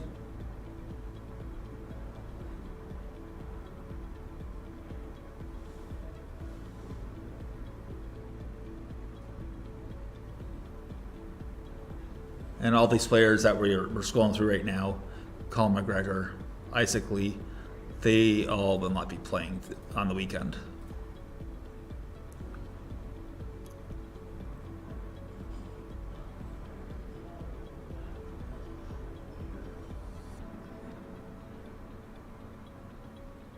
So there you have it. He was 9 under on the round today, Jake Scott. So he fired at 63. And we'll find out if that might be a course record. Ryan Austin is right behind him, a few strokes back. Brandon Lacoste with a 6 under total score, 1 under today. And I received information that Brandon Lacoste will be going over to the DP World Tour. So good luck to Brandon Lacoste. Brandon, of course, will be seeing the weekend.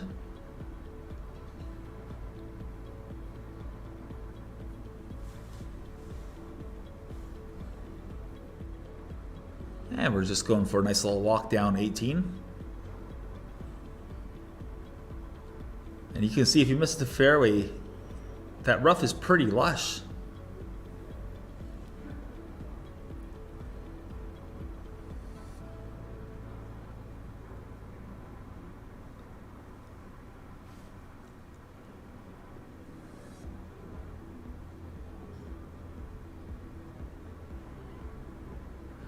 And I apologize, that is the 9th fairway.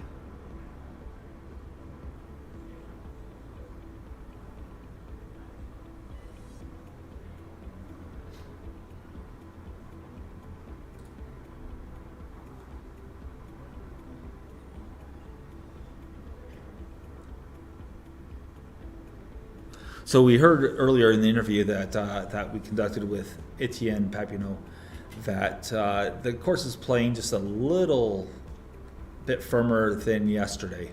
I believe that's Blair Hamilton that we're looking at there.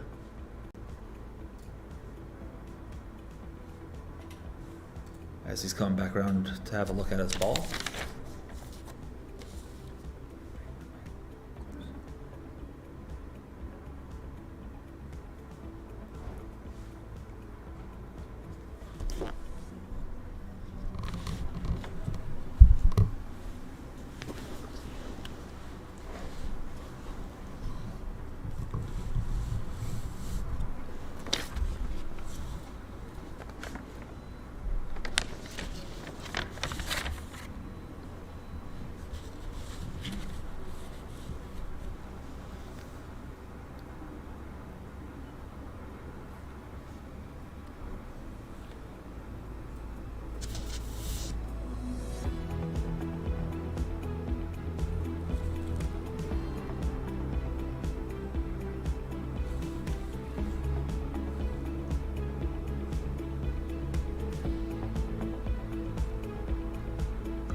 And this looks like it's Brad Kerfoot from Toronto, Ontario. Started the day in red figures with a long effort. See if he learned anything from yesterday. And it's the same kind of putt, same kind of a result where it's a long uphill putt and it just turns. This green is tricky in that light. I'm curious to see what happens when they put a pin placement on the right side of the screen, because at least at the back or towards the back, if it's the same kind of a break, which looking out the window here, I would suggest that it's not going to be the same break.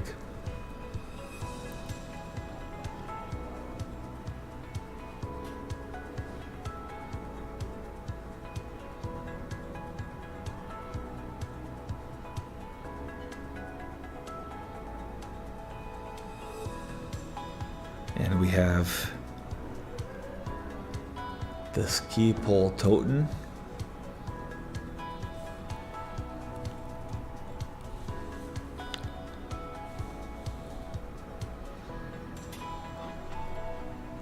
That was Stephen Thomas. Sorry about that, folks. Had a little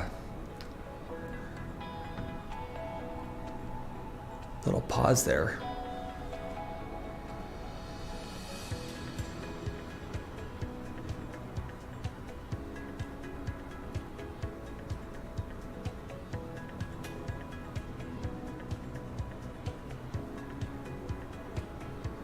Ooh, that was actually pretty close to being missed.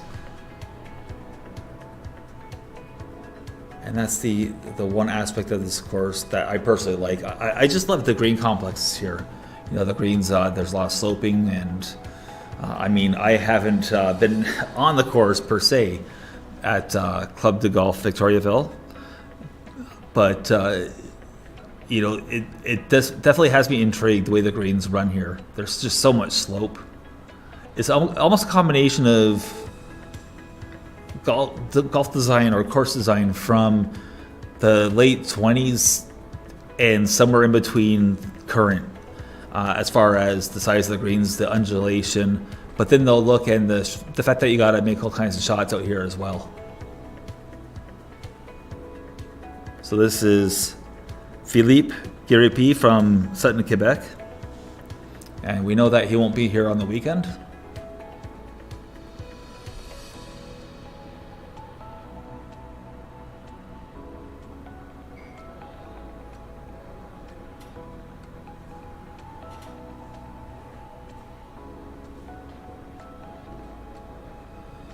And that's game, set, match for Philippe Guéripi, Stephen Thomas, and Brad Kerfoot. But we're going to see how Kerfoot and Thomas were today and see if they're here for the weekend.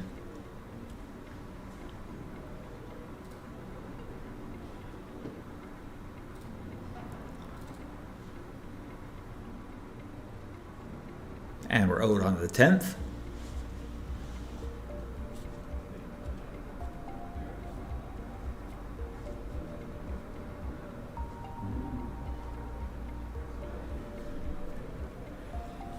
And this is your group consisting of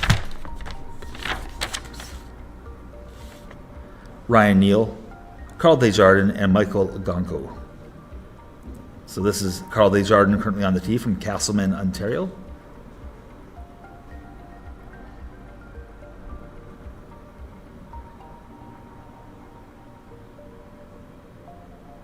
Looks to be all right down the fairway.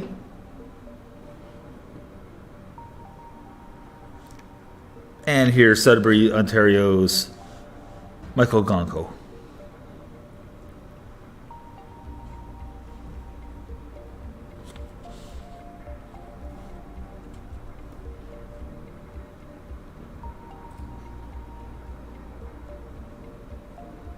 Much like his brother, Michael, he's a lefty. And it looks like he's going to be setting up for something around a cut around that bunker. Taking a line that might be considered a little more conservative, considering the number of golfers that we've seen here over the past 2 days of play, challenging that dog leg and trying to cut down some yardage on that long par 4. While you're out there, it seems like it's a little bit longer than it, or sorry, it looks a little longer and plays a little longer than it really looks or suggests.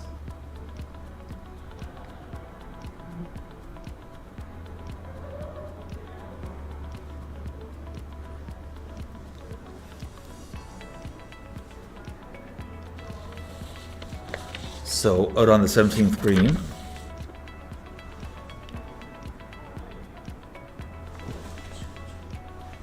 this is the group with Mark Casillo.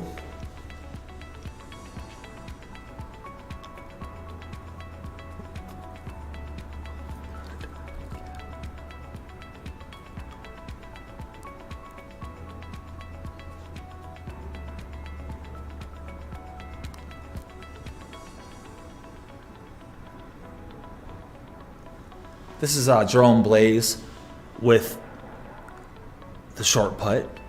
Jerome is the head pro here at Club de Golf Victoriaville. And they're going to make their way off the 17th green and over to the 18th tee. We have a few players just coming over from the scoring tent, and we're going to just take a look at some of the presenters of this event here at Club de Golf Victoriaville, including Sani-Marc, Fenergic, the city of Victoriaville or Ville de Victoriaville, Golf Quebec, and of course there's Golf Zoogle, who are bringing you this feed. And after this, we'll take a quick break, and we'll be back momentarily.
Well, good afternoon and welcome to the second round of the 2022 Coupe Canada.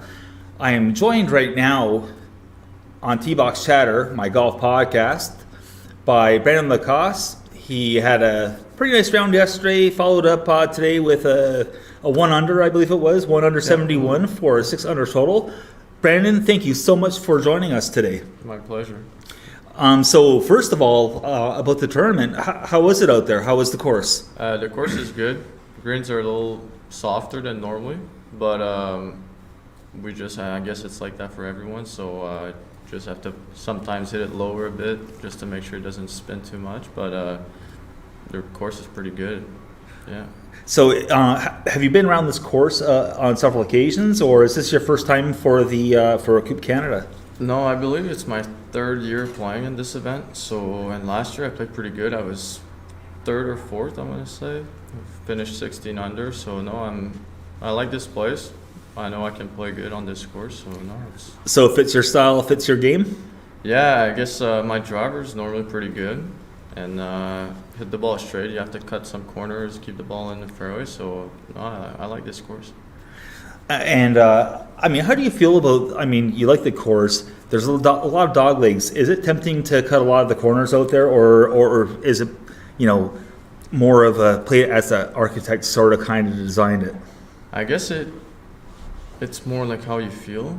Like some guys like to just play the course how it's designed, but sometimes, like right now, my game is pretty good, so I like to cut the corners and just to have a shorter irons in my hands. And Exactly. especially for par fives, I believe like number 5 today, I just hit a nice fade, and I had, I want to say, 8 or 7 iron for a par 5, so it's pretty nice to cut the corner. That's a luxury for sure. Yeah. I mean, that must have come in handy as well on number 10, where you can cut that corner with the dogleg left, the trees bunker down left-hand side. Yeah, well, that's the only hole that actually gave me a lot of trouble over the Oh, years. really? So yeah, for some reason I'm always on the left side. I hit those trees just left of that bunker. So today I just took it soft down the middle, just right at that bunker, and I actually almost sold out for eagle. I made that tap in birdie today, so I guess that'll be the plan now. I like it. So I received a hot tip earlier, but before we get into that, so tell us about your beginnings in golf, and how you've gotten to this point that you're at right now. Well, I come from a family of hockey players. No one plays golf in my family. You're the only one. The only one, yeah. And I just started at a golf course near my house and started playing tournaments, and then played the U.S. Junior, played the World Junior, and then got a scholarship in Alabama. But I was playing hockey. I played junior, so I wasn't sure what I was going to do. But then I went to school in Alabama at Wallace State. So, and after that, I was All-American both years I was there. So that gave me just the confidence of turning pro, and then here we are.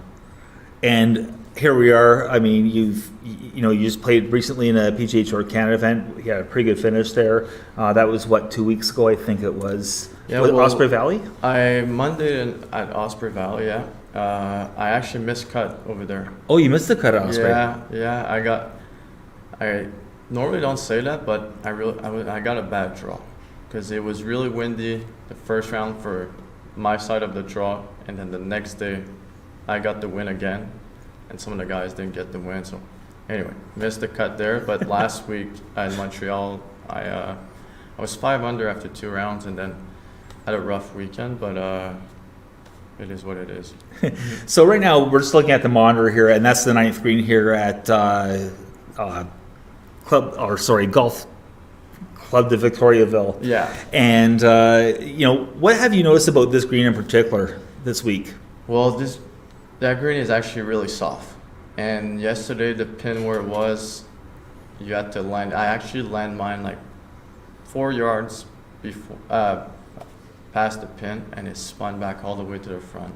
So today, I actually cut the corner with driver. I did the same thing yesterday, but with that pin, I actually took it right at it, and I hit a 50. So I kept it low, and I actually did what I was trying to do. missed the putt, but it was a good shot. And that green is it's pretty tough. Like it's just if you hit a good shot, you'll be fine. But if you don't, you can be penalized for sure. And how do you feel about the par threes here at Victoriaville?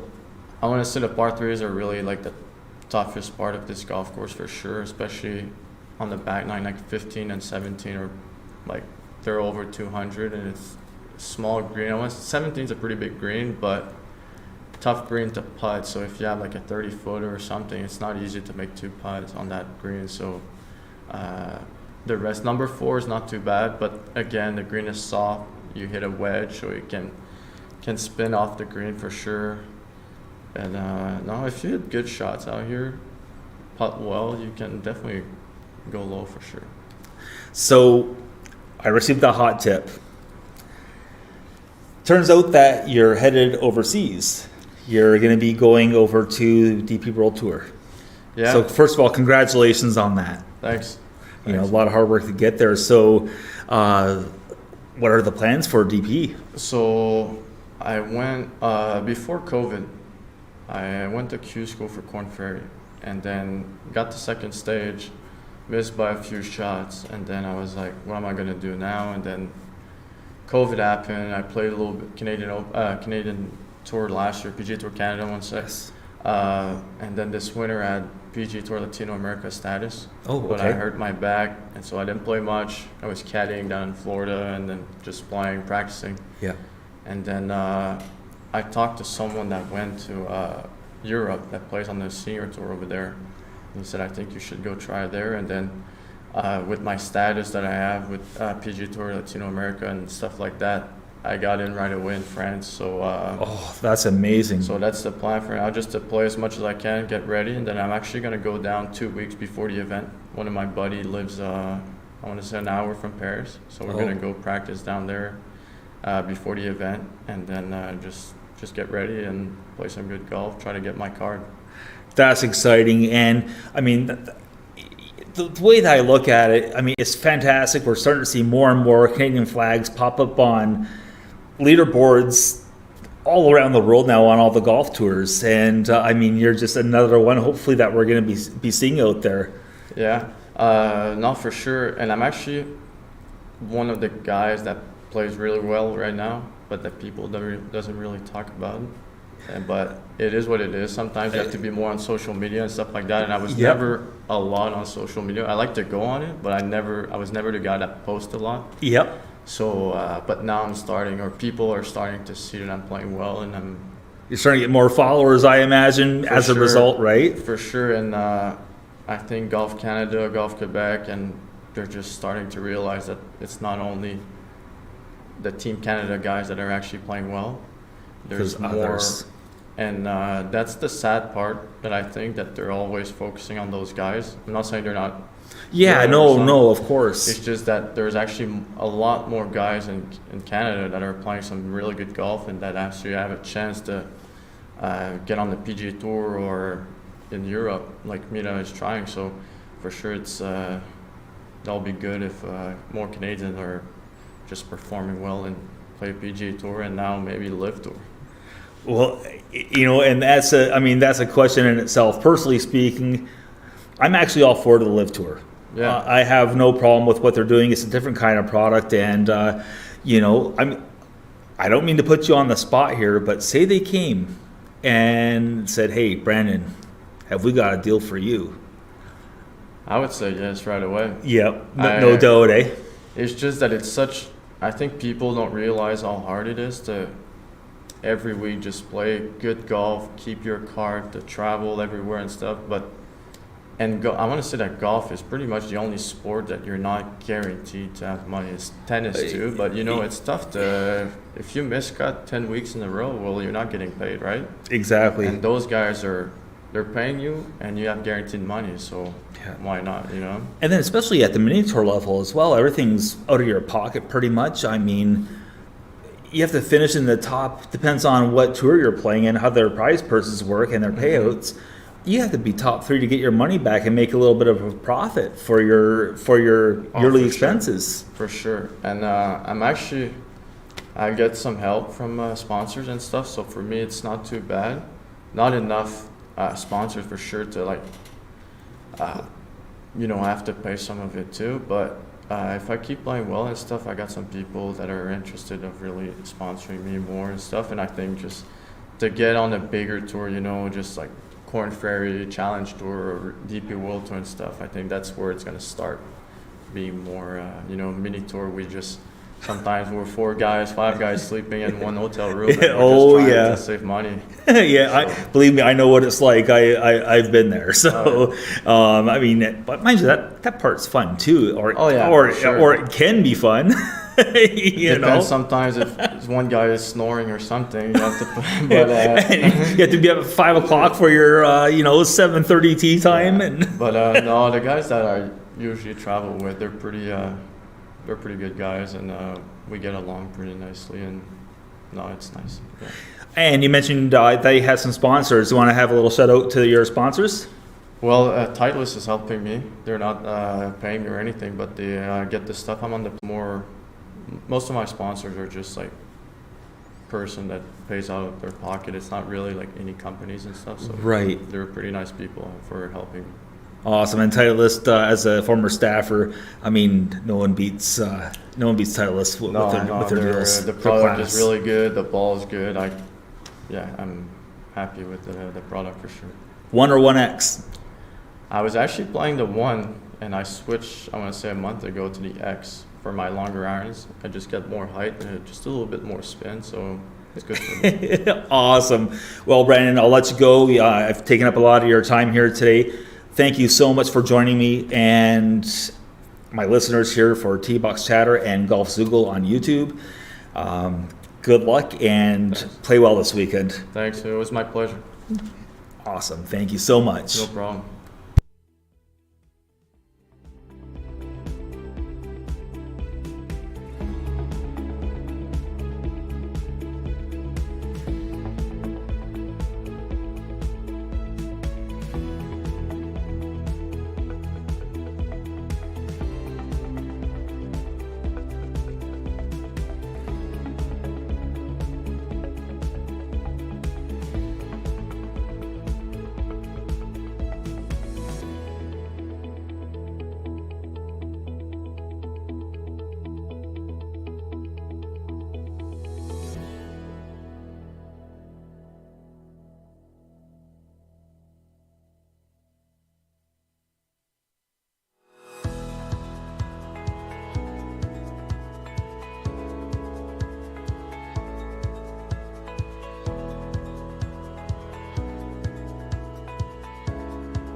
And welcome back, and many thanks to Brandon Lacoste for doing that interview with us, and as well, everyone else that has stepped in for an interview. It's been a fun second day here for us here on YouTube, and we're just checking in here on the 18th green with Drew Nesbitt, Vlad Marinov, and Raul Menard. Coming into today's round, Drew Nesbitt was in a tie for the lead, or up towards the top of the leaderboard. He had posted a 65, a 7 under. He's playing some great golf. And we're just going to watch him make a putt right here. It's a lengthy one here on number 18. And it looks like he's going to miss on the low side, just misjudged the amount of break. And he's just going to go and finish up his par here.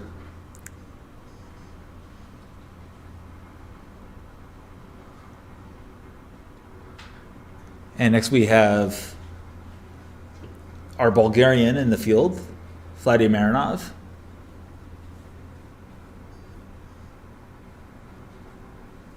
And he's having a quick look. This group teed off number 10 to start their day, so they're just making the turn at the end of this hole.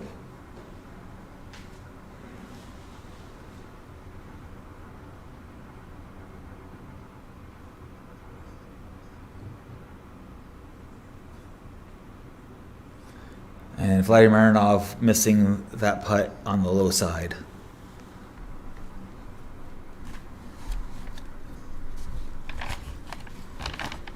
And he finishes up.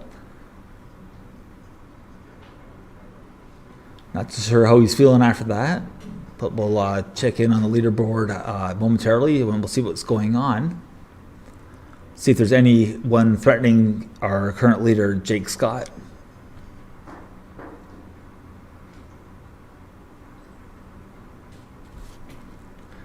But before we go there, we just finished watching Raul Menard make his putt from about 14 inches. And we're going to go have a look at the leaderboard just to catch things up a little bit. So there's Jake Scott. He's currently on a 6-shot lead. 15 under. Nearest competitor is 9 under. And we have Mark Cosillo there at 6 under. So he's 3 under so far for his day. We're looking at Brendan Leonard, who's 4 under. We're waiting for him to really get going here this week. Freddie D'Angelo, he's through 4 holes and 5 under. We have Pierre-Alexandre Bedard at 4 under par today. 1 under today for a total of 4 under. Ryan Kern is currently 1 over on today after 9 holes, but he's sitting there at 1 under, just hovering above the cut line. And the cut line is currently set at even par.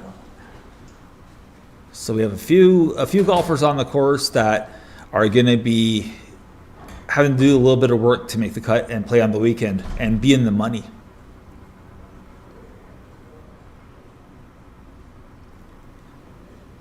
And we're looking at some of the guys who have fallen out of the cut line race. Is it really a race though, the cut line? No, it's not a cut line race, or it's not a race. But as we focus away from the leaderboard, we're going back out to number 1 green.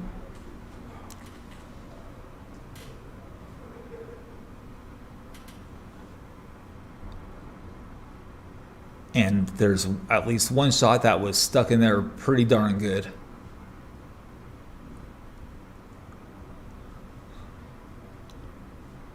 What? Okay, so I'm not sure why the one player... I don't know if that was a ball or a ball marker that they were tossing at each other just now, but I believe that was a display of very good sportsmanship at some level. I'm not really sure what I just saw. I wonder if at times the players out here forget that we're live and that we have cameras.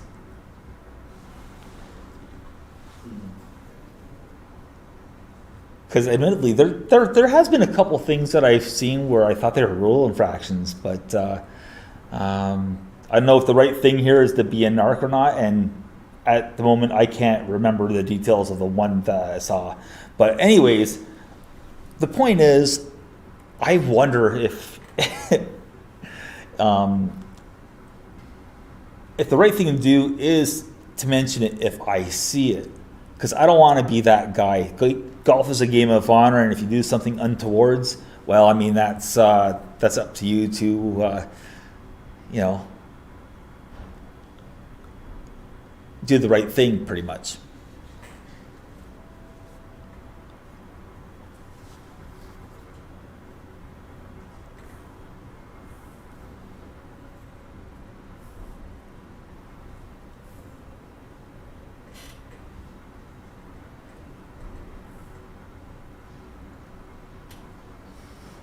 Okay, now, maybe what I was looking at, no, because that wasn't the caddy.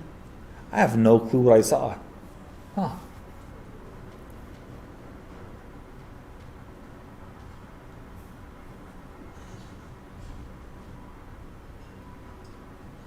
Holy smokes. This is the most unsettling thing I have ever seen on a putting green. I'm bewildered by what I see. Okay, now we're getting ready to make our putt.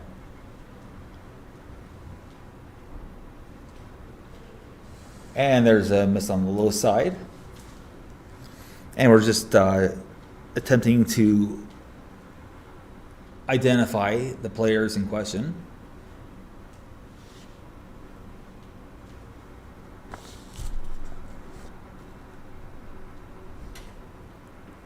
Well, he definitely wasn't happy there.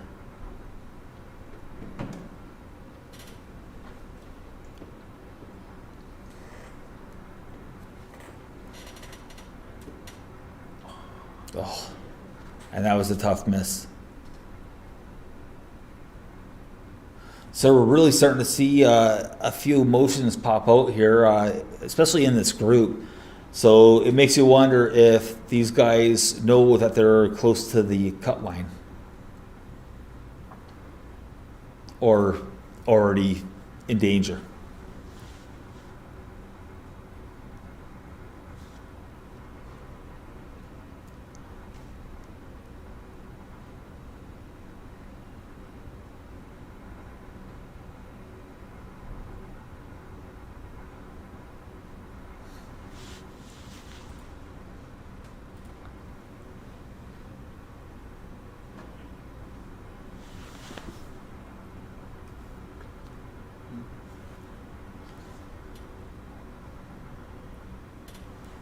And we're just going to stick here on the first green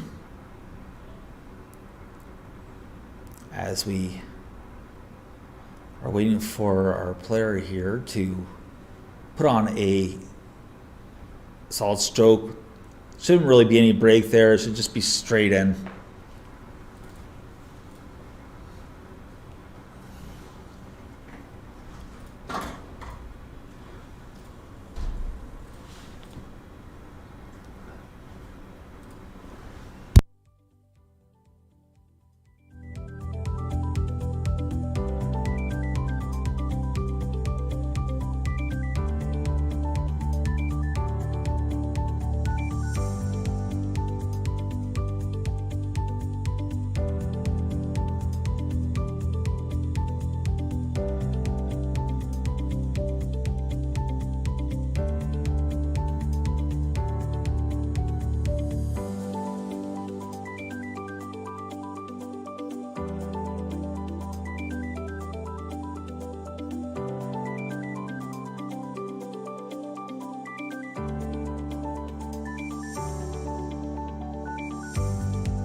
All right, welcome back to the 2022 Coupe Canada at Victoriaville Golf Club. Oh, I just really messed up the name of this golf course. Oh, that's a bad start.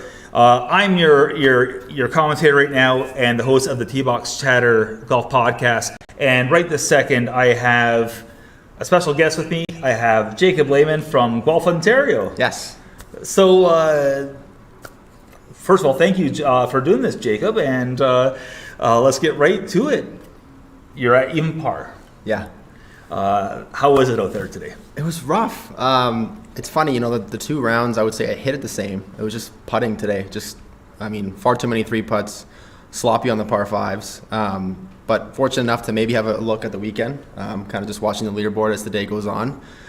Been at this position last year as well, and I actually drove to Montreal. I drove 2 hours, waited, and like all the scores I forget what the number was, but I think it was +1. We all moved up. And then Brett Cairns, great guy from Ancaster, makes a birdie on the 18th hole, sends us all home, and I just continued my ride home. But no! So I have a little PTSD this year waiting for the cut. But I'd love to get a crack. I love playing this golf course. It's so fun.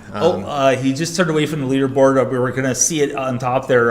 It would have said what the projected cut is. Okay. So once we get the leaderboard back up there, we'll, here we go. Asking you shall receive, I suppose. So we're just going to wait for the projected cut to come around. Last I saw, it was at even par, which is where you're sitting. So you're sort of on the cusp or on the bubble, I guess is the word to use here. Let's talk about your, who you are as far as Jake Lehman, the non-golfer. What do you do with your time? Let the listeners know and the Canadian golf fans know who Jacob Lehman is. Off the golf course, I feel like I'm just trying to get better on the golf course and whatever that I can do to make that happen. Working out as far as fitness goes, and I do a lot of running. Less weights, a lot of just like mobility stuff. As a lot of golfers do. But I would find off the golf course, it's just about how do I get better on the golf course, and I'll do whatever it takes. If that means actually taking time off, or means the grind sessions are also huge as far as like getting better. But yeah, people ask me that all the time. I played with a guy once, and he said, what do you off the golf course? What do you like? What's your life without it? And I said, I actually had to think about it. I couldn't. All of us are just trying so hard to get better, and our whole lives revolve around it all year round. Wherever you are, it's like you want to get warmth in the winter. In the summers, it's just busy scheduling. It's hard to kind of take a look off the golf course. Right. But I love the game. I love the golf swing. My swing coach and I worked together for 8 years, and we just study the golf swing. And who is your coach? Sorry, Scott Coates. He's at Devil's Pulpit. Oh, Scott Coates. Yeah. That's a great facility. I was there last year. Oh, it's awesome. Oh, what a golf Really course cool. that is! I only played the pulpit, but anyways, sorry about Really that. cool property. Scott Coates is your coach. Yeah. So I just find any minute I'm off the golf course, I just love studying the golf swing. I have my models who I like to look at, like the Robert Rocks and the kind of the Morad swing. Yep. But yeah, it's a constant pursuit of getting better. I never really take a break from. Maybe it would help me, but that's what I love to do. I just love studying the golf swing, and how that translates to lower scores. Yeah. So this season you've had a pretty good year this year. You play on the Great Lakes Tour, Yeah. Ontario-based tour out there for those that don't know. And I want to say that you played on the Toronto Players Tour as well? Yes, yeah, I'm playing both, and it's nice. They sort of have a staggered schedule, so a person like me who doesn't have status, I can have a lot of events to play in the summer. And I'm second right now on the Toronto Players Tour at Merit. Seb is running away with it. He's played some really good golf, and I've played with him several times this summer, and it's fun to watch. It makes you hungrier, and I find I think I have 4 or 5 seconds, and every time I go home, it just forces you to get better. You just go, I'm not really upset. I don't really get emotional. It's more just you want that win, you get hungry. Yeah, and it's just hunger. Be better. I think I always tell some of the younger guys I play with at my home club in Guelph, it's just when they all get upset, I just go, you just get better. Find out. Don't get emotional. Get statistical. Look at your game from a really unbiased point of view, and just where are your shots, where you're losing them. And I think every time I come home and I do come second, it's all right. I need to be sharper. Just sharper, better. More time on the range, more time putting, and I look forward to getting more cracks at it. I love playing with guys like Seb, and Cougar Collins, another guy I've played with a lot this summer. Yeah, he's they make you better, and I love that's why these events are so cool. Guys across the country all come together, and it's all your games stack up one another, you know, and you want to get better and just, yeah. And I mean, one of your second place finishes, we were talking about it outside when I first introduced myself to you, or actually just threw your name at you, and you had no clue who the heck I was. So I apologize for that. No. But Port Dover at the Southern Ontario Open. Oh, that was a tough one. You know, you were there. You played some phenomenal golf, and Thank you. And off camera on Sunday. I think you were clad in a long sleeve black, long sleeve mock neck style shirt or polo. And I said earlier in that broadcast, I said, you know what, you look you just look like a winner out there. You look like you belong. And, Well, thank you. And you know, there you were. All of a sudden, you got into the playoff there with Michael Blair and Cougar Collins, who you just talked about. And well, if it wasn't for, you know, Michael Blair being a bit of a jerk there and sniping. I mean, what can you do? The putt that he made from the fringe, I think it was. Yeah. Technically, it wasn't even a putt, really. It was a chip. Yeah. I mean, that's, you know what, though, as a competitor, yeah, like it stings, but at the same time, like I was happy to be in that position, and I know I'm doing a lot of right things to be in there, and I've been in that position a lot this summer, and I just keep cracking it, get better. I think that's my motto this summer, is just be sharper and be better. Like, just I don't have time to like mope about, I would have, like, yeah, that's great, but I'm a competitor and I just want to like get better. You know what I mean, today, you know, I just want to make the cut. Hashtag that for yourself. Absolutely. I mean, you know, you got to put that on your social media profiles or something. Hashtag get better. Yeah. I mean, golf, you win so rarely, you know, and you have to really be good at evaluating your game from like a really non-emotional, non-biased way. And I just find when you do come second, or you miss cuts, or you barely make the cuts, it's just, all right, what's next? Like tomorrow, I'm already looking forward to the next round. Like if I get in tomorrow, great. I want to go shoot 62 tomorrow. And if I don't, then I have the next Toronto Players Tour next week, and it just keep hammering, keep going. You know, I love it. You can't have. There's no time. I forget who said it, but this golf game is so hard. It's hard enough already, so it's even harder when you beat yourself up for it. You know, and these guys are so angry and emotional here, and it's just like I don't know. I shake my head at that kind of stuff, but yeah, are you talking about the club throwers? And I mean, we've all been there, but it's just like, man, if they just knew, there's just so much golf, and you can never give up. And like people like yourself have said, oh, how about Michael Blair making that chip, or they chipped or putted.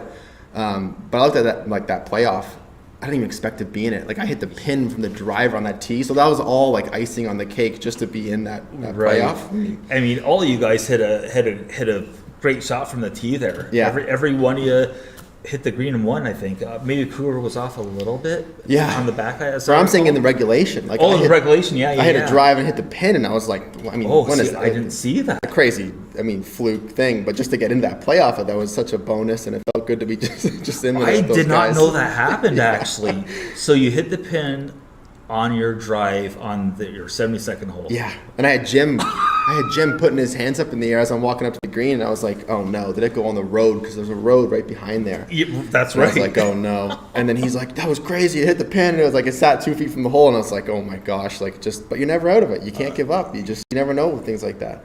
Well, I have another hashtag for you, and it's mine actually, fight and grind, because you're all about the fight and grind. Yeah, you never quit, you never give up. Yeah, absolutely. You know, I love it. Yeah. So what are your plans? I mean, obviously your plans are to play some golf here on Saturday and Sunday. Yes. And you mentioned the Toronto Players Tour.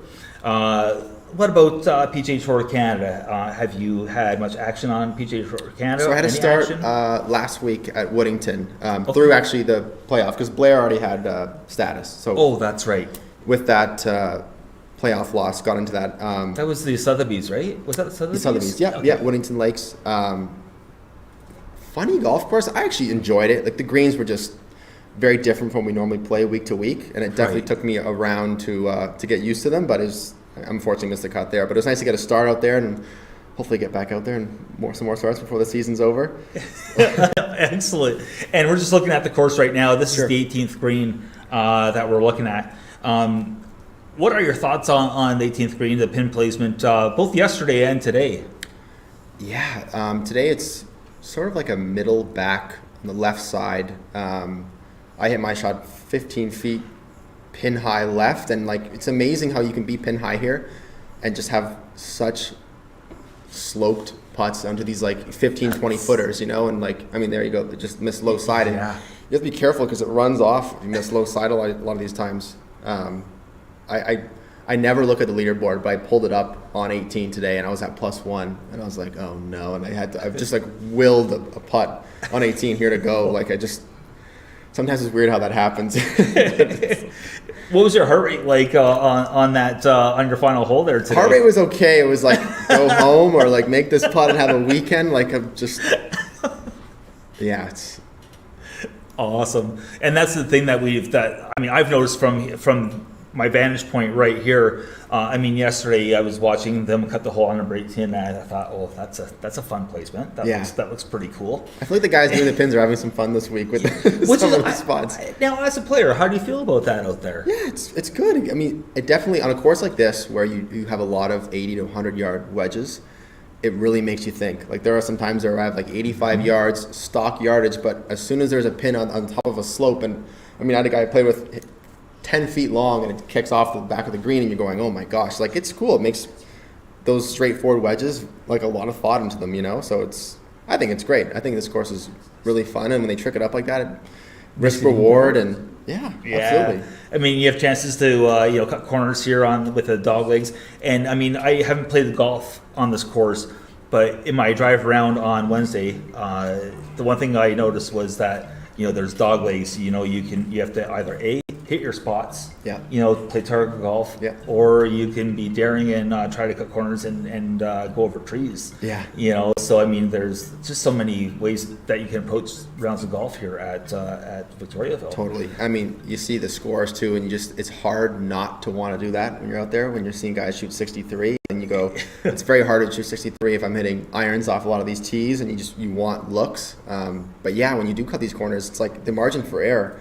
I mean, you miss the fairway here by 5 yards, you're in the trees and you're punching out, or at least trying to hit some sort of maneuvered shot to get back into play, which is so different from Ontario golf. Like a lot of these golf courses we play, you can sort of just, Port Dover example, you can kind of just blast it and you're. But here, exactly. Every time I come to Quebec, it's like you stand on like tee blocks and you're like, yikes, this is you can't just like wheel and deal with the driver. I mean, the one thing I noticed about out here too, it almost has that Carolina vibe with the tall pines and stuff. Now maybe it's from my lack of travel and not seeing golf courses, but I don't know. I was just out there and I thought, it feels like a golf course. It feels like it's meant to be here. Yeah.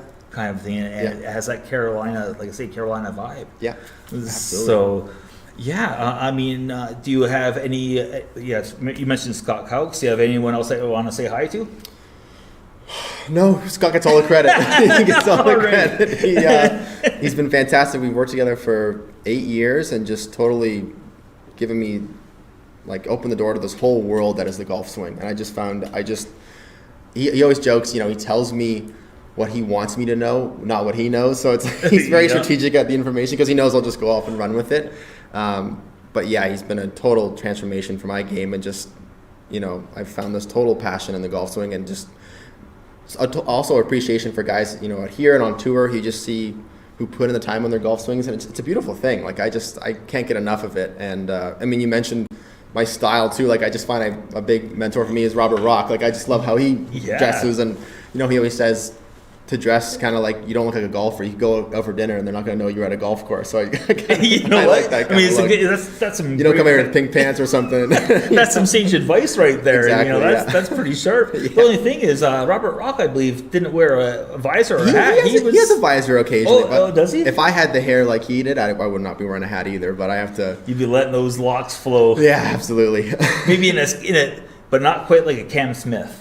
No mullets here. No, it's all tailored and it's nice. I love it. Yeah. Well, Jacob, I'm going to let you go. You're a busy guy. Sure. I bugged you from the practice screen over here, but I want to thank you so much for joining me on T-Box Chatter here at Club de Golf.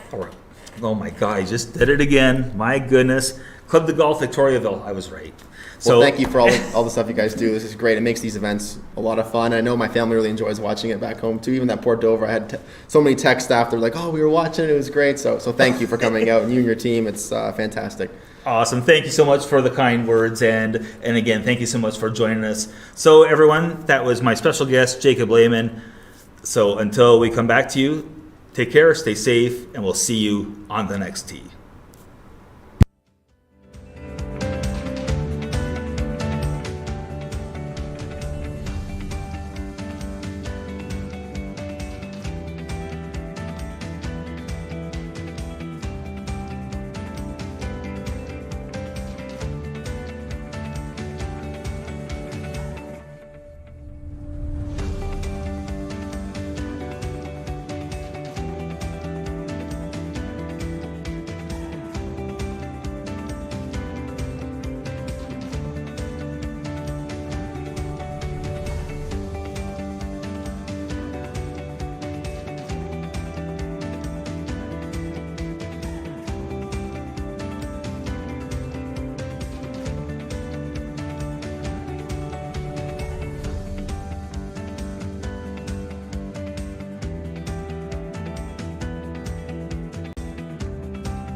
L'élite des golfeurs professionnels canadiens sera à Victoriaville. L'objectif, remporter la Coupe Canada Sani-Marc Fenergic présentée par la ville de Victoriaville. À l'enjeu, une bourse de 125 000 $.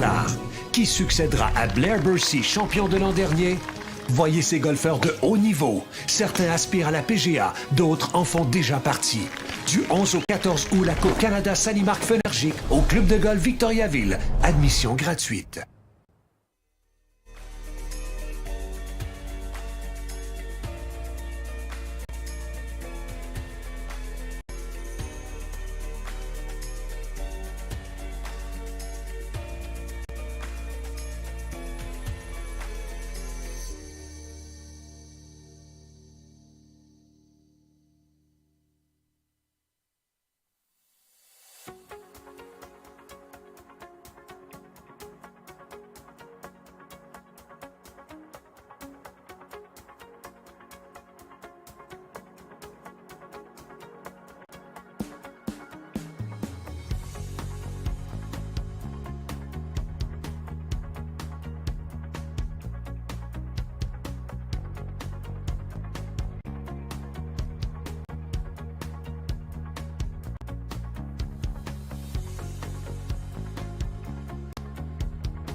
All right, and we're back, and we're just sitting here having a look at the 9th green. Right now, firmly in our viewer, we have the head pro here at Club de Golf Victoriaville. And if anyone's going to know this golf course, it will be Mr. Blaze, the head pro. Jerome Blaze from Magog, Quebec. And it's not looking good for the cut this week for the head pro here. So, it was a tough week for the home course guy. But that'll happen. But also in this group, we have Marc Casulo and Felix Normand. Marc Casulo is just having a look around the green and around the hole. We're going to have a leaderboard come up shortly just to see where he's at. But this is their last hole of the second round, because we're getting into that into crunch time now. You heard it when we had Jacob Lehman on that he's a little bit on pins and needles. He's going to wait around the area to find out what's going on. And I mean, Jacob, again, thank you so much for doing that interview. We really appreciate the time that you spent with us today, and everyone else as well. There was Jerry, and oh my goodness, there was we had quite a few guys on so far today. Of course, Brandon Lacoste, who gave us the pleasure of letting us know that he's going to be going to DP World Tour almost right after this event. So that's pretty wild. That's awesome. But here we have Marc Casulo. He started the day at 3 under. And we'll find out where he is very shortly, as this is, with any luck, his final putt of the second round.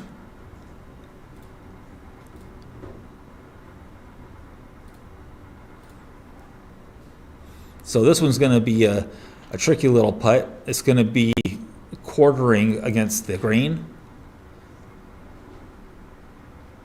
Notice that he uses the claw for his putting grip. And that's exactly what you would expect to happen on that cross grain putt here on the 9th hole at Club de Golf Victoriaville. And this is Jerome Blaze. Just missing on the low side.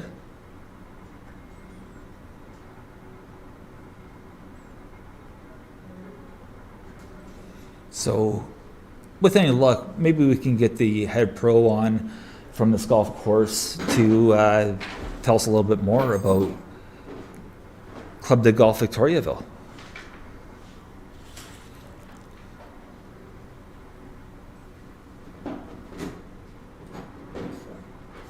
Casulo having a long look at this putt.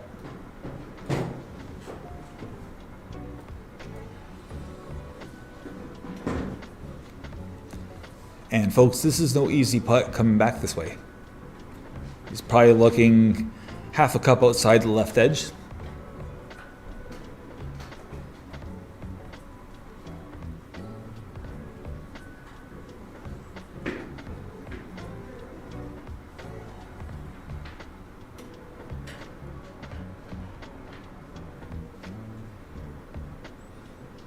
And the key here is staying really steady over that putt. And he put a solid stroke on to make the 2-putt.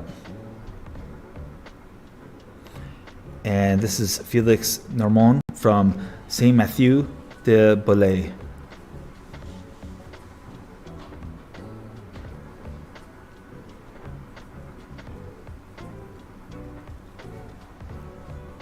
And that's a good looking stroke from the young man. So we'll have a look at the leaderboard and we're going to see what's going on around the golf course as some of the final round scores are being, not final round, the second round scores are being posted. On the golf course, Kevin, I didn't quite catch that name.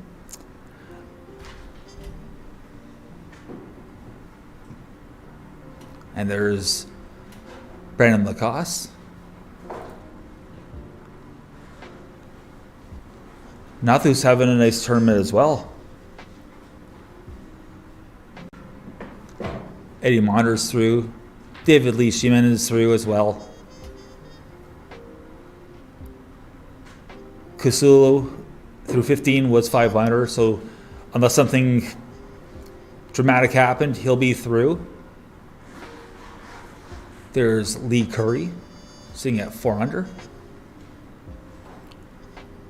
Brandon Rattray with a nice tidy 300 par today to make it through to the weekend.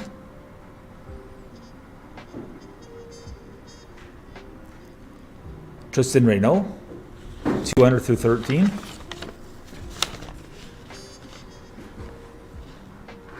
Austin Nowak from Lancaster, New York, he will be making it through to the weekend as well, as he finished with an even par 72. And there's the projected cut at even par. So right now, as it stands, Brendan Smith is in for the final spot. And here's the lengthy list of one-overs and beyond. So this is the group of Stephen Donko, Denny Gerard from St. Albert, Ontario, and Sean Margison from Fall River, Nova Scotia.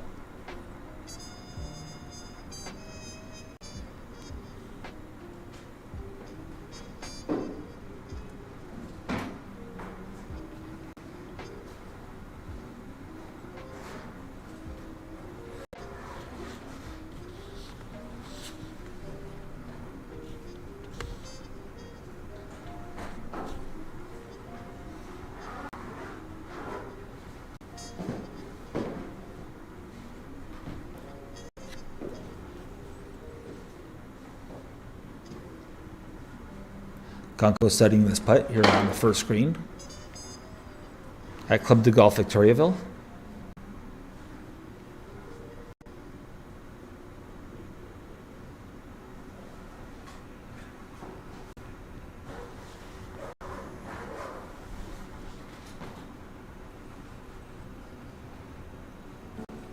And we're seeing, I don't recall ever seeing that putting stroke style or that grip.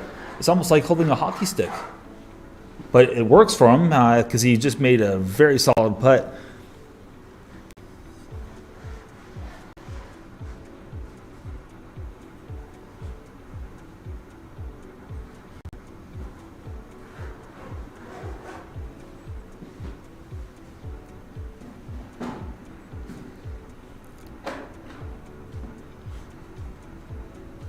And this is Denny Gerard from St. Albert, Ontario. And that's a very solid putt. Well holed.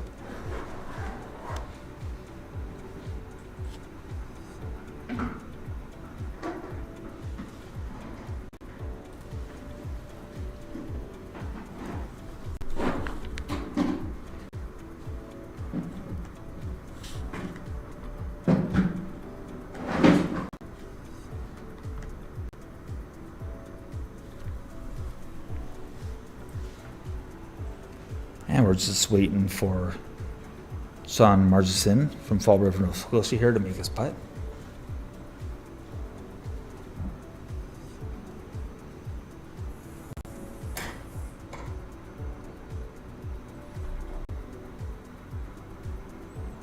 And that's a nice solid putt from about 5 feet. Confident.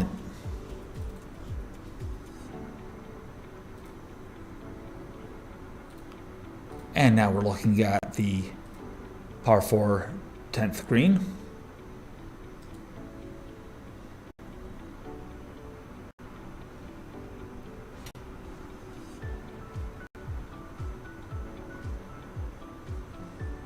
This will be a lengthy putt that's got to move a little bit. Good weight, good roll.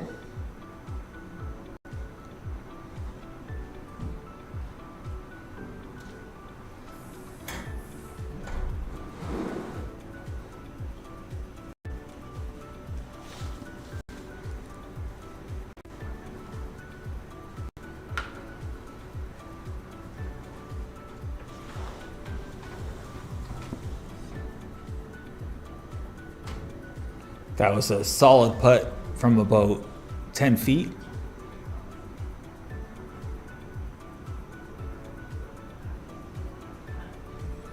And just a little cleanup here for this group on the 10th green.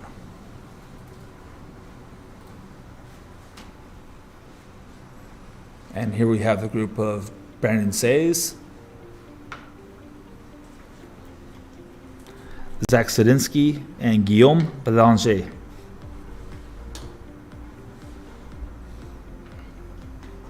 Some good looking shots slung in there. And there's a look there at Zach Sadinsky from Boynton Beach, Florida.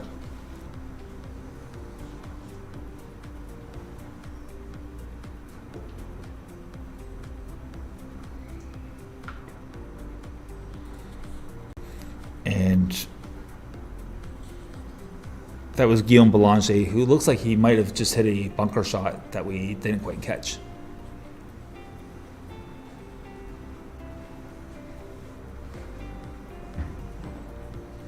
So when it's his turn, Zach Sadinsky, it looks like he'll have a uphill putt, just a little bit of movement there towards the end, from about 6 feet.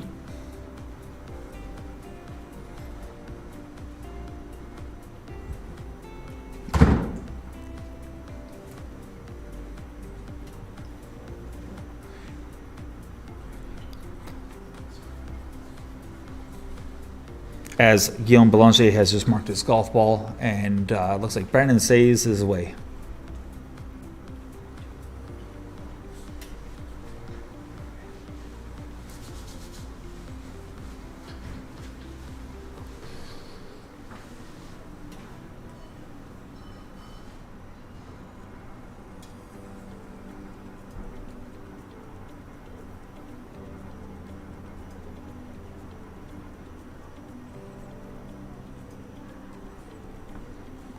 So he's just going through the repetition of the putting stroke here.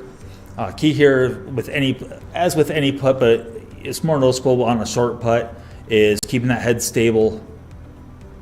And he came up well short on that initial putt here on the 9th green. And just a quick little excuse me tap in to clean up. Guillaume Belanger from about 9 feet, 10 feet. And just missed above the hole. Good pace. Not the result he was looking for, that's for certain.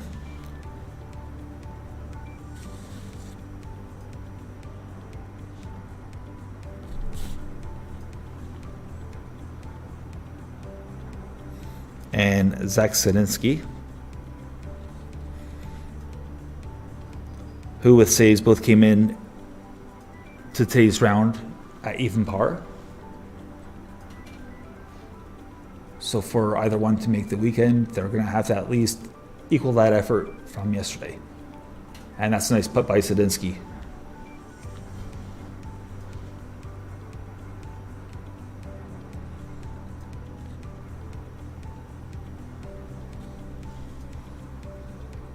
Handshakes all the way around, so we're going to see how their fate unfolds. Are they staying? Are they going? Should they stay? Should they go? Was that the clash?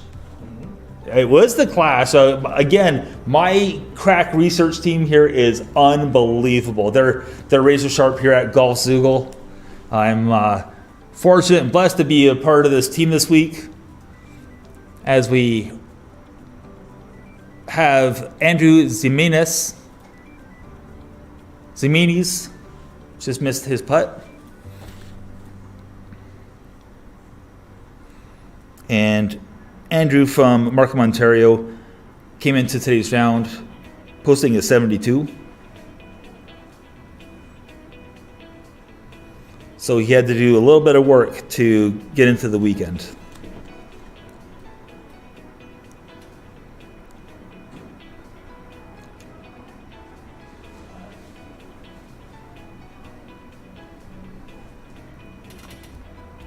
And we have Timothy Ilari from Saint Jerome, Quebec.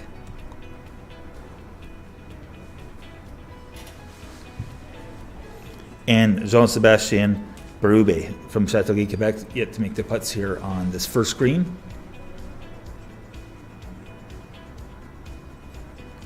A nice little par 4 hole, 332 yards.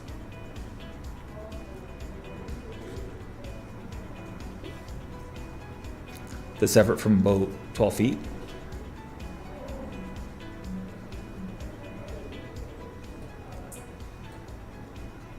And he'll clear the way for Jean-Sébastien Berube.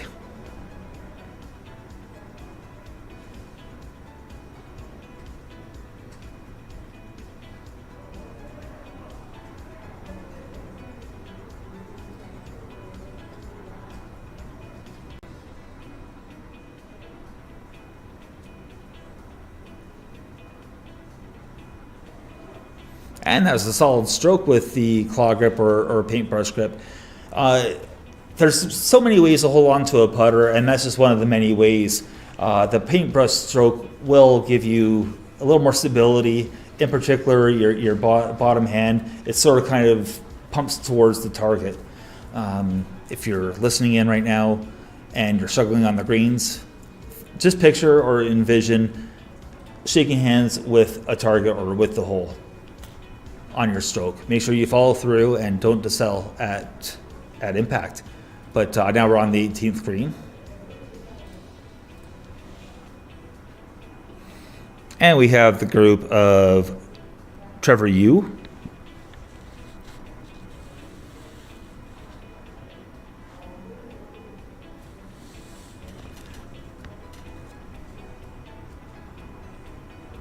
or that's actually Kyle Chung on the green,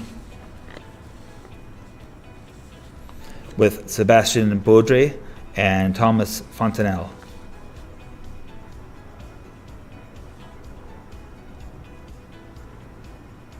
This is Thomas Fontenelle from Lac Mégantic, Quebec.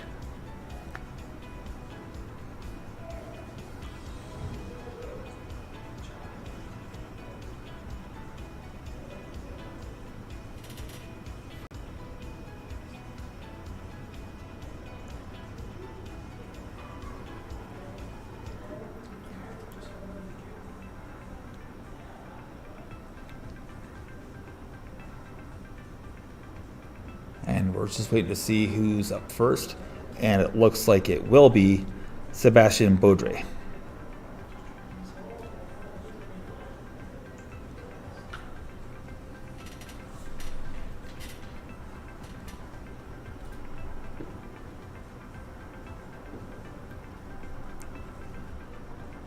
Baudry with about 7 feet remaining. This putt should see a little bit of movement from right to left. And you don't want to leave a putt of that distance that short. That's just a poor effort, poor stroke. And next we have Kyle Chung.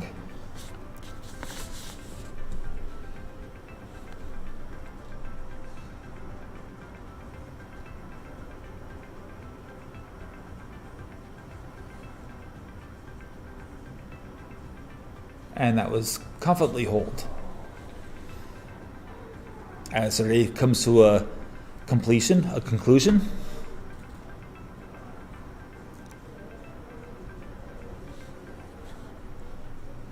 And there's no mistaking Luc Bergeron from Sherbrooke, Quebec today. If only he had a driver's cap on, like Payne Stewart, paying homage to Payne with the old knickers. And it looks like we're going to be looking at Carl Pelletier from Donnacona, Quebec. Just from off the green. He's having a quick look. He's going to be making technically a chip here from the fringe. Just that line, I'll let you know. Only thing we just told you that we can answer.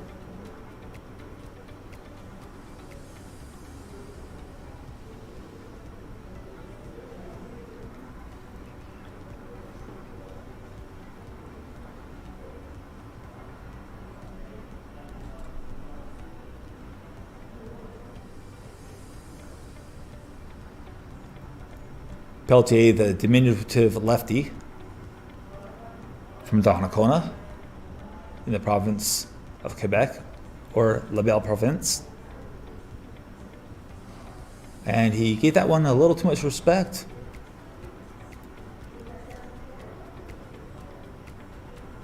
It's always better to miss high than miss low.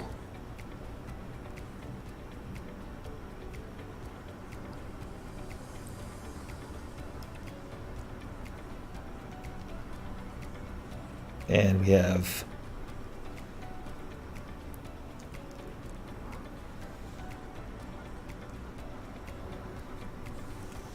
Carl Pelletier. He's here just stalking his putt.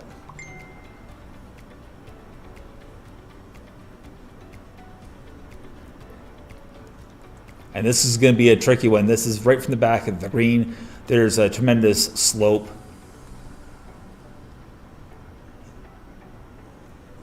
And that was fairly well judged, and there wasn't as much turn from there as I thought there would be. So that's a pretty good effort there from Carl Pelletier. And we're looking at Nick Powell out of Toronto, Ontario.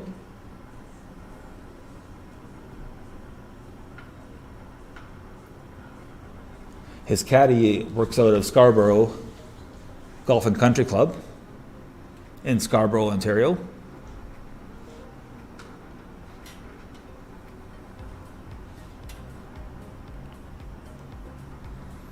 And she happens to be a professional golfer as well. Or a golf pro, sorry.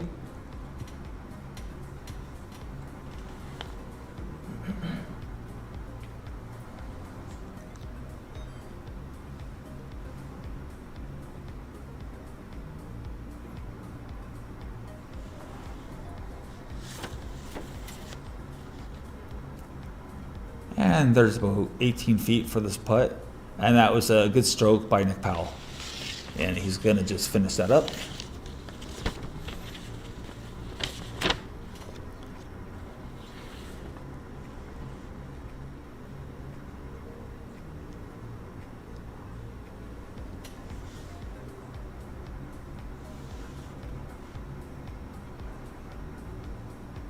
Nick Powell and his caddy having a little chat over at the side, as Carl Pelletier has this little downhill putt.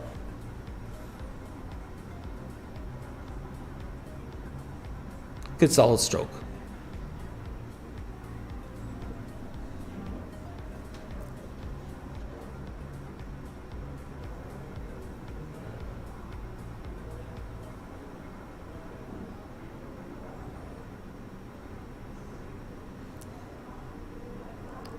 And Luc Bergeron out of Sherbrooke, Quebec, finishing up his day.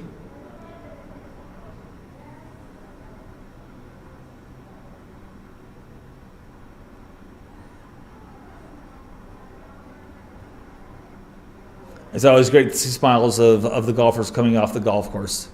Always a great thing to see.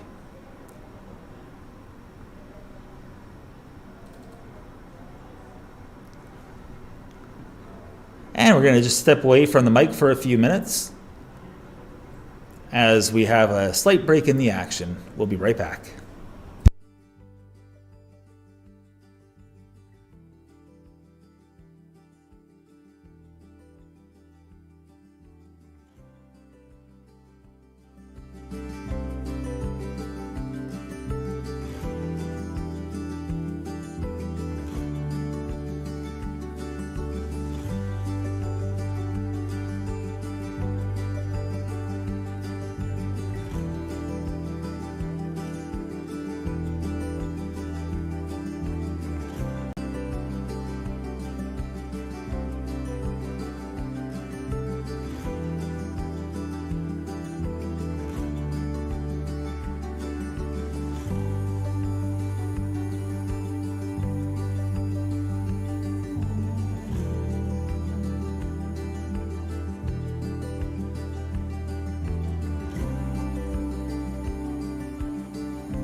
as we resume action here at Club de Golf Victoriaville, we pick up Thomas Code out of Dorchester, Ontario, which is just a few kilometers away to the east of London, Ontario.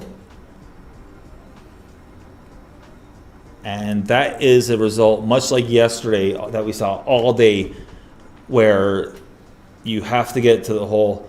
And we've only seen 2 golfers get it to the hole in either location, both days combined. So these greens are wreaking havoc on the guys.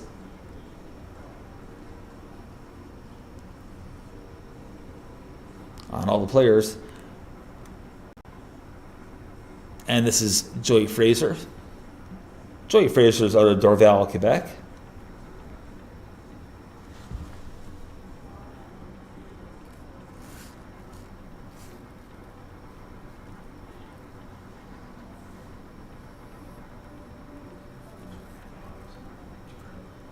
Fraser with a lengthy putt here. It's definitely going to be moving from his left to right.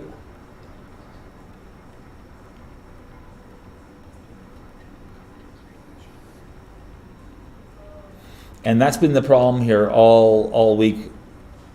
Any putt uphill on this 9th green has caused the players fits. It's just a matter of getting the ball to the hole, and none of them have really accomplished that this weekend or week. We're not on the weekend yet, folks, but we're slowly grinding that way.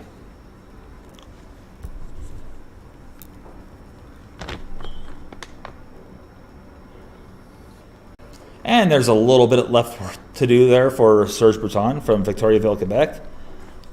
Local guy, local to the club here.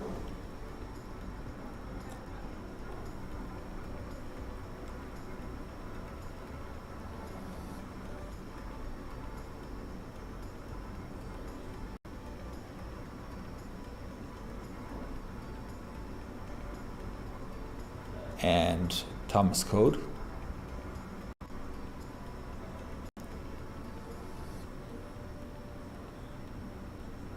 Oh, just ran that outside the edge.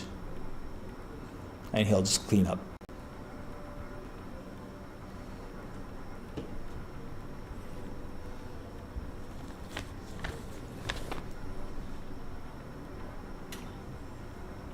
Coming into today's second round, the only one in this group that was looking good for the weekend after the first round was Thomas Code, as the other 2 players came in at 4 over, so they had a lot of work to do to get in.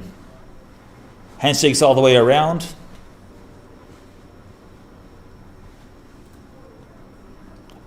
And I'm sure in the case of some, there might be a sense of relief there as well. So, good job to all these gentlemen for being out there and taking part in Coupe Canada. So here's our updated leaderboard. We've seen a little bit of movement here. Drew Nesbitt has dropped down a little bit to 8 under, or dropped down in position anyways. Sebastian Sani-Marc doing Sebastian Sani-Marc things. He's moved up 25 spots with a great round today. He's now at 7 under.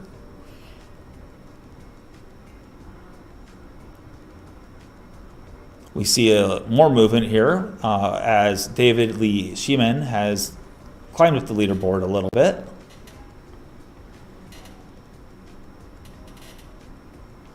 We see Brad Kerfoot there at 5 under after today's 3 under round.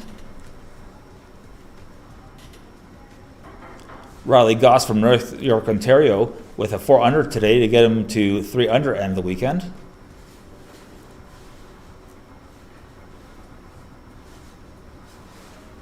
And Sean Marston is actually off to a great start today. Through 9 holes, he went 3 under to get himself into the weekend the way it's looking, with a little bit more golf to go.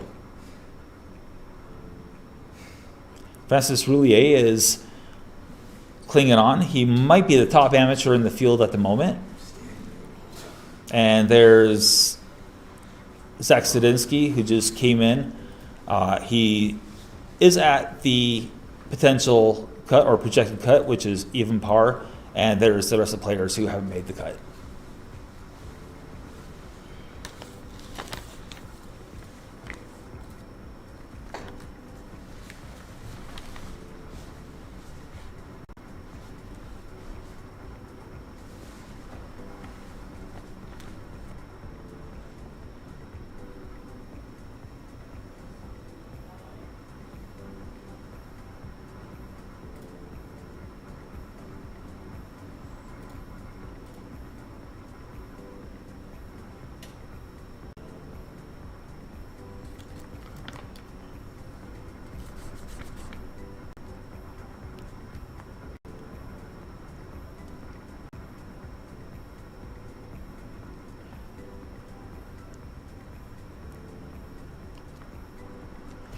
Right about now, if I was making this putt, I would be calling myself a taxi or an Uber just to make sure that I got there. Because that's going to be that's a long way.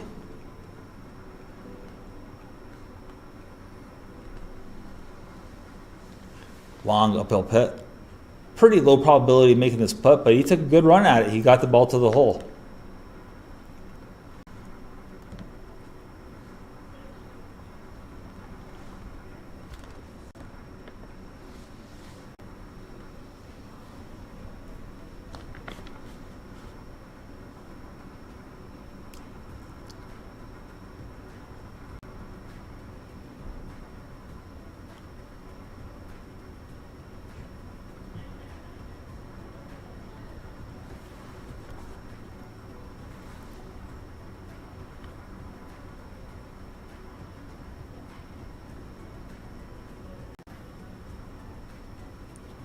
And now from about 12 feet.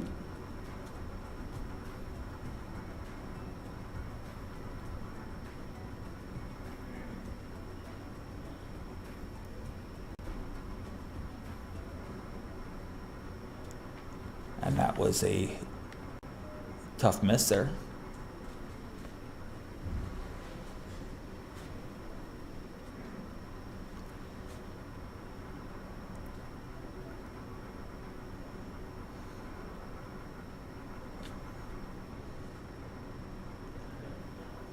And from about 6 feet.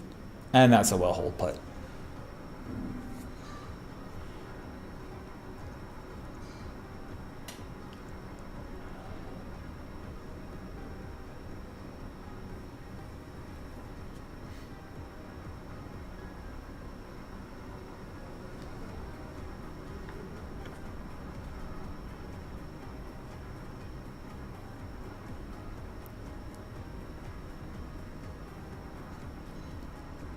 And handshakes all the way around here.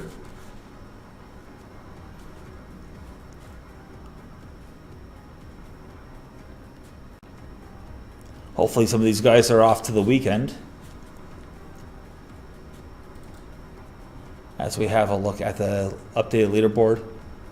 And these are all the golfers that haven't made the cut. Looks like Vladimir Marinov has dropped well out of contention there for the weekend. And we've had a couple withdrawals. Jeremy Gravel with a withdrawal today, as well as Louis-Pierre Godin.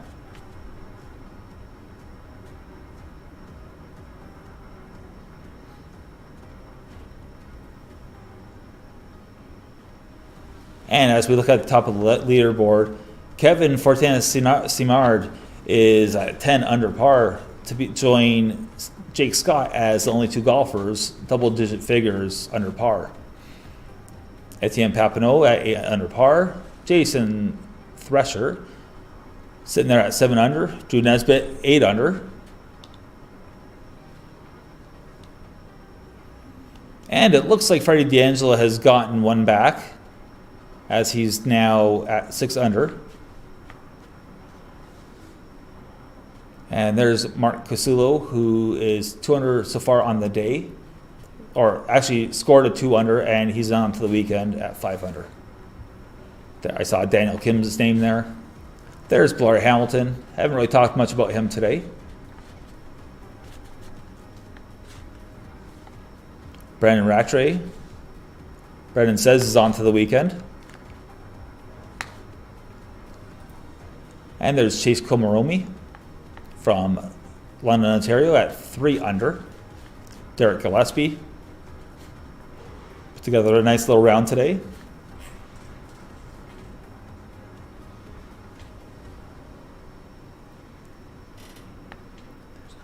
And then we have Stephen Gonko, who is through 12 holes today, sitting at 2 under for the round and 1 under overall. And a slew of even pars.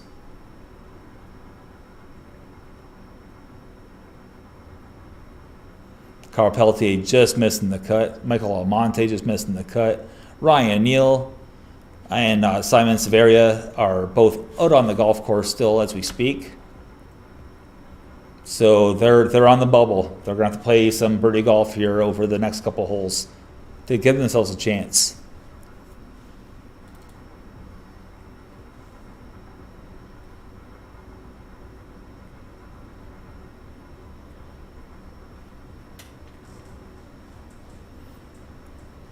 And the wind has died down a little bit here.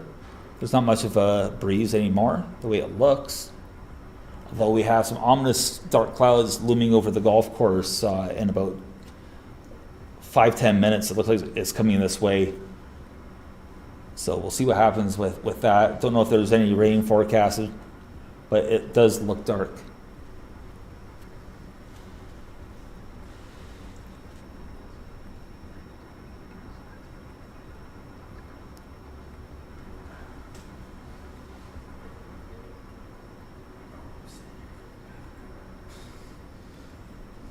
So we're having a long look. This is the group with Ryan Curran in it.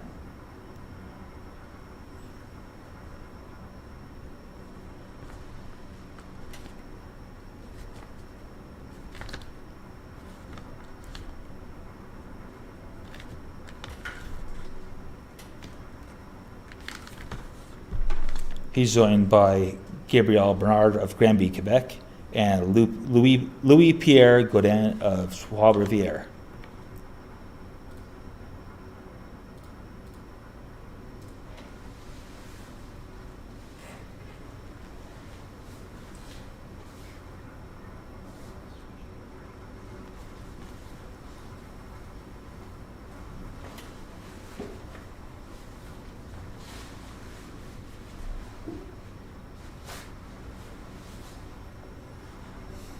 And we've located the golf ball of Ryan Kern, who is just a shade off of the putting green here at the 18th. A lengthy uphill effort here. Gonna have to put a little stank on this one. Just a firm stroke, get that ball rolling, and with authority.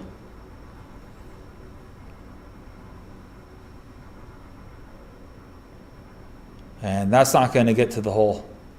That's going to leave him about a 3.5 foot putt.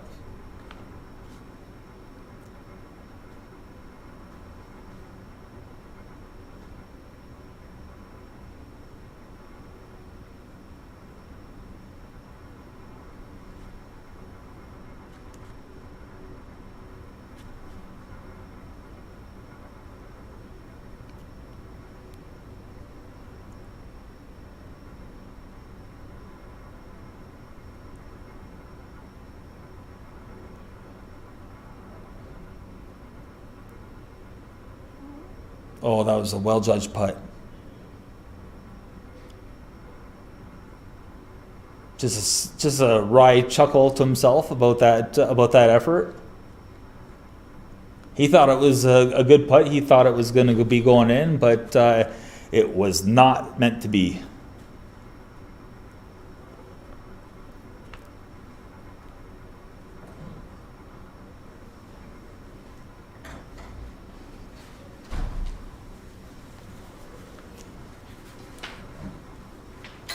And it looks like the crew that takes care of all the pests on the golf course have made their way.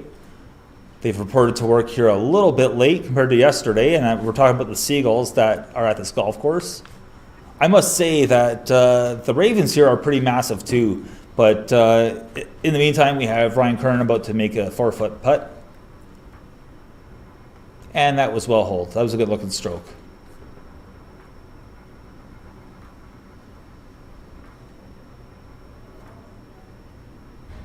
And we're going to just turn away here for a few moments.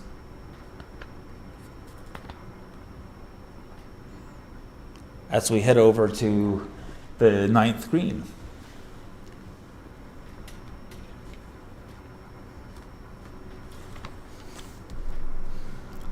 The group of Martin Lachance, Matt Carter of Cobourg, Ontario, and Alexis Clement of Drummondville, Quebec.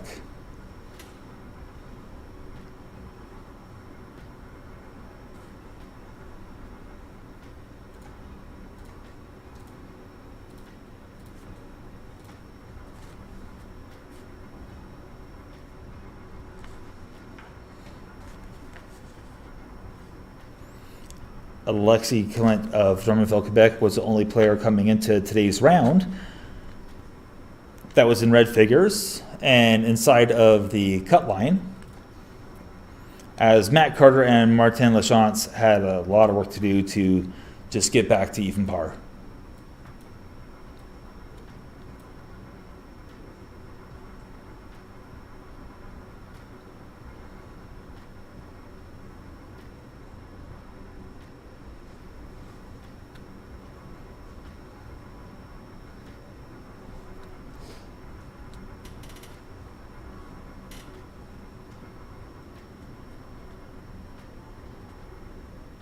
This putt looks like it's going to be a little bit downhill from that side of the green. This is the towards the rear left quadrant of the green here on number 9.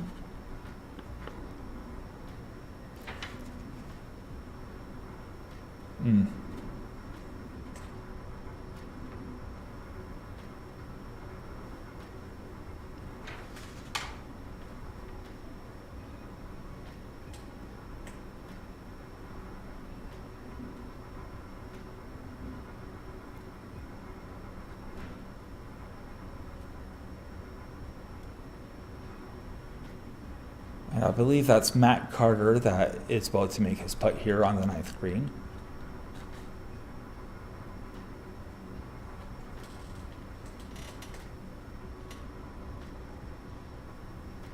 And that was a good looking putting stroke.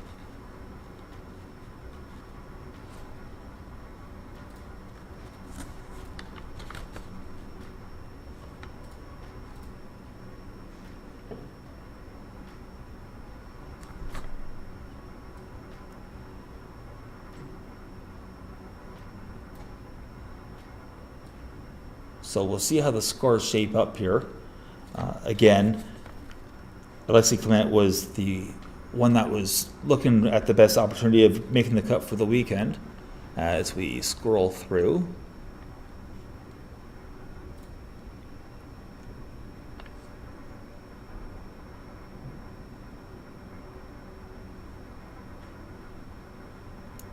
No sign of him as of yet.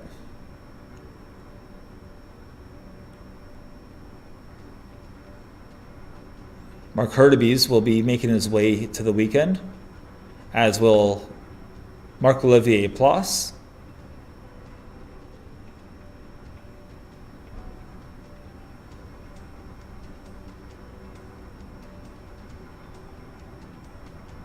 And Matt Carter has played some pretty good golf today to get him to the cut line.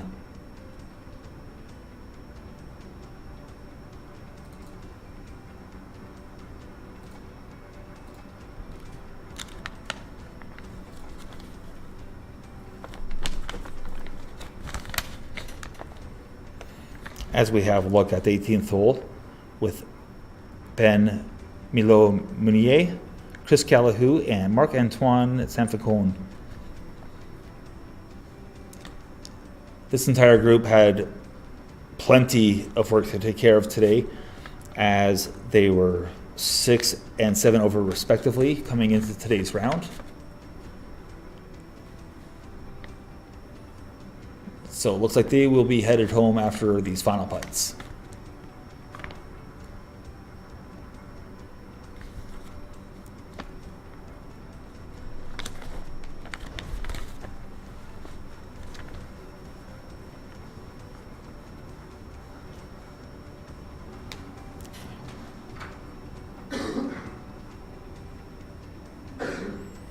And we're just having a quick look. We're going to stay right here. Just check out the putting stroke.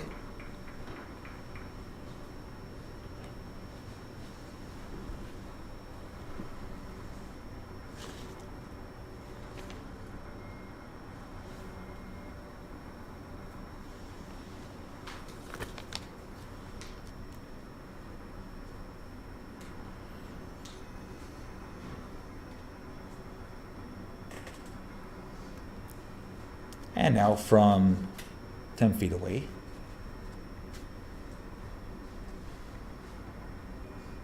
Just missed that edge.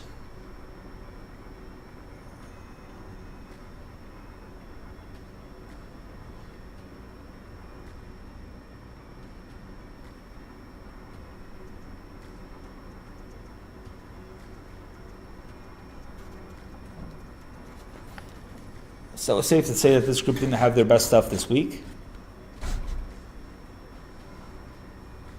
But I'm sure we'll see them in the 2023 rendition of the Coupe Canada.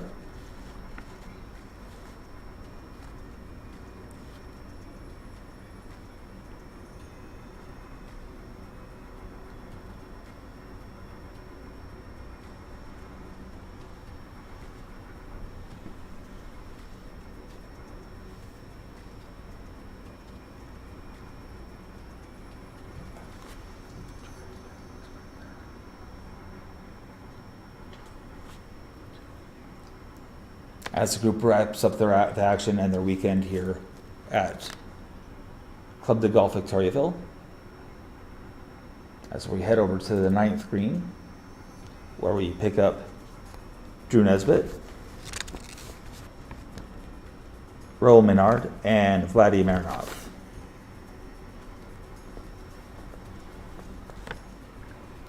Nesbitt is going to be the only one to make the cut as it stands right now.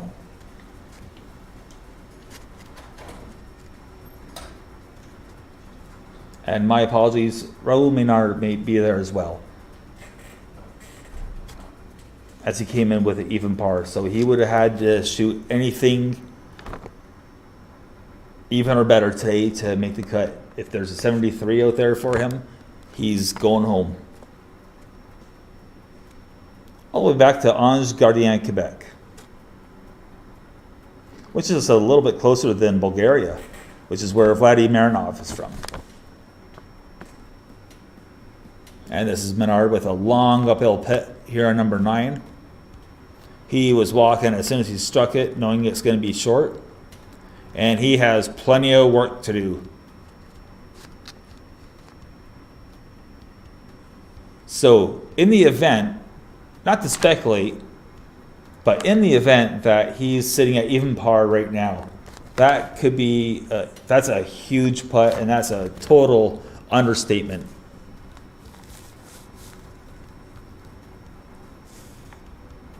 To really get a handle of, you know, the severity of it, or the urgency, not severity, the urgency of that putt. But here's Vladimir Marinov.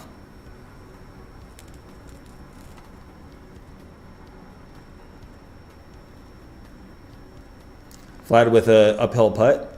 We'll see if he learned anything from the putt by Menard.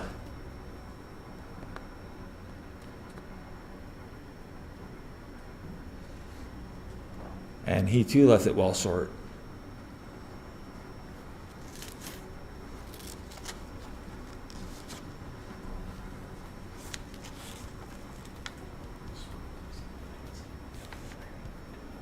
With all this going on, we're still waiting for Drew Nesbitt to make a putt. And all things considered and all things being equal, I think he's going to be going for a birdie here, because we did hear a smattering of applause while we were checking out the 18th green. So he's got to be well inside of 6-7 feet. As we look at his mark right there, and it looks like his ball mark for the upcoming birdie attempt is about 3.5 feet away. It'll be downhill. It will be a little bit right to left.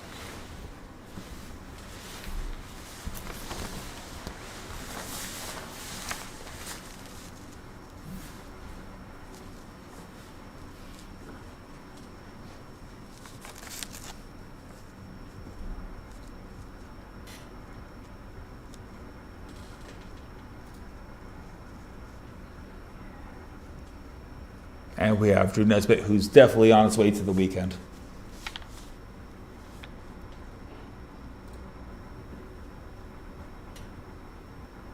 You might recall that when we had Brandon Lacoste on for the podcast recording or for the interview, he spoke very, very highly of Drew Nesbitt, and for good reason, as he just sunk a birdie here on the final hole of the second round.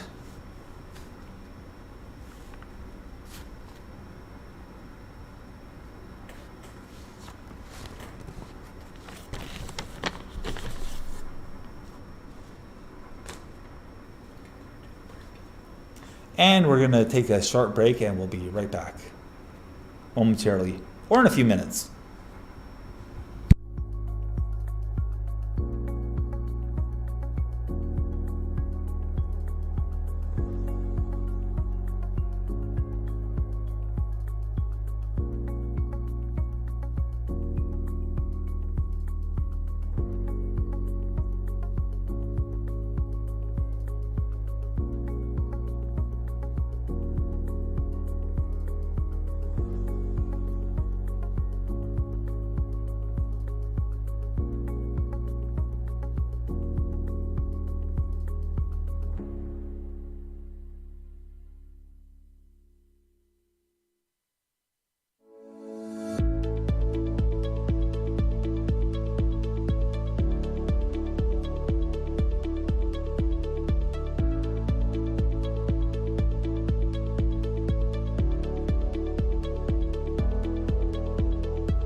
So, how does anybody catch up a guy at minus 15? Well, I would say that the only way that someone catches the guy at 15 under, he's going to have to fall apart a little bit. Right now, he's sitting on, I think it's a 5-shot cushion over the next guy right behind him, which is in the next group coming up, number 9, Kevin Sani-Marc, who's playing great golf himself this week so far. Ultimately, though, it is going to have to be up to Jake Scott to do Jake Scott things. If he continues to play golf the way he is, I don't think anyone's going to catch him with a 5-shot lead. We're just going to verify that on the next page when it scrolls over. Yeah, so he's currently up by 5. I mean, Simard had a great day today so far at 6 under, but you look at what Jake has done over the course of 2 days, being 15 under and 9 under on the round today. He can go low. It's going to be tough. If he's playing golf like that, no one will catch him. I honestly feel that. So with today being dry and now yesterday being a little bit wet, but drying up, how do you think the course is going to fare out for the next couple of days, especially on Sunday on the final? It's going to be dry now for 3 days. How fast do you think this is going to cure? Well, I don't think it'll take too long for it to cure because they obviously have good drainage here at Club de Golf Victoriaville. I mean, they had lakes out here just a couple days ago. And we've heard from some players that the course is starting to firm up. So that will just, as the golf course dries out and cures, I think we're going to see the greens get a lot of speed. And perhaps a little more consistency as well, because that's another thing that I have heard today in talking to players is that the problem yesterday was that they were inconsistent. So we don't know if that's a problem today in the second round. But that ultimately, in theory, and if we get any sort of wind with these dry conditions, then you're going to really see things start to roll and you're going to see a lot of shine on the greens. There's going to be a lot of luster out there. And I imagine the superintendent at that point would have a lot of fun rolling the greens in the morning and giving them a cut. So they're going to be quick. They're going to be quick on the weekend. Quicker than today. And again, for players that have been here before, as we look up towards the fairway here on number 9, we've heard that the course is playing tougher, or at least the greens are tougher than they have been in the past. So that will just further drive that stake home, so to speak. So what are you thinking of the numbers here, 156? Do you think that was too many, or do you think it was just right? Ending late in the day today is going to be a challenge for the players to get up again early tomorrow, especially they're going to be doing, a start off one tee tomorrow. So the unlucky ones tomorrow get up and have to be here at 7:30. How do you think they're going to fare with that? Yeah, well, I mean, it is what it is, right? I mean, 156 golfers in this event. Typically there's 100 plus in any PGA Tour event. Unlike Liv, of course, who only has 48. And we don't want to get people started on that topic. But, generally speaking, the 156, it can be done. It just makes the day a little bit longer for the organizers, the volunteers, and, of course, other crew members as well.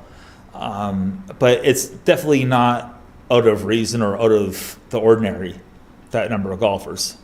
Okay, let's open up a can of worms. Okay. Live Tour, 48 players, division dividing a lot. Court just got done yesterday, made a ruling.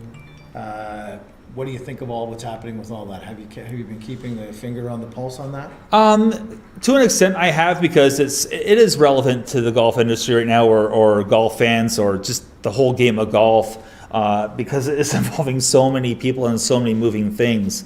My personal opinion of Live Golf is that, one, we have to get over the fact that there's no heritage there, there's no history. Not like there's a history with something like the John Deere Classic on the PGA Tour or the Fries.com Open or any of these smaller events, the Barbasol, for example. I just think that people haven't accepted the fact that Live is a totally different product. It's not the same thing. You're comparing apples to oranges at that point. I personally think in many ways that the PGA Tour has become petty. You're hearing stories of Scotty Scheffler. He purposely walked on Cameron Smith's line yesterday to send a message. And yet, while it's gamesmanship, you know what? You're not a hooligan. You're not a big tough guy. I personally think that as much as I dislike Greg Norman, and believe me, I don't like him. I've met him, and I think he's a pompous jerk, to be totally honest. But they have a right to try something of their own too. And if players want to jump, let them jump. Who gives a crap? How does it affect them? Well, one of the things I've been hearing is that it's actually beneficial to some of the up-and-coming players because it's putting some more room up at the top for some of the competition at the higher end of the PGA. How's that, do you think, is going to work out for the young guys? Well, it's not even just young guys. Look at the results this past week. Ricky Fowler was on the bubble. Ricky Fowler's hasn't been playing good golf for a long time now. So in the FedEx Cup race, he was sitting at 125. He got in. If Patrick Reed is still here, or even DeChambeau or Dustin Johnson, one Dustin Johnson means that Ricky Fowler does not make the FedEx Cup playoffs. And he's been in danger of losing his card. He's got to be getting pretty close to, losing exemptions and whatnot from sponsors or similar. So I think, yes, it can definitely help out the younger players. The Etienne Papineaus who are here this weekend, for example. It can help out those kind of golfers. So yeah, I really think that is going to help a lot of guys. And let's face it, guys got into the FedEx Cup playoffs, or guys will get their tour cards now because those guys aren't around. It's sort of like a forest fire. When you have a wildfire, everything burns down to the ground, but all the vegetation, the flowers, everything comes back stronger, and because there's all the nutrients. This is ultimately going to grow golf in the sense that it's not going to necessarily attract more players, Live being around. If anything, it's going to bring a newer crop of player over to the PGA Tour that they wouldn't have had otherwise. And there are plenty of great golfers on the Korn Ferry Tour as well. You always see scores out there. It's video game golf, 25 under par as a winning score, which is just crazy. So it's definitely there for the taking for the young guys. They're hungry. And that's the thing. All these guys are coming out of Division I and Division II college programs, and in many ways golf has become what football is. The NCAA, they feed the NBA, they feed the NFL, of course, and it's no different now. There's plenty of Division I bags here. I've seen Eastern Michigan, I've seen Bowling Green, who has a pretty good golf team, so it gives these guys a legit chance. Now, I found it very refreshing when putting Brandon Lacoste on the spot about Live. He was very, upfront and honest. He was genuine about, I asked him, if they came to you and said, hey, Brandon, come over to Live, would you do it? He, without hesitation, said, absolutely. Wow, that's surprising. Without hesitation. So, and we're talking about a guy who's on his way over to France. He's on his way to play on the DP World Tour, right? So, how significant is that for this level of play or pro in Canada to have one of their pros leave and go over to the European Tour and make a new start of it? I think it's great, and you could sort of sense around the putting green as he was talking to different players and that after his round before we got our greasy paws on him. It was one of those things where I think it's great. I think it's going to go a long way. And someone like him who, by his own admission, hasn't really been, looked at or acknowledged. Well, yeah, everyone knows he's been passed up by quite a few of the major leagues here in Canada.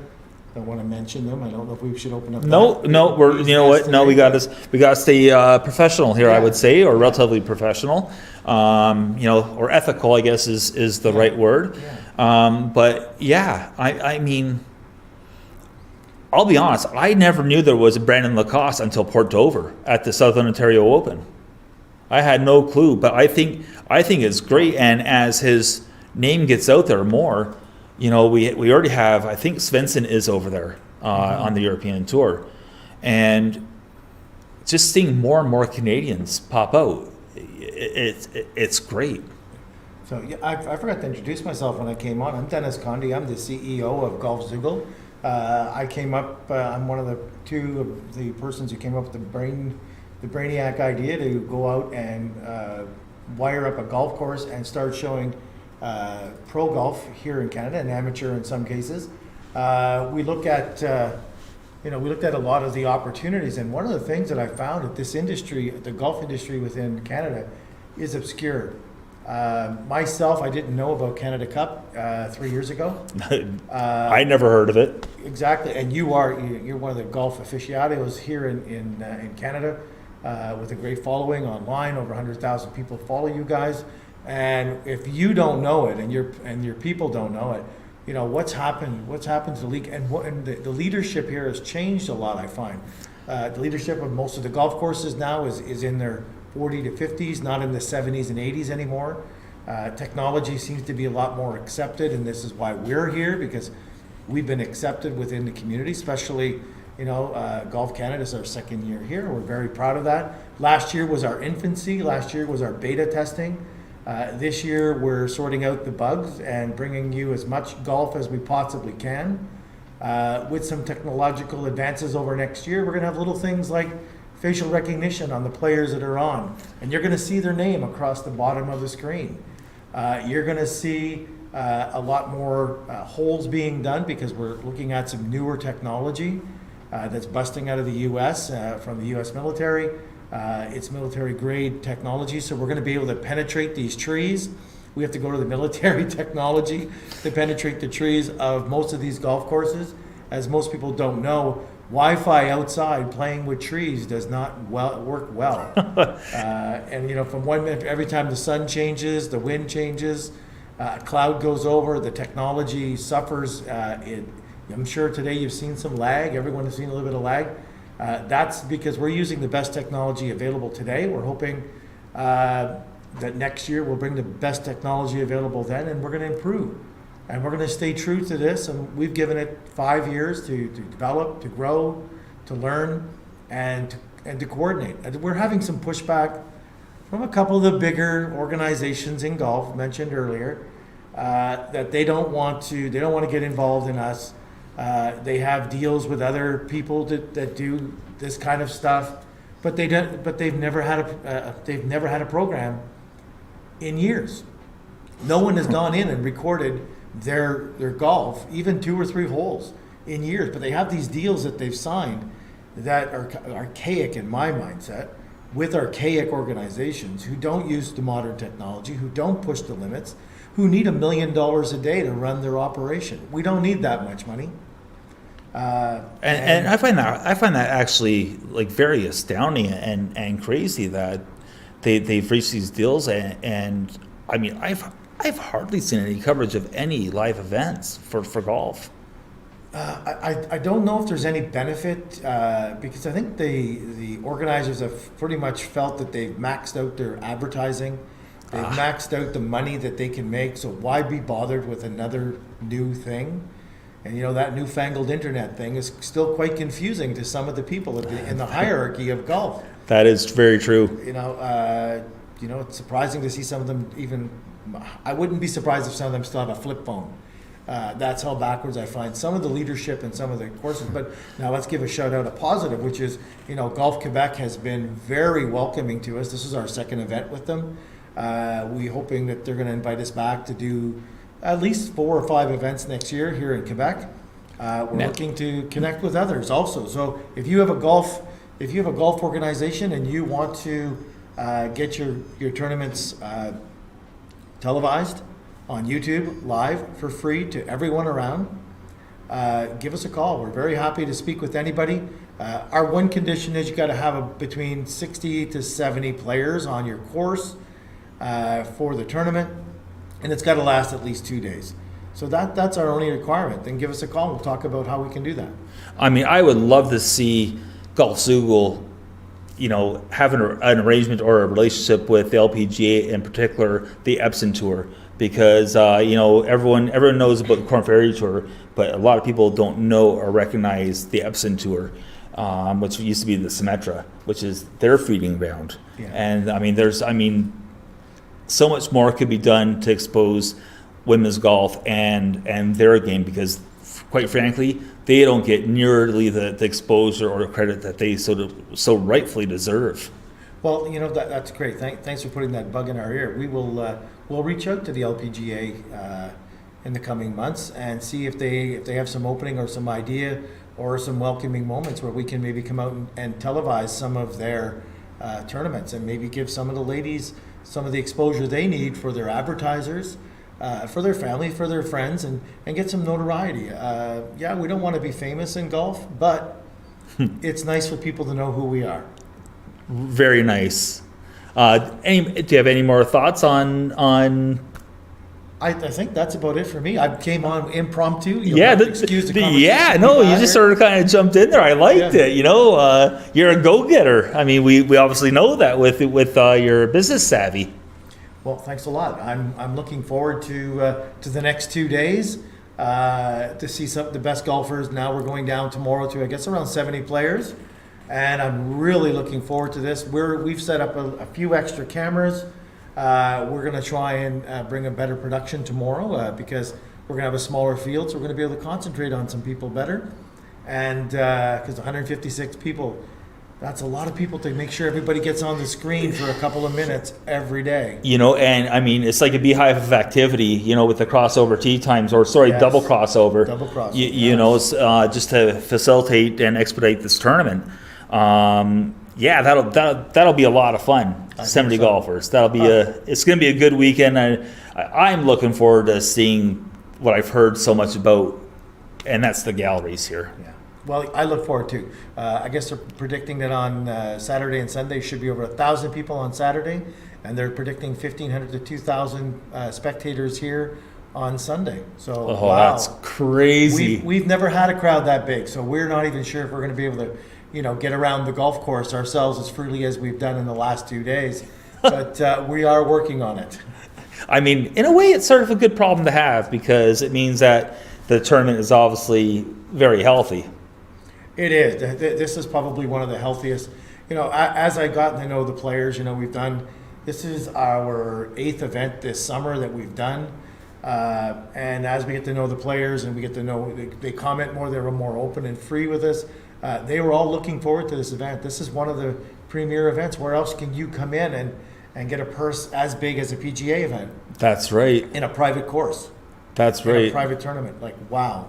And that's what, a couple of players after our interviews that I've had today, they said to me outside, they're like, this tournament is great, and it's great because you guys are here, and it gives us the full tour experience where we have an interview after the round. Mm-hmm. As we're just checking in on one of our later groups here.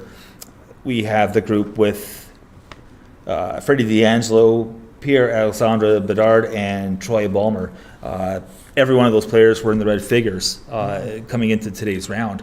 And this is Freddie D'Angelo. We're just going to have a little look-see here. And he's playing some fantastic golf today. His brother is on his bag. A couple of pretty cool guys. But Dennis, thank you so much to you and Justin for inviting me to do this as well. It's been a lot of fun. And God, I can't wait to see what you guys are up to next. Well, I look forward. I'm going to jump on again with you tomorrow. There's a couple of things I want to go over. Now, most people don't know I'm not new. I'm not new to golf. I play golf, but I'm brand new in the last 2 years to tournament play. Other than a corporate best ball play, I've never really played tournaments. So there's a lot of intricacies that I think we should maybe share with the public. Right from the beginning of switching. Why do they switch cards? Why did they look at each other's balls? All these little intricacies that we haven't discussed. And I think a lot of our viewers are new to golf, or they're watching because their son or grandson or someone's playing it, and they don't really understand what's going on in those startups every morning and throughout the day. So I look forward to talking to you then. Now I got to get back to work because we've got a show to put on. Yes, sir. So everyone that was one of the partners of Golf Zoogle, Dennis Condi. Dennis, thank you so much for sharing your time with me and taking a break from all that hard work. Thanks a lot. Cheers. So we're going to just rejoin the action out here once again. We're looking at the 9th green.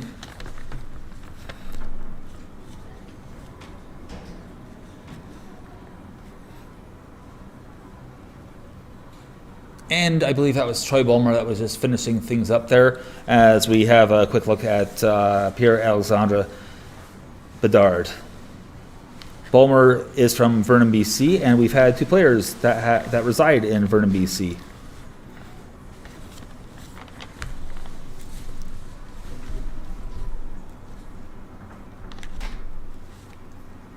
So we're going to look at the leaderboard here. Going to see if there's been any movement. All those players currently up there are not playing on the weekend.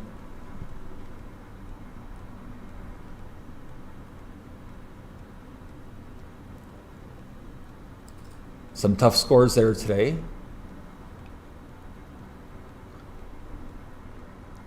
And we're just looking at a couple of signboards around here.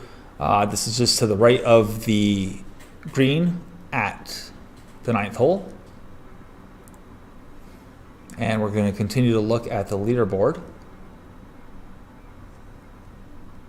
Looking for some names that might jump out that never made the cut. Perhaps Vladimir Marinov. Perhaps Jerome Blaze, the head pro here at Club de Golf Victoriaville.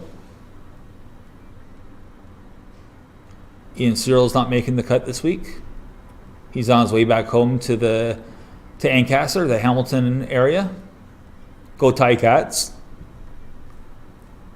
Oski Wee Wee. Oski Wah.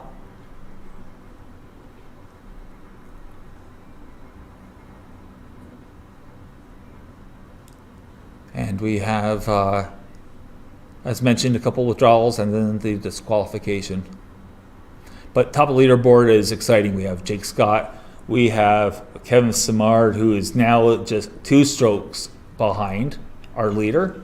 And then there's Austin Ryan, and you can't count him out at 9 under. And a whole bunch of golfers made a move here late in the day. Golfers like 2019 champion Eric Banks. Johan Benson put together a great round today. Saw Margison from Fall River, Nova Scotia, a 6 under today, and he's not done yet.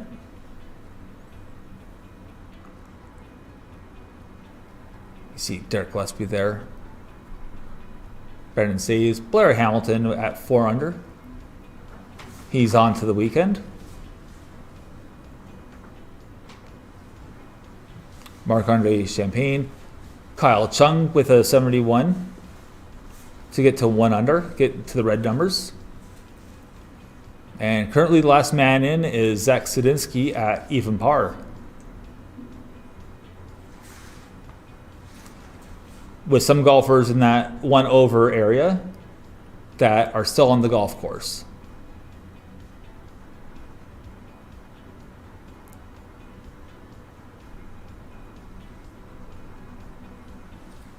And most of these guys here, unfortunately, their fates are sealed. they will not be seeing the weekend?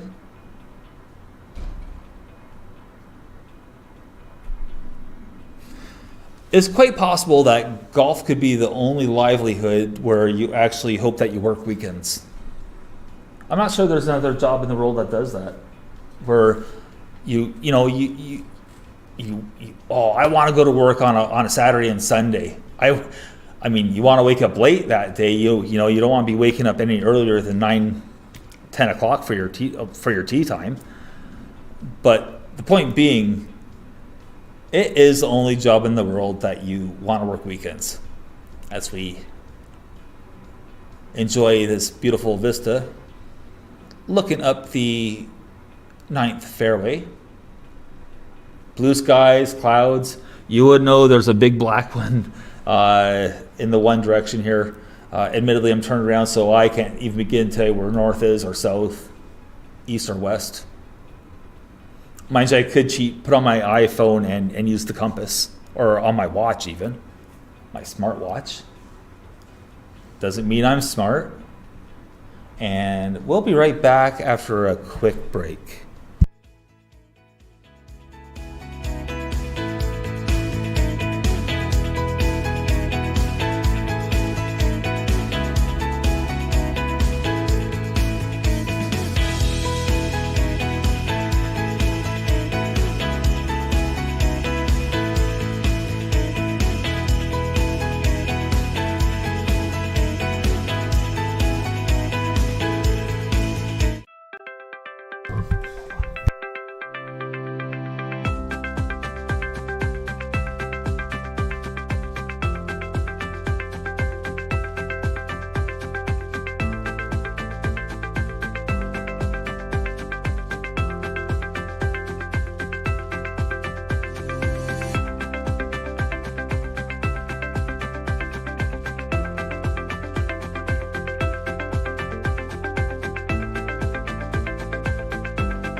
And we're back as we catch up with the next group coming up the 9th fairway. And we're just going to check out the greenside work here. This is the group of Calvin Ross from Fredericton, New Brunswick, Brett Webster from Abbotsford, British Columbia, and Josiane Allard from Drummondville, Quebec.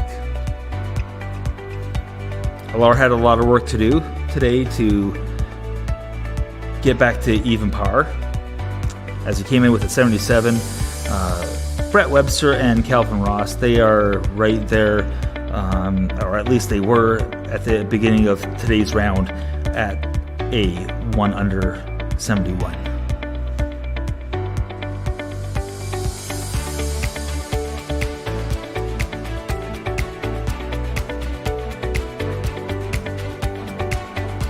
As we get all the ball marks prepared and fixed.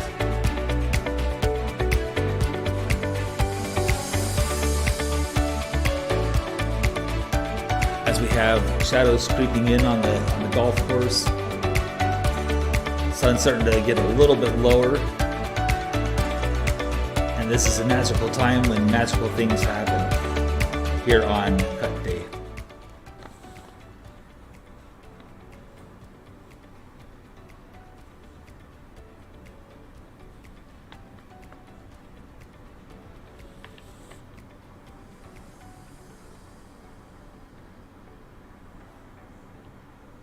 And that was a nice attempt with that putt there. Just not quite enough pace. We'll see if he's going to actually mark it and pick it up, which he is.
And welcome back to coverage of the 2022 Coupe Canada. We're looking at a stellar group of players right here, and it's going to be a great way to wind down our broadcast day. This is the group of Noah Steele, Yannick Lamar, and Ty Sloan from Longsuit, Ontario. Noah Steele, as the amateur, won a PGA Tour Canada event last year, which is quite noteworthy. We have Ty Sloan, who is actually alum from Eastern Michigan. He was on their golf team.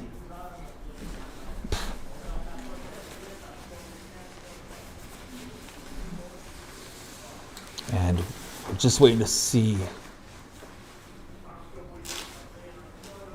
And someone just that was Stallone with a very nice greenside shot to give himself a great look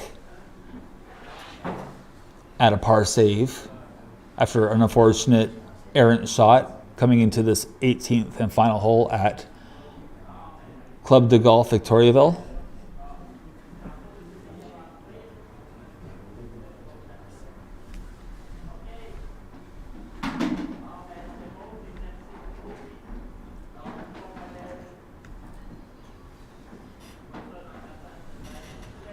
And this is Lamar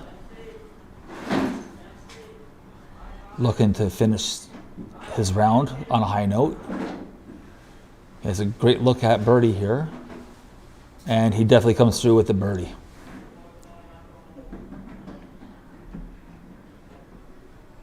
And lastly, we have Noah Steele.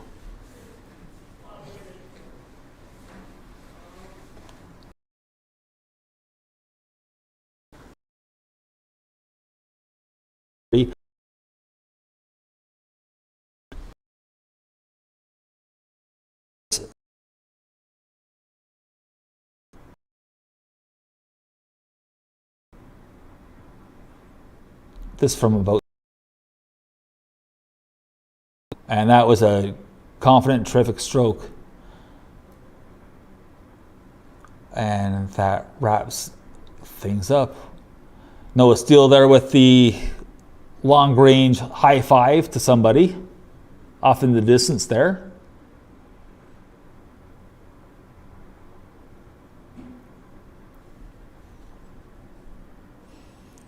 And Ty Sloan needs this up and down here, or needs his putt to complete the up and down from about 4 feet.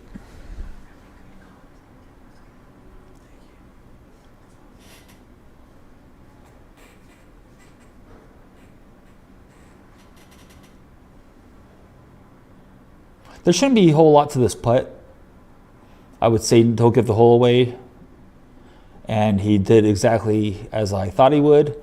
And as a result, by not giving the hole away, Sloaney makes the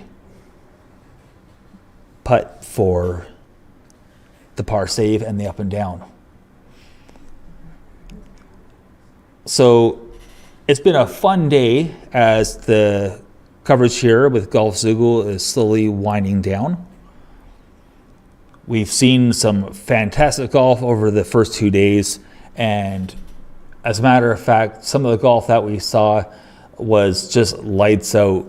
We had 2 amazing rounds turn in, one by Jake Scott, who had a 9 under, our current leader, who made the turn at 5 under today. Then also we had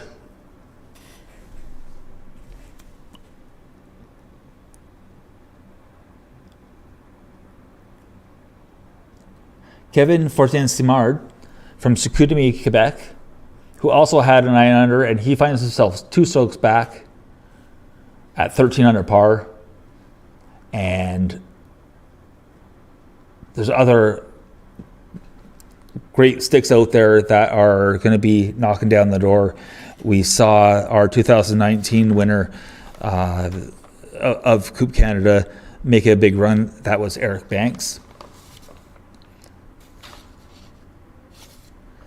And boy, it's been fun. So we're going to be heading off here very shortly. And be sure to tune in for third round action as the cut has been made. And now we're down to the top 70 players from this week's field. And it is going to be one exciting weekend for our Francophone viewers. You will be having the formidable Maxime Lalonde from TVA doing your commentary. And I guarantee you it's going to be a different form of commentary than what I've done over the past 2 days. And actually, I will be here early in the morning as well. So we're going to sign off now. And just a little reminder, I've been your commentator, your host, Alexander Toth from The Next Tee, and my podcast, T-Box Chatter, saying take care, stay safe, and we'll see you on the next tee. So long for now.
14 août, l'élite des golfeurs professionnels canadiens sera à Victoriaville.